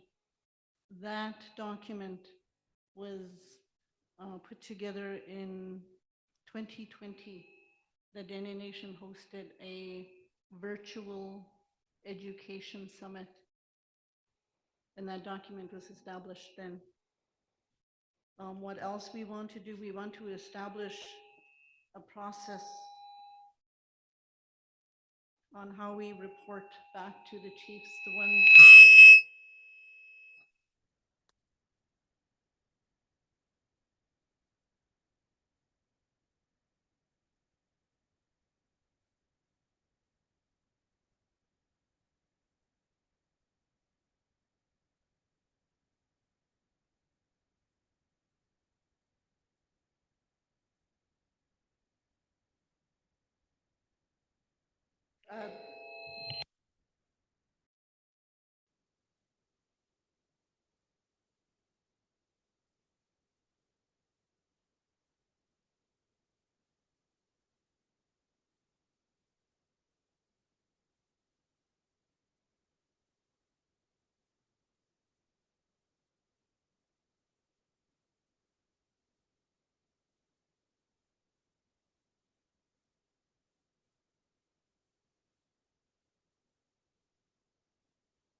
I feel so short. Okay, so really quickly, I don't want to take too long. I did say 10 minutes, but again, one of the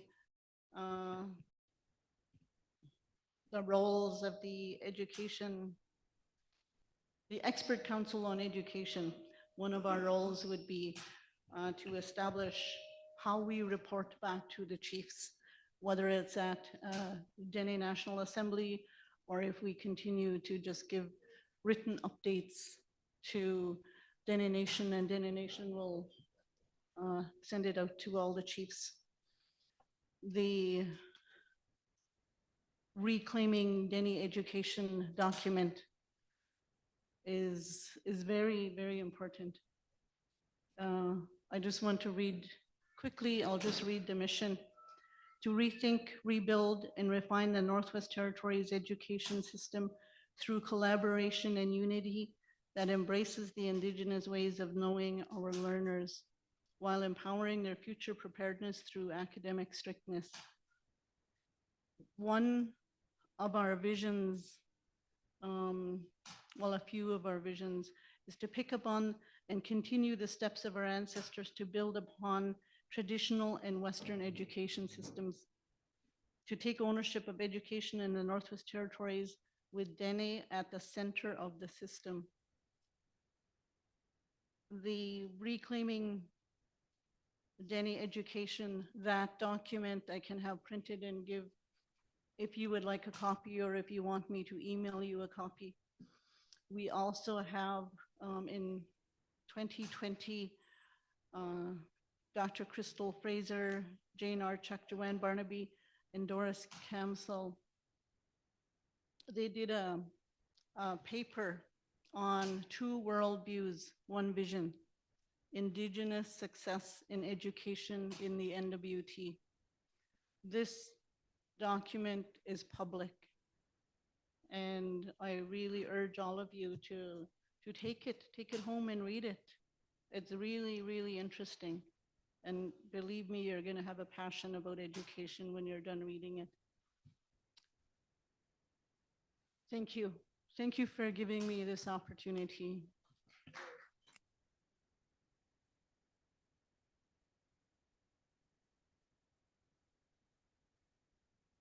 Masicho to Chief Elizabeth Wright on the importance of education in the Dene Nation. She will forward the information if so the staff can actually get that document and send out to all the chiefs and the leaders and to the First Nations. I would be greatly appreciated on behalf of the Dene Nation staff to make sure that information is out there, communicated to all our Denes in the Northwest Territories.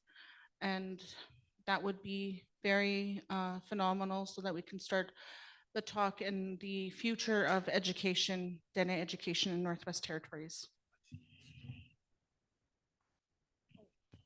Go ahead, Chief Wright. So just one last comment. I spoke about Phil Moonson sending out a letter to Grand Chiefs. I don't know if Chief Bitsina got it, but I believe Grand Chief Kashan may have received one. Grand Chief Norwegian did receive one, and Grand Chief Jackson Lafferty did receive one. I did get a CC'd copy, and the deadline, because I've been asking for this committee since 2023, it's 2025. It was spoken about many times, and so now I want the committee, I want to sit down with the committee and talk education. So if the Grand Chiefs can get me a name by Friday, it states on February 14th is the deadline, I believe, to get me a name so that we can start moving forward on this council. Thank you. Masi, Chief, we will have that for you, and I'll make sure the staff and the information given to all the chiefs and everyone. And very important, education is very important for us and the leaders here at the table. Is that everything, Chief? Okay. So we have next on the agenda is the resolutions. If we could take a 10-minute break, because I have to get the staff to gather all the resolutions together. We did put copies on your table on the constitutional reform.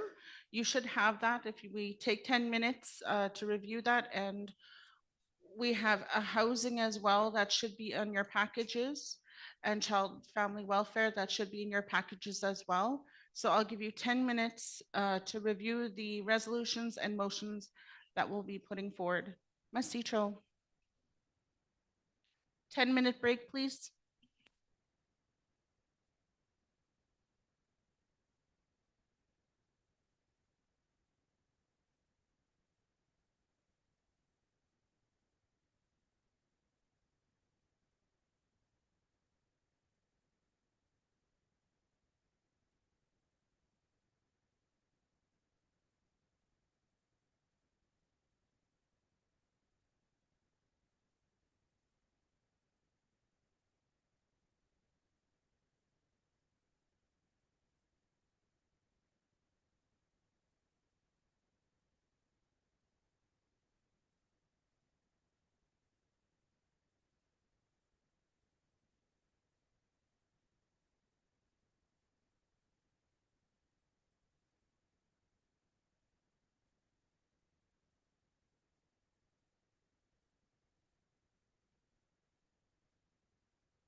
just check. So it's not.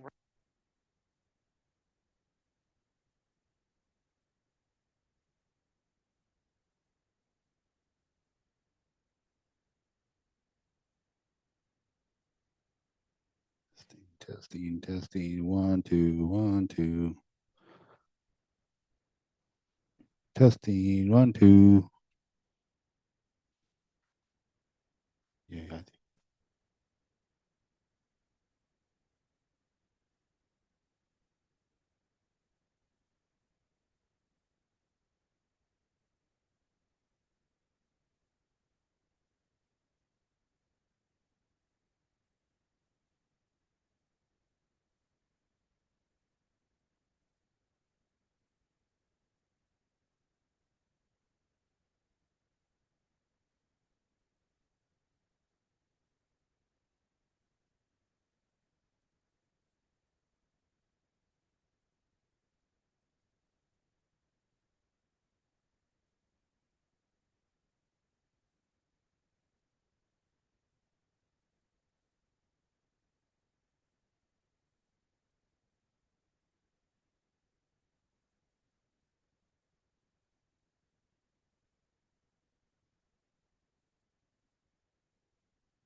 Can we gather back together?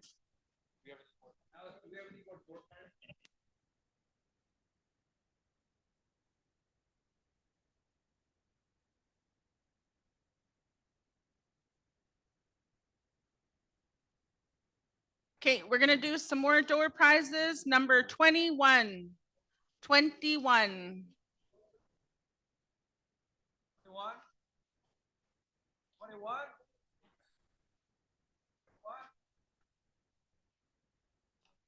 21.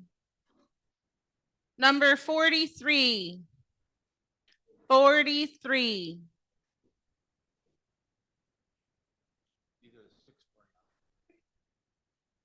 Number 6.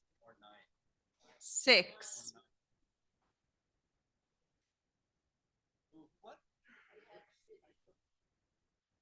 Oh, okay. Next one. It's 9. Number 9. He was putting it back in the bag. No, this was 9 or 6. Number 26. 26. Yeah.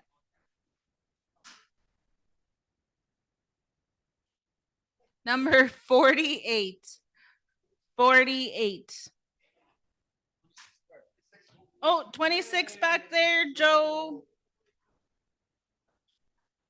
Number 48. 48.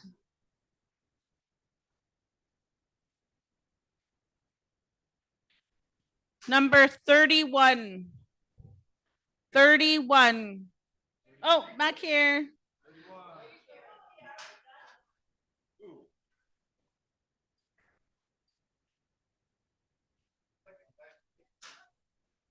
Second time? So I told you not to put it in there. Number 3. Number 3. I lost mine too. Number 3. Oh, well. You were number 3? Yeah. Okay, number 3 over here. Number 40. 40. Oh, Richard. Okay, that's it for prizes. Prizes.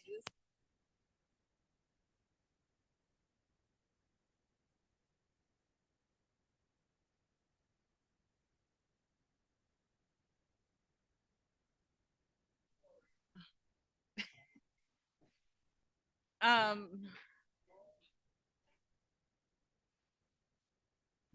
okay, the staff has, the Dene Nation staff has given you guys all motions and resolutions for review, but we are ahead of schedule. So what we want to do is, as suggested, in case there is any more resolutions moving forward, we want to speak about the Western Boreal Caribou Initiative from any updates, questions, next steps regarding the caribou. So we have here, Grand Chief Kashan has invited David to do a presentation on the Western Caribou strategy.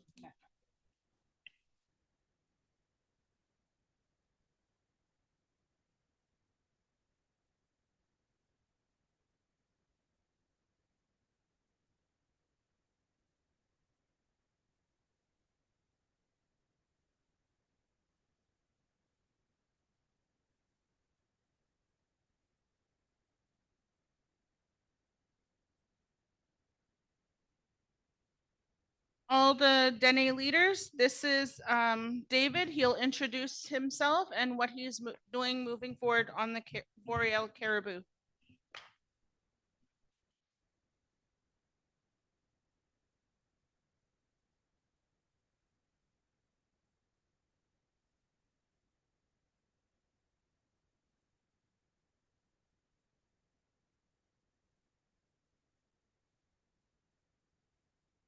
Hello, my name is David Coates. I work in a number of areas in our community. I work in the band, the land court, RC, economic development. About caribou. You may have noticed in the news that we won a caribou case, and that took place a number of years. We've been working our responsibility in a Dene way in Cova Lake. We first started working on it, and against this, the way the government has been doing it since 2007. And over the years, we've been having conflict with them.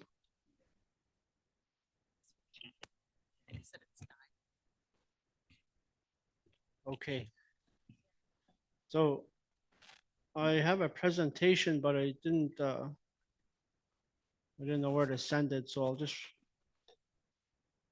go and go over it as best I can. But in 2018, we started working on an interim agreement with the GNWT to start working our RRC through the land claims has a lot of different powers. And we were having misinterpretation by the government on how that was supposed to be read. And the way they read it was that, we were all broken apart. But when we really look at the chapter that talks about the renewable resources, is that everybody is together. But administratively, the communities take care of the land around them. And that was what we went forward with. And long story short, we had a misinterpretation by the board. We went through a bunch of different hearings, and the co-management board, ruled in our favor. It went up, and the minister gave a different interpretation. It came back down, and then we went to court because that wasn't what our land claim says. Our land claim said that we could do legislation, we could run our lands around our community. And it didn't just talk about just the community members, it talked about the local area. And that's what we went forward with. Once we got that, the court came back and said we were right. This is what the interpretation was. But then they still said, yeah, the minister still has total allowable harvesting. So yeah, we were okay with that. We were going to work. But then the GNWT went back and, they appealed it. And 3 more judges ruled in our favor, and they lost again. So now we have the treaty says that we take care of our own area. It opens the door to, it says that the modern treaty, the land claims open the door, and it offers space for Dene law to take place. So which is, a lot. It also says that the total allowable harvest that the GNWT was falling back on is not the only way to do it. When we were talking about this, a lot of the, when we go back into history, the way the Wildlife Act was put into place was to protect us.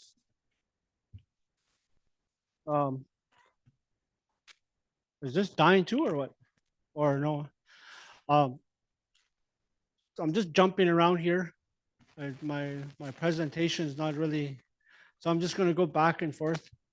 Back in the first part of the Wildlife Act, when it was really established, was to protect us. These Europeans were coming up in the early part of the century, and they were overhunting everything. And when you look through the discussions about how this Wildlife Act was put into place, it was to protect us.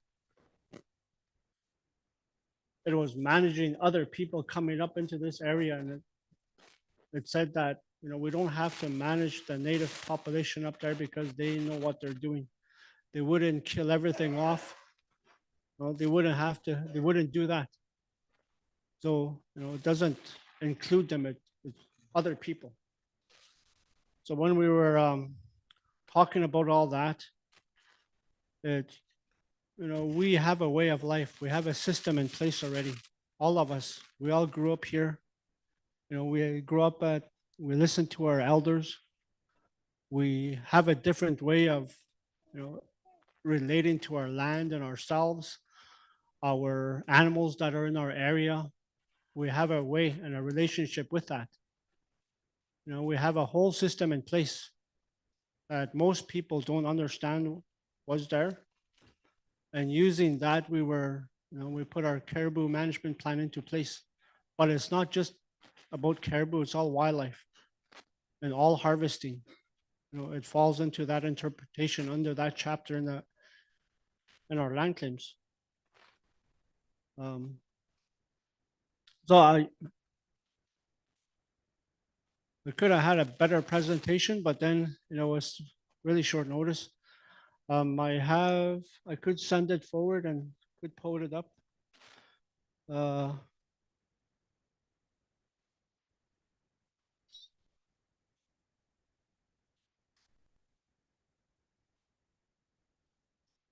And like right now, we're having an interim agreement that we're working with the GNWT to reflect what it was, put into court to reflect our rights in the Sawtooth.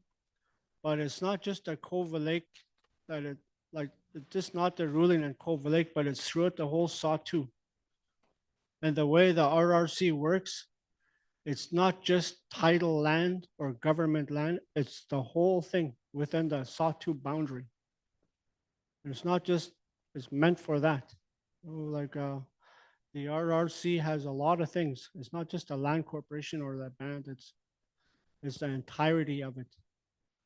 So when all the RRC starts really exercising the authority and the power of the thing, it'll meant to manage a whole bunch of stuff. So that's what we want in court. The right to have our own law the way we want it. Not to be interpreted by somebody else. It's by ourselves and who we are.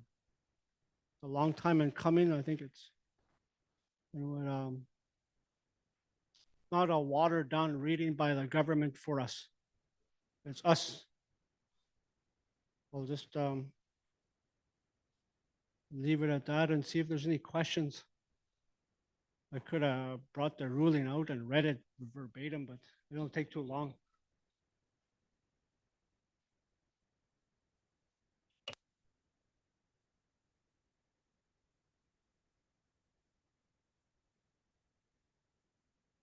Thank you so much, David, for your comments. Is anyone open to the discussion on the boreal caribou, as it's very important? David is actually going to send it to the Dene Nation staff. They're going to put the presentation up for you guys to review. If we have any more comments for tomorrow as well too, David could definitely present, but we're opening the floor right now for any comments or suggestions moving forward. Anyone? Chief Bettina? Thank you, Madam Chair. So I wanted to ask you a question, David, so this is boreal caribou, is that correct? Now, what about woodland caribou? Oh, Bearland? Okay, good.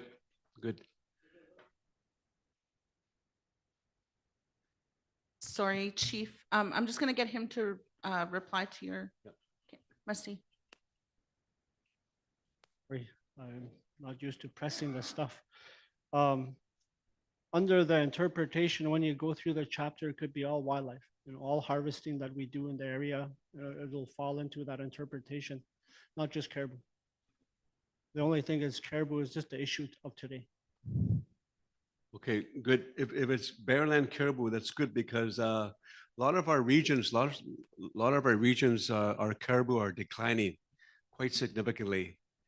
I know with our region, with the Bathurst, like we were over close to almost 1 million strong back in the 90s. And GWT put a back in the 90s, they put a law saying that every man, woman, and child is allowed 5 caribou. So way back then, in the 90s, caribou was plentiful. Caribou numbers were up there. And then the government put that ruling down saying that every man, woman, and child in Northwest Territories is allowed 5 caribou. So that really affected, with the city of Yellowknife, like 20,000 people. Can you imagine how much caribou was taken for that year or the year before and after and after? So really with our region, with Bathurst, the caribou never came back. The numbers never came back to a healthy number. Never did. It never rebounded. It never came back. And now I'm sad to say that it's almost 6,000 caribou that we have approximately. So can you imagine almost 1 million caribou down to 6,000? That's all we have. So I believe that the caribou is, at least for the Yellowknife Dene, and I believe that people around this table, that caribou should be an issue that we should talk about, because if we stay together and we insist or come up with some good, strong, say, recommendations or coming from leadership, that we should manage our own caribou. We should take care of our region, our territory, our community with caribou, because what better people to manage the caribou is the First Nation, because GWT has been failing for so many years. So I believe caribou is going to be a big item, and we should stay together on this issue, because caribou is a main food source for a lot of us. Caribou and fish, but caribou is the main food source for definitely for my people around the Yellowknife Dene. Not only that, but in our community of Acacia also too. So with this winning of this court ruling, I believe that it's going to be beneficial for all of us, because we can use that ruling. Because that ruling will definitely help our regions, help our communities with caribou. So I strongly suggest that whatever that, if you can present us your presentation, and we can build on this. So that way we can use your information, and whatever momentum you got this year with the ruling, maybe we can continue it for this coming months, these coming weeks, all these months that we can work towards caribou for all of us. So caribou will be strong and healthy, and hopefully the caribou will come back with numbers. Oh, I think I broke it. Okay, yeah, Masih.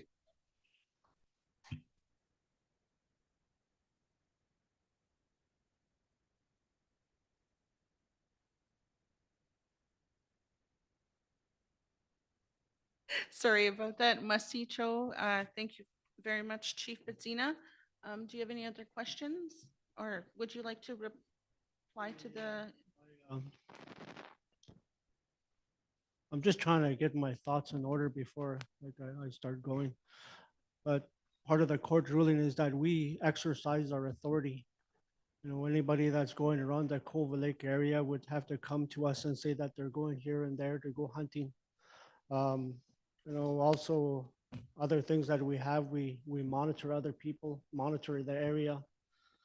And that's just right. You know, before all this modern stuff happened, we had protocols in place. You know, other people come in visiting our lands would, you know, come to us and say that we were here. You know, that's just the same thing that we're carrying on today. And I think that's important because too much of it, you think you have overall rights just because you have it. But, you know, to have respect, responsibility for the area. Cove Lake is the size, you know, the area around Cove Lake is the size of like Switzerland. That's huge. Cove Lake and Fort Good Hope is the size of Austria. You know, our land is big and huge.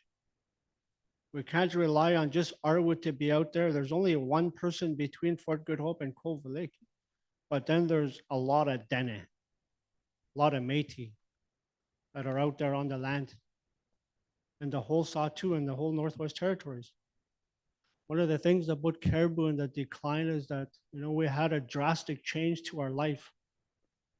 You know, a lot of us remember our entire families going out hunting and trapping for the whole season. Pre-2000, that all stopped. You know, a part of all that is happening now is because of those things. For 200-300 years, our people were going trapping. You know, so a lot of it is rebalancing out.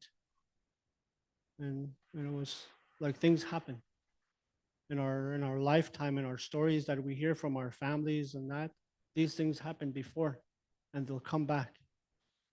And that's the way we're going ahead. Thanks. Oh, David, Masicho. We are actually waiting for the presentation to be uploaded, so just give us a couple minutes and I think David can have more. Is there any other questions? Would anybody else like to speak from the leaders? Oh, Chief Richard? Yeah, the caribou, our elders like that really talked about it in stories. These are spiritual people. They were born on the land and they were well awake.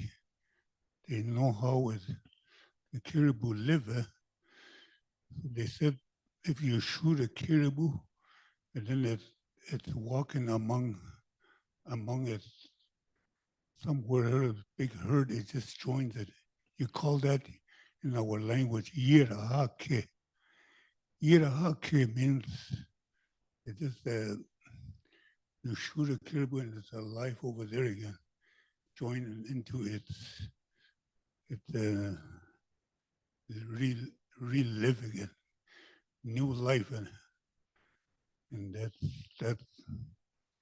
that's what the elders, the spiritual person has said, and it all goes to a good place. So that's the teaching of it. And this about this caribou, a lot of time, maybe over 10 times. The first time I brought 10 elders to Good Hope, and all the elders didn't agree with what their ENR was saying, and they want to put a quad on the caribou. All what the elders had told stories, they never listened to our side of the story. They just wrote only on their side. And nothing was mentioned there. Next time we meet again, and then they still want to call her caribou like that. That didn't work good for us. You know, the caribou, they're putting that collar on that. When you, that's a big kind of like a white leather or something.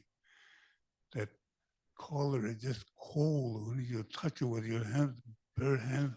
The one that got killed or something, that it, wolves killed some of them.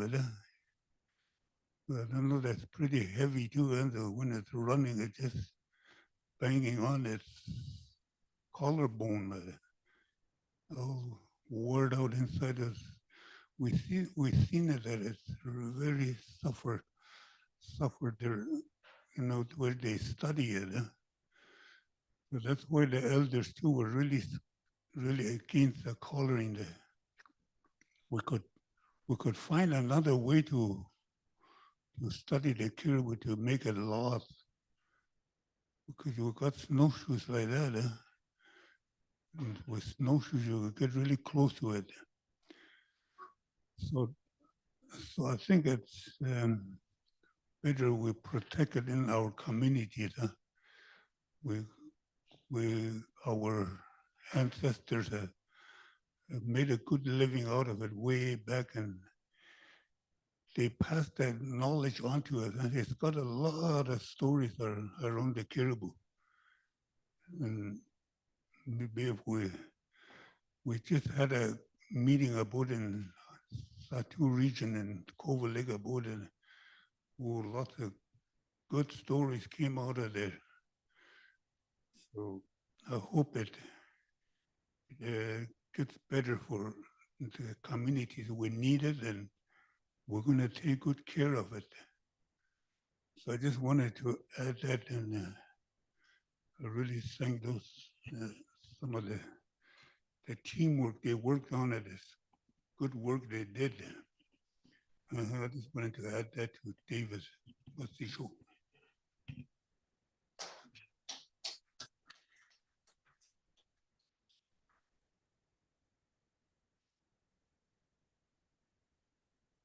Must show Chief Richard. Oh, Grand Chief Kashan, you can go ahead, please. Just a comment. To do that count, we had to do our own to justify that our numbers were different, and sure enough, it was. So when you really can't believe when you call it caribou, the big herd doesn't go near those caribou. They don't go near them. They stay away from them. The big herd, just a few of them stay with them, and that's what they count. And then once I went out to the chopper, and then I knew where the big herd was. I told him, well, what about over there? Oh, okay, we'll go there, he said. If I didn't say nothing, they would never went there. So things like that, they don't tell you. But then when they count this, they're looking through a binocular. Oh, call. Oh, call. I missed something. Bushes, they won't count it. There's trees in that bushes, they won't count it. So just remember that that's the reason why we kind of challenge it, and it's something that really is to our heart and we live on every day. Can't live without it. And it's sacred and spiritual animal, and we never hear our elders say numbers are low yet. Never hear that. In the 50s, it went down, but went back up. Right now, cows are having 2 or 3 calves a year. So numbers are going back up slowly, faster than you think. We don't know what's going on. They said, well, we know what's going on because there's a cycle. And they're shooting too many bulls. So nature is taking care of itself. It's a course. So there's not enough cows, so the nature takes care of itself through that animal. So you have to really watch what they do. And then even the wolves, right now there's a lot of wolves down that way. I went out the other day, I thought it was a skidoo. The wolves crying, and I guess they're lined up. And I like, whoa, there's a skidoo. I went there, and here there's a big wolf tracks. But from all that bounty, they moved down that way, so there's more. And then when you're out there, the caribou they like to go to your fresh trail because the wolves don't like your fresh trail. So if you really want to do something about numbers, is to be out there and take care of your animals yourself and not really follow what the NR is telling you. You have to justify what they're saying so they can get more money. We don't have to, because it's our livelihood. We shouldn't be proving ourselves through science, and we proved it twice already. How many more times do you have to prove it? And we don't like to talk about it all the time. It's like when you're talking about each day and the weather. Elders never allow you to do that. And now we're just steady. If I was talking about you every day, you're not gonna like it. And that's why the elders always said that, and they disappeared. And so we always keep that story in mind that a long time ago that we're talking about this caribou and it came gone and the people starved. And that's the kind of story we hold on to. And not for us, we don't own it. We don't know where to go, but it's up to him. It's like they're questioning him. And who are they to question him? And so think about it that way, and then it really makes sense as Dene and then allow to what we're going to work towards, and a lot of things we can't write down because it's God given to you. So a lot of things we're not going to write about. We're not going to put it on the law, but we can share it amongst each other's stories. And some of those things we just can't give it because they're going to use it for themselves. And all they think about is Sumba, but then for us is our livelihood. And for our children, our grandchildren, his children, so stuff like that. So I want to share that. But we always think about things like that, and the elders of the past that were smart to put tools there for us through the land claims. It helped us.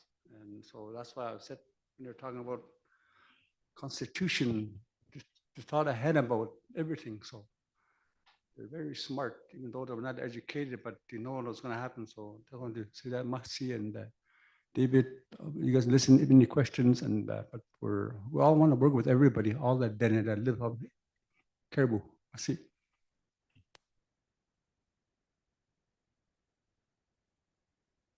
Masicho, Grand Chief Kashan. We have another presenter that will be presenting to you. His name is Trevor Teed. He is the Director of Lands and Environment for the Dene Nation. He's going to give you basically an update, and then after the update from Trevor, we're going to go over the slideshow that David will finish off. So if you go ahead, Trevor.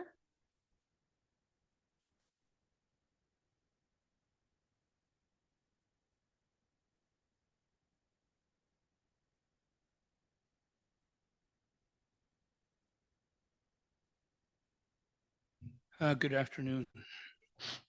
My talk here is going to be about the work we've done over the last several years to use Dene knowledge to protect boreal caribou and its critical habitat, and develop a kind of a framework or a protocol for government to follow when they want to access knowledge from you and your communities and regions. We started this project, or we were first looking at this project in 2020. I was approached by Deb Simmons, who used to live here in Deline. She had read one of the reports Dene Nation did on the use of Dene knowledge for development of the Indigenous Knowledge Protocol the federal government had. And she recommended that I talk to CWS, Canadian Wildlife Service, and I did. This would have been in early 2020.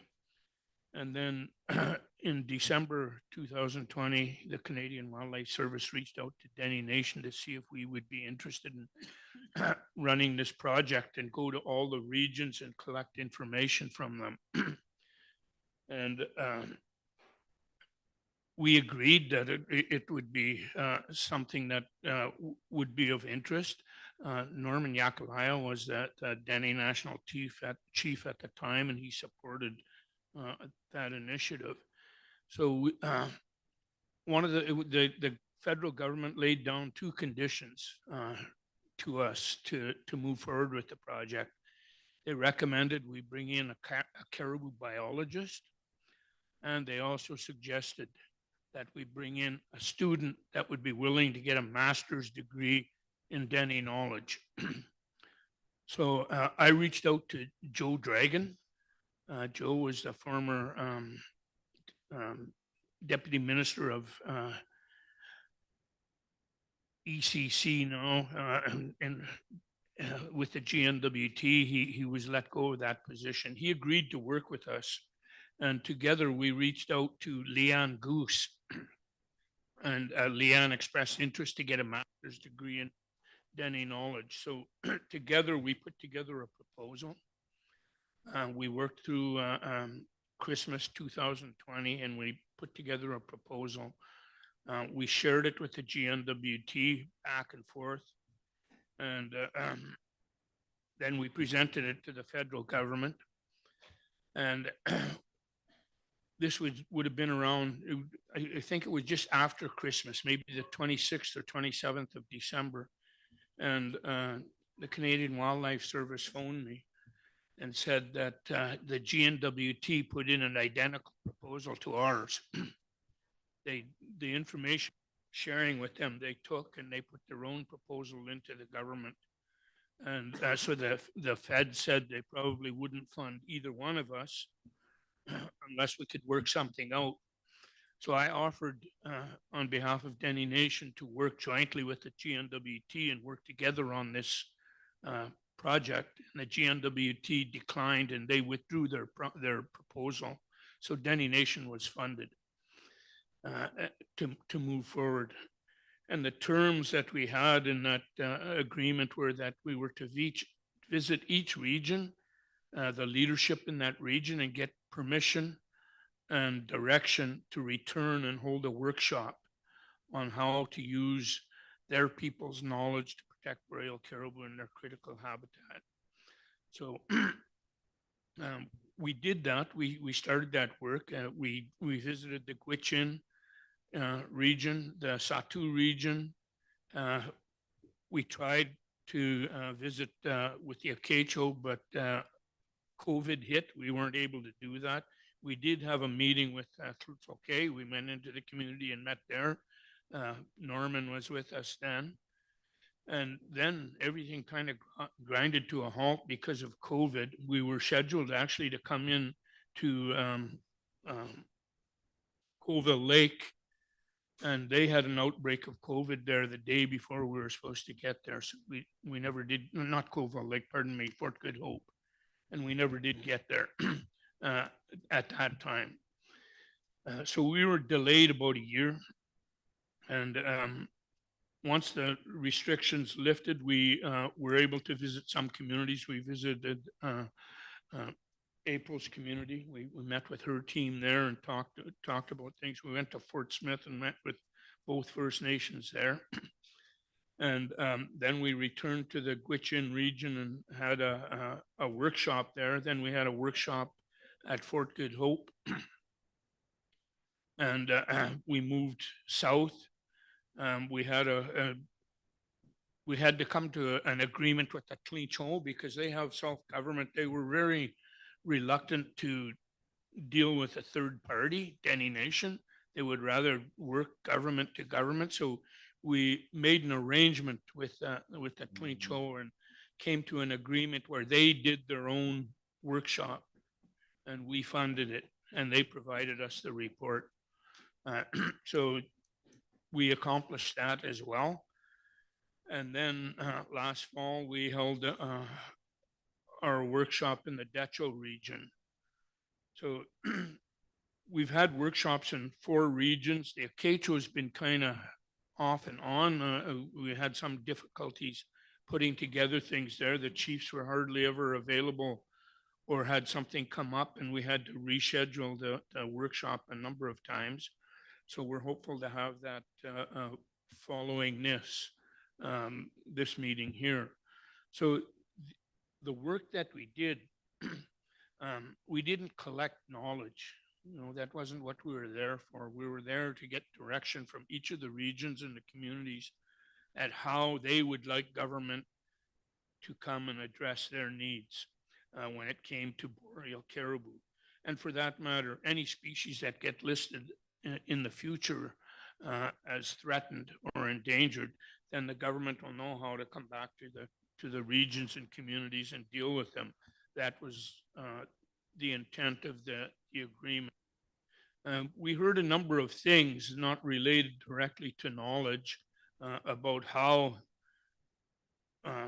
government should deal with each region. Some of them varied a little bit, but they were pretty consistent and sounded quite a bit alike. One of the things that we heard was that the GNWT should change its firefighting tactics and look at changing their value added designation to fight fires and include in their habitat of animals that are listed as threatened, and that goes to boreal caribou. So if there's a fire in boreal caribou habitat, the government should attack that fire and put it out. That's essentially what we were hearing in every region. We also heard that for example, in the Gwich'in region, what we heard was that there was already a protocol that was developed in the land claim, and that the government should follow that protocol, but at the same time, they should follow the traditional protocol and reach out to the chiefs and councils and let them know that they're coming into their communities, because that's not in the land claim agreement. And the GNWT heard that. They were at that meeting, and they, I think they do that now, my understanding is.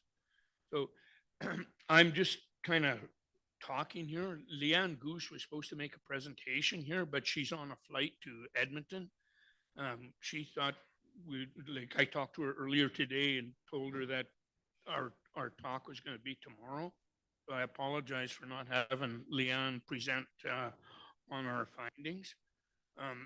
I did mention that Leanne is working for towards a master's degree, but she's also has to complete a booklet, a pocket-sized booklet on Dene knowledge.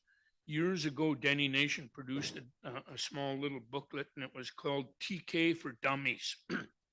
And nobody really on our team really liked that name, TK for Dummies. So Leanne is going to be modifying that document, and it'll have a name change, and it'll include the protocols for each region for government to follow.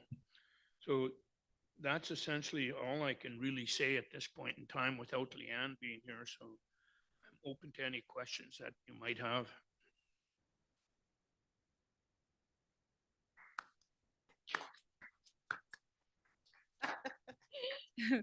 Masicho Trevor, Director of Lands and Environment. Is there any other questions? As David here would like to go over the slideshow, if that's okay, if there's no more questions or suggestions for Trevor or David?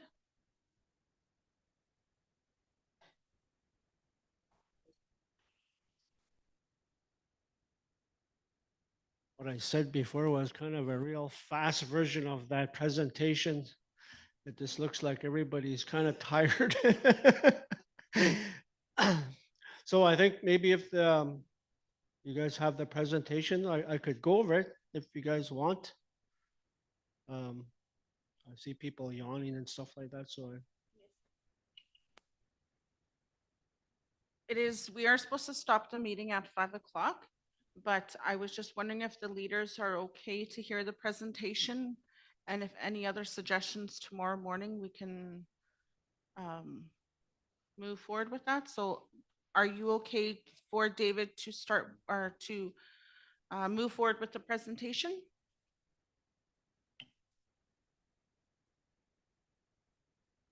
I have a lot of people saying yes. Okay, so if you want to go ahead, David, we'll go over the presentation. Any questions or any of that, we can wait till tomorrow because I'm supposed to stop the meeting. It is at 5 o'clock, so I know, just go ahead. Musty Cho. Um, the, our repeal, this whole conflict didn't just happen just overnight. It was ongoing. And in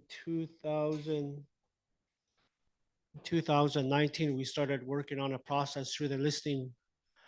The Sawtooth Renewable Resources Board, had a number of hearings, and they called them listening sessions. The first one, it happened in here, or the second one happened here. Like, we started talking about community responsibility and how we could do that at the community level. Why that we have to be managed by somebody else.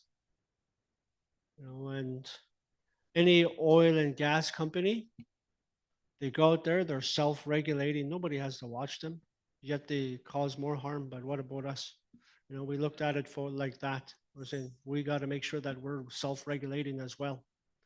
At a community level, at a regional level, all those sort of things, we have to be self-regulating. We can't rely on anybody else to do those sort of things because it's not us. It's our responsibility to our area, going, looking at these things like that and really talking and listening to people, thinking about the way we grew up, thinking about the people that were around us all those times, just remembering how they used to relate with one another when we would have a whole bunch of the herds come around our community and what they would do, how they would go about it. They wouldn't just run around and start shooting things. They would start looking at it, observe it, talk about how it looks, how much are there, like the different things that they notice about it. Then they would go out and start doing the harvesting. It wasn't just done without anything. It was always a process there. But then when I really think about it, not too much people grow up that like us. And in my mind, I always thought, well, you should know these. People should know these things already. Never realizing that not everybody grows up the same like us, with our surroundings, with our people telling us all these things. We grow up like that. We don't go to school. It's taught to us from the day we're born, with stories and relationships that we build over time. It doesn't just, like just because of that, it's a way of life, and we don't realize that we're going to school, but it's life. And as we were going through all these things, we started realizing, really started putting ourselves, okay, well, this is the system that we have in place. This is what we have already. All of us. This is our governments. This is our, the way we choose to be responsible about who we are and our areas and our people. Well, I'll just go and we'll talk about this. When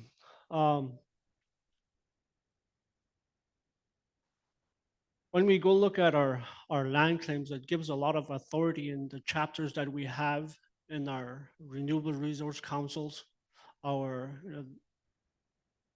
Like this whole thing is related to the Sawtooth, but it also, it could go through the whole Dene, the Dene people, wherever we live. Because pretty well our stories are kind of alike. Maybe the people that we listen to, but we all grew up the same way. In 2019, we had listening sessions. So those were actually hearings, and those are legal hearings. Everything that we talked about goes into a legal, it's legally binding, whatever you call it. Yeah, yeah. So everybody, it's like going to court, and everything is written down, and then those decisions are gone and made by the Sawtooth Renewable Resources Board. The delegate in is us, the people in Koval. That's what we, and we we've always been saying that this is our responsibility. It's nobody else's, it's our responsibility. And we can't rely on anybody else to watch it for us because it's ingrained in us. We don't go out there to mismanage anything. It's to make sure that our descendants and our future would have something. And every time we go out there, we always make sure that we just take what we need, not what we want or anything like that, as what we need, and always leaving the rest for the future. Everything we do is geared towards that. This is why we're still here. 10,000 years from now, our people are still going to be doing something. Look at it like that. Over the years, we've had many different politics. So this is just another in that line. And we didn't like the total allowable harvesting. We thought tagging system was wrong for us because why are we going to be looking at a number? The GNWT puts a number in place and says, okay, this is how much you could shoot. What if we don't want to shoot that? And the thought was, well, if you don't want to shoot it, and then it's going to go to somebody else so they could do that. But we're saying, well, we don't want to shoot it because that's our responsibility. We don't have to. We're making it a responsible choice. All of us exercise those sort of things. We don't rely on somebody else to tell you what to do, how to make your choice. The choice is ours because we've been taught from the day we were born how to live with it. Other people don't have that privilege. So as we're going through these sort of things and really trying to talk about this is what it means to us. A tagging system was, it was thought about by the nobility in England or wherever the hell those people came from. So European kind of concept. It wasn't ours. We need to make sure that it's really relevant to ourselves so that we could be responsible about those sort of things for ourselves. If we could jump to the next one.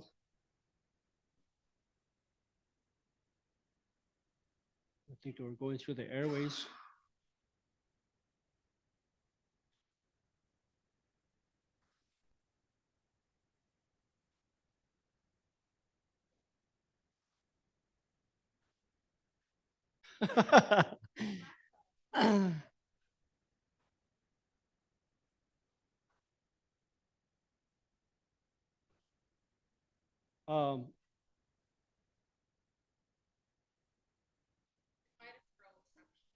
Yeah, it takes a lot of brain power to go through this, so it's slowing down your computer.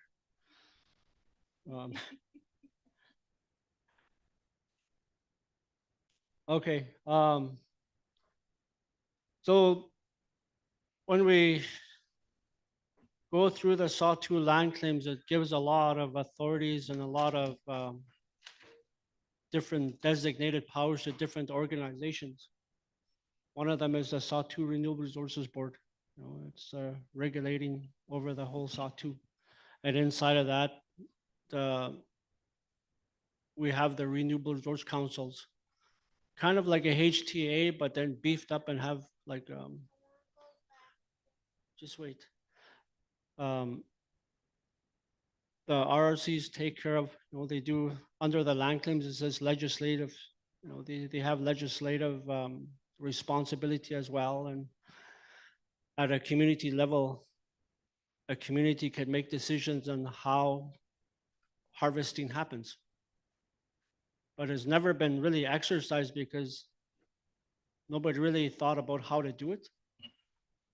As we went forward and we started having all these issues with caribou and all these other things that were going on, the roles and our responsibilities with our land claims needed to be, ironed out.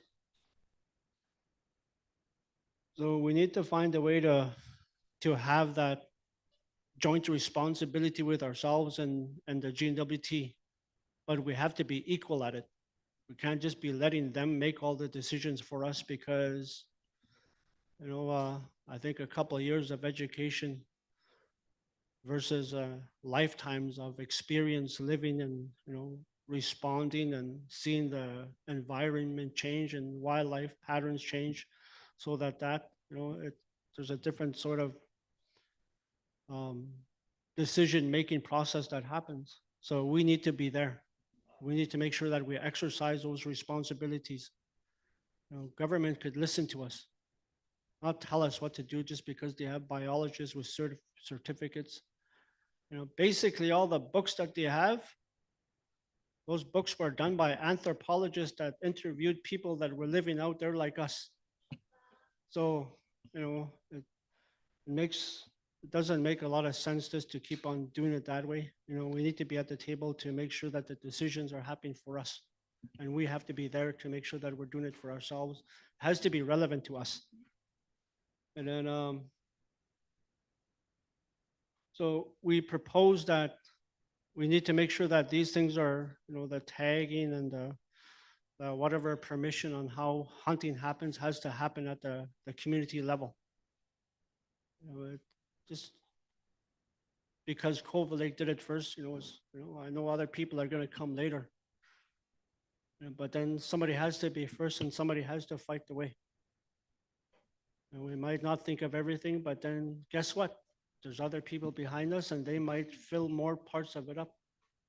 All of these things that we do is all consolidated. Every step matters. Next.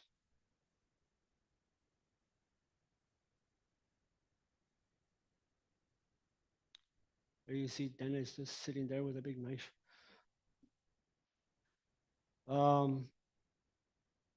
So after we did all this and the only way we could really see how we could zone out the RRCs is that by the trapping area inside the Wildlife Act for the GNWT has these zones. And this is the one that surrounds Cove Lake. And around all of your communities, you have the same kind of set of numbers. So we chose that area to have a conservation plan, how things are going to go. And because it followed the caribou, like if they went to another community, those same things that we have in this will follow to whatever, like say in Good Hope, they will have those same authorities. But then, like that was because we didn't, the things that we made for Koval was for Koval, and the other communities are they have to make sure that they have their own plans. So we thought that, because the Sawtoo land claims, it's for the whole Sawtoo, we have to make sure that we reflect that one book. And then, so we had that, the minister grants.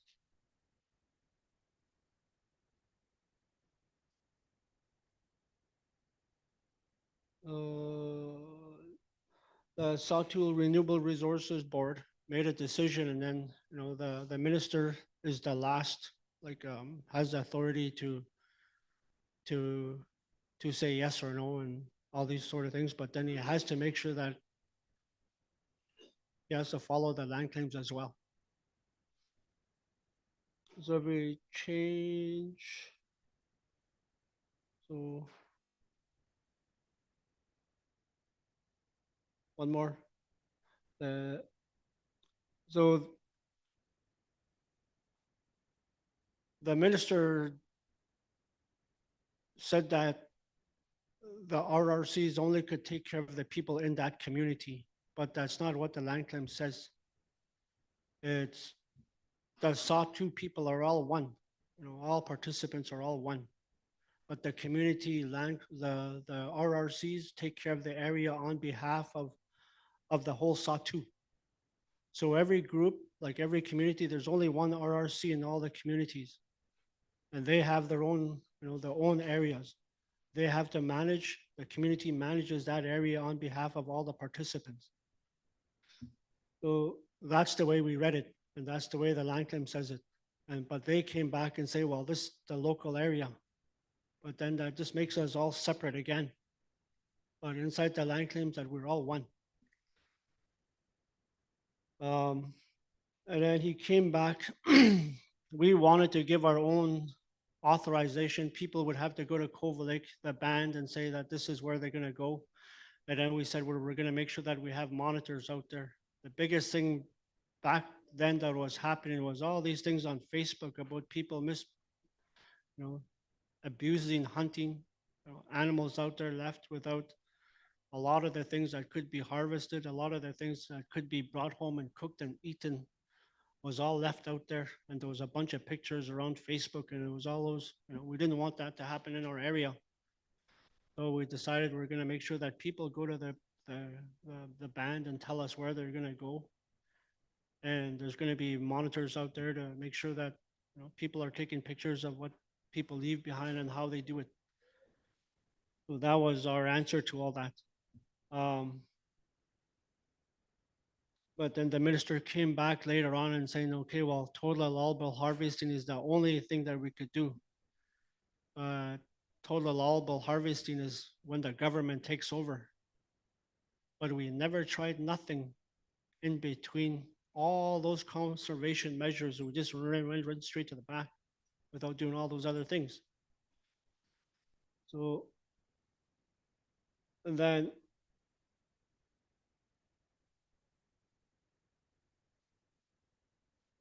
so he was saying that we could only authorize those for our own band members, but that was not what we were asking. Is our land is our land. There's people go all over the place. We know what our community members are doing.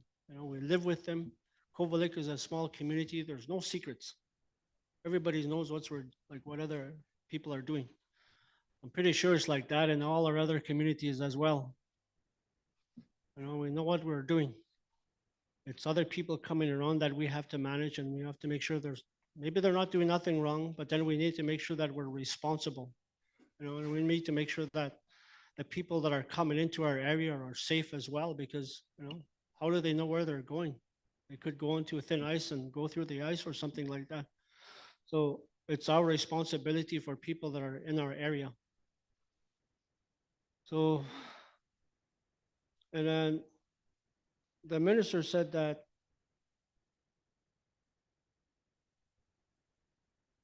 though he was saying that we didn't have no right to regulate participants, but that's not what the land claim said. And then, so, the biggest thing about 1394 in our land claims is about the local participants, but there's no membership in the RRC. It's open. So that means the whole SAW2 is that local participant. And it's not just in the community, but it's the area. So this is what we went to court for. We joined the next page.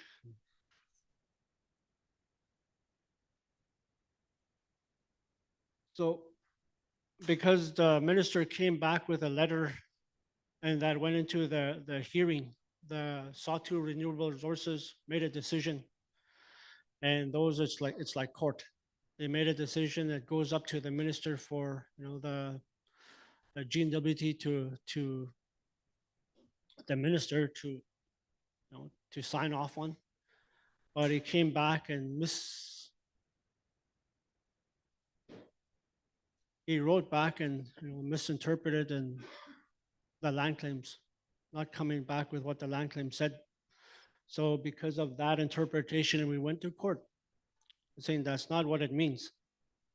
We have to go get a judge to read it and say, okay, well, this is what it means. Not having some lawyer or somebody else say that it's going to be less. That's not how things work. So we went to court with, to change and get that read right. because we can't have the land claims that three parties, the federal government, the SAW-2 and the GNWT all signed to say this is what it means. It was 30 years since it was worked out. And now they're saying that we don't have that much. But that's not what it says in black and white. So we went to court and got a judge to read it. And the judge agreed with us. He didn't agree with the GNWT. So we won that in October. And then the GNWT came back and the appeal. What we thought they were just going to say, okay, well, we'll take the loss. But then they appealed again. But the first ruling was that the interpretation that we had on 13.9 was right, but they still have total allowable harvesting. There's nothing else. That's what it says. Huh? 5 more minutes. Okay, change. And then, so we won that part of it.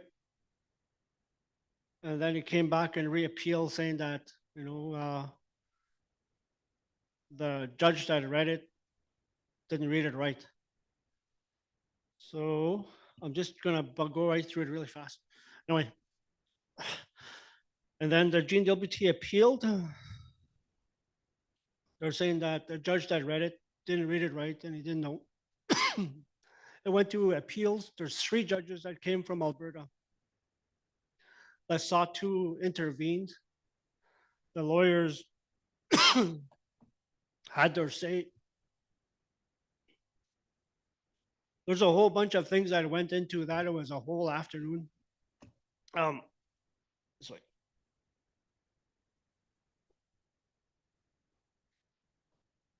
anyway, the 3 judges came back with a ruling saying that the SAW-2 land claims, through it all, it talks about the Dene and Métis culture. It talks about making room for the Dene to have our Dene laws. They also talk about the 13.9, you know,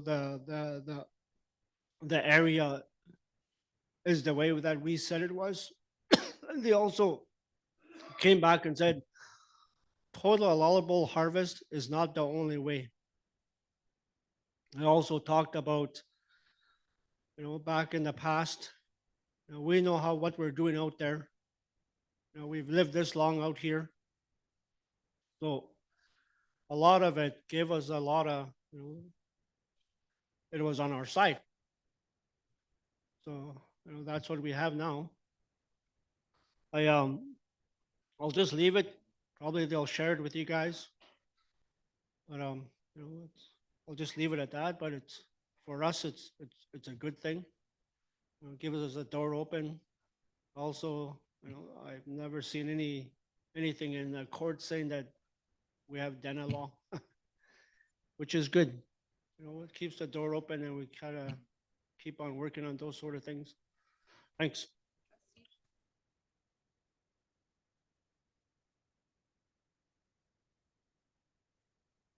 Show David for that very important slideshow. The Dene Nation now has a slideshow, and if you want to access the slideshow, just ask the Dene Nation staff and they can send it over to your First Nation. Thank you for that presentation, and Trevor as well. A lot of knowledge, and we're very proud of you for succeeding in the legal battle against the GNWT and their court ruling systems that does not treat the fairness of our treaty rights, and must see Cho for that. We are going to call it a night now. We went over more than we should, but it's a very important topic that we need to speak about, and I'm glad that we, you know, brought it to the table so the leaders can hear the process for the SAW-2 and what they're doing. We will now call it a recess. We'll call it at the end of the day. And if we can have an elder do the closing prayer, supper will be here. And tonight they are having an event over at the Culture Center. So just want to let you guys know, right? I want to talk. There's also some food then at the Cultural Center at 6-2. So if there's something here, I think you got turkey and stuff like that down there, just in case you want to switch it up. Bing, go to.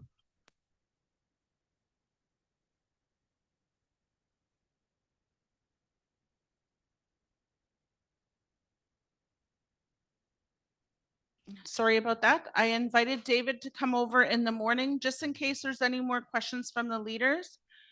Just to kind of go over anything, if you have any questions for him. So, Masicho, closing prayer from Elder, please. Masi.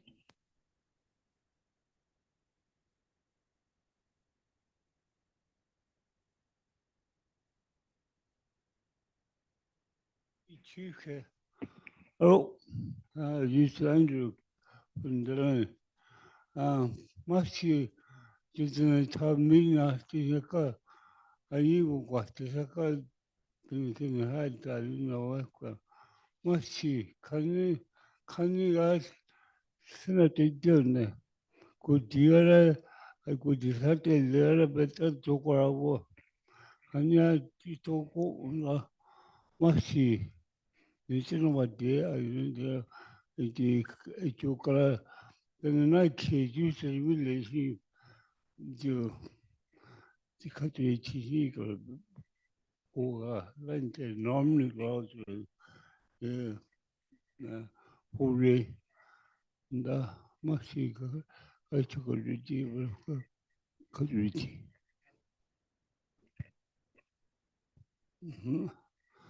저 배우가든지 비지가 공원에 뭐그래지 사는데 기타이 지내고 그래 시골로 공부해서 아해 우리는 뭐네 아이들마신다 가사서는 그런지 이게 사실 주는 거죠 아 그러는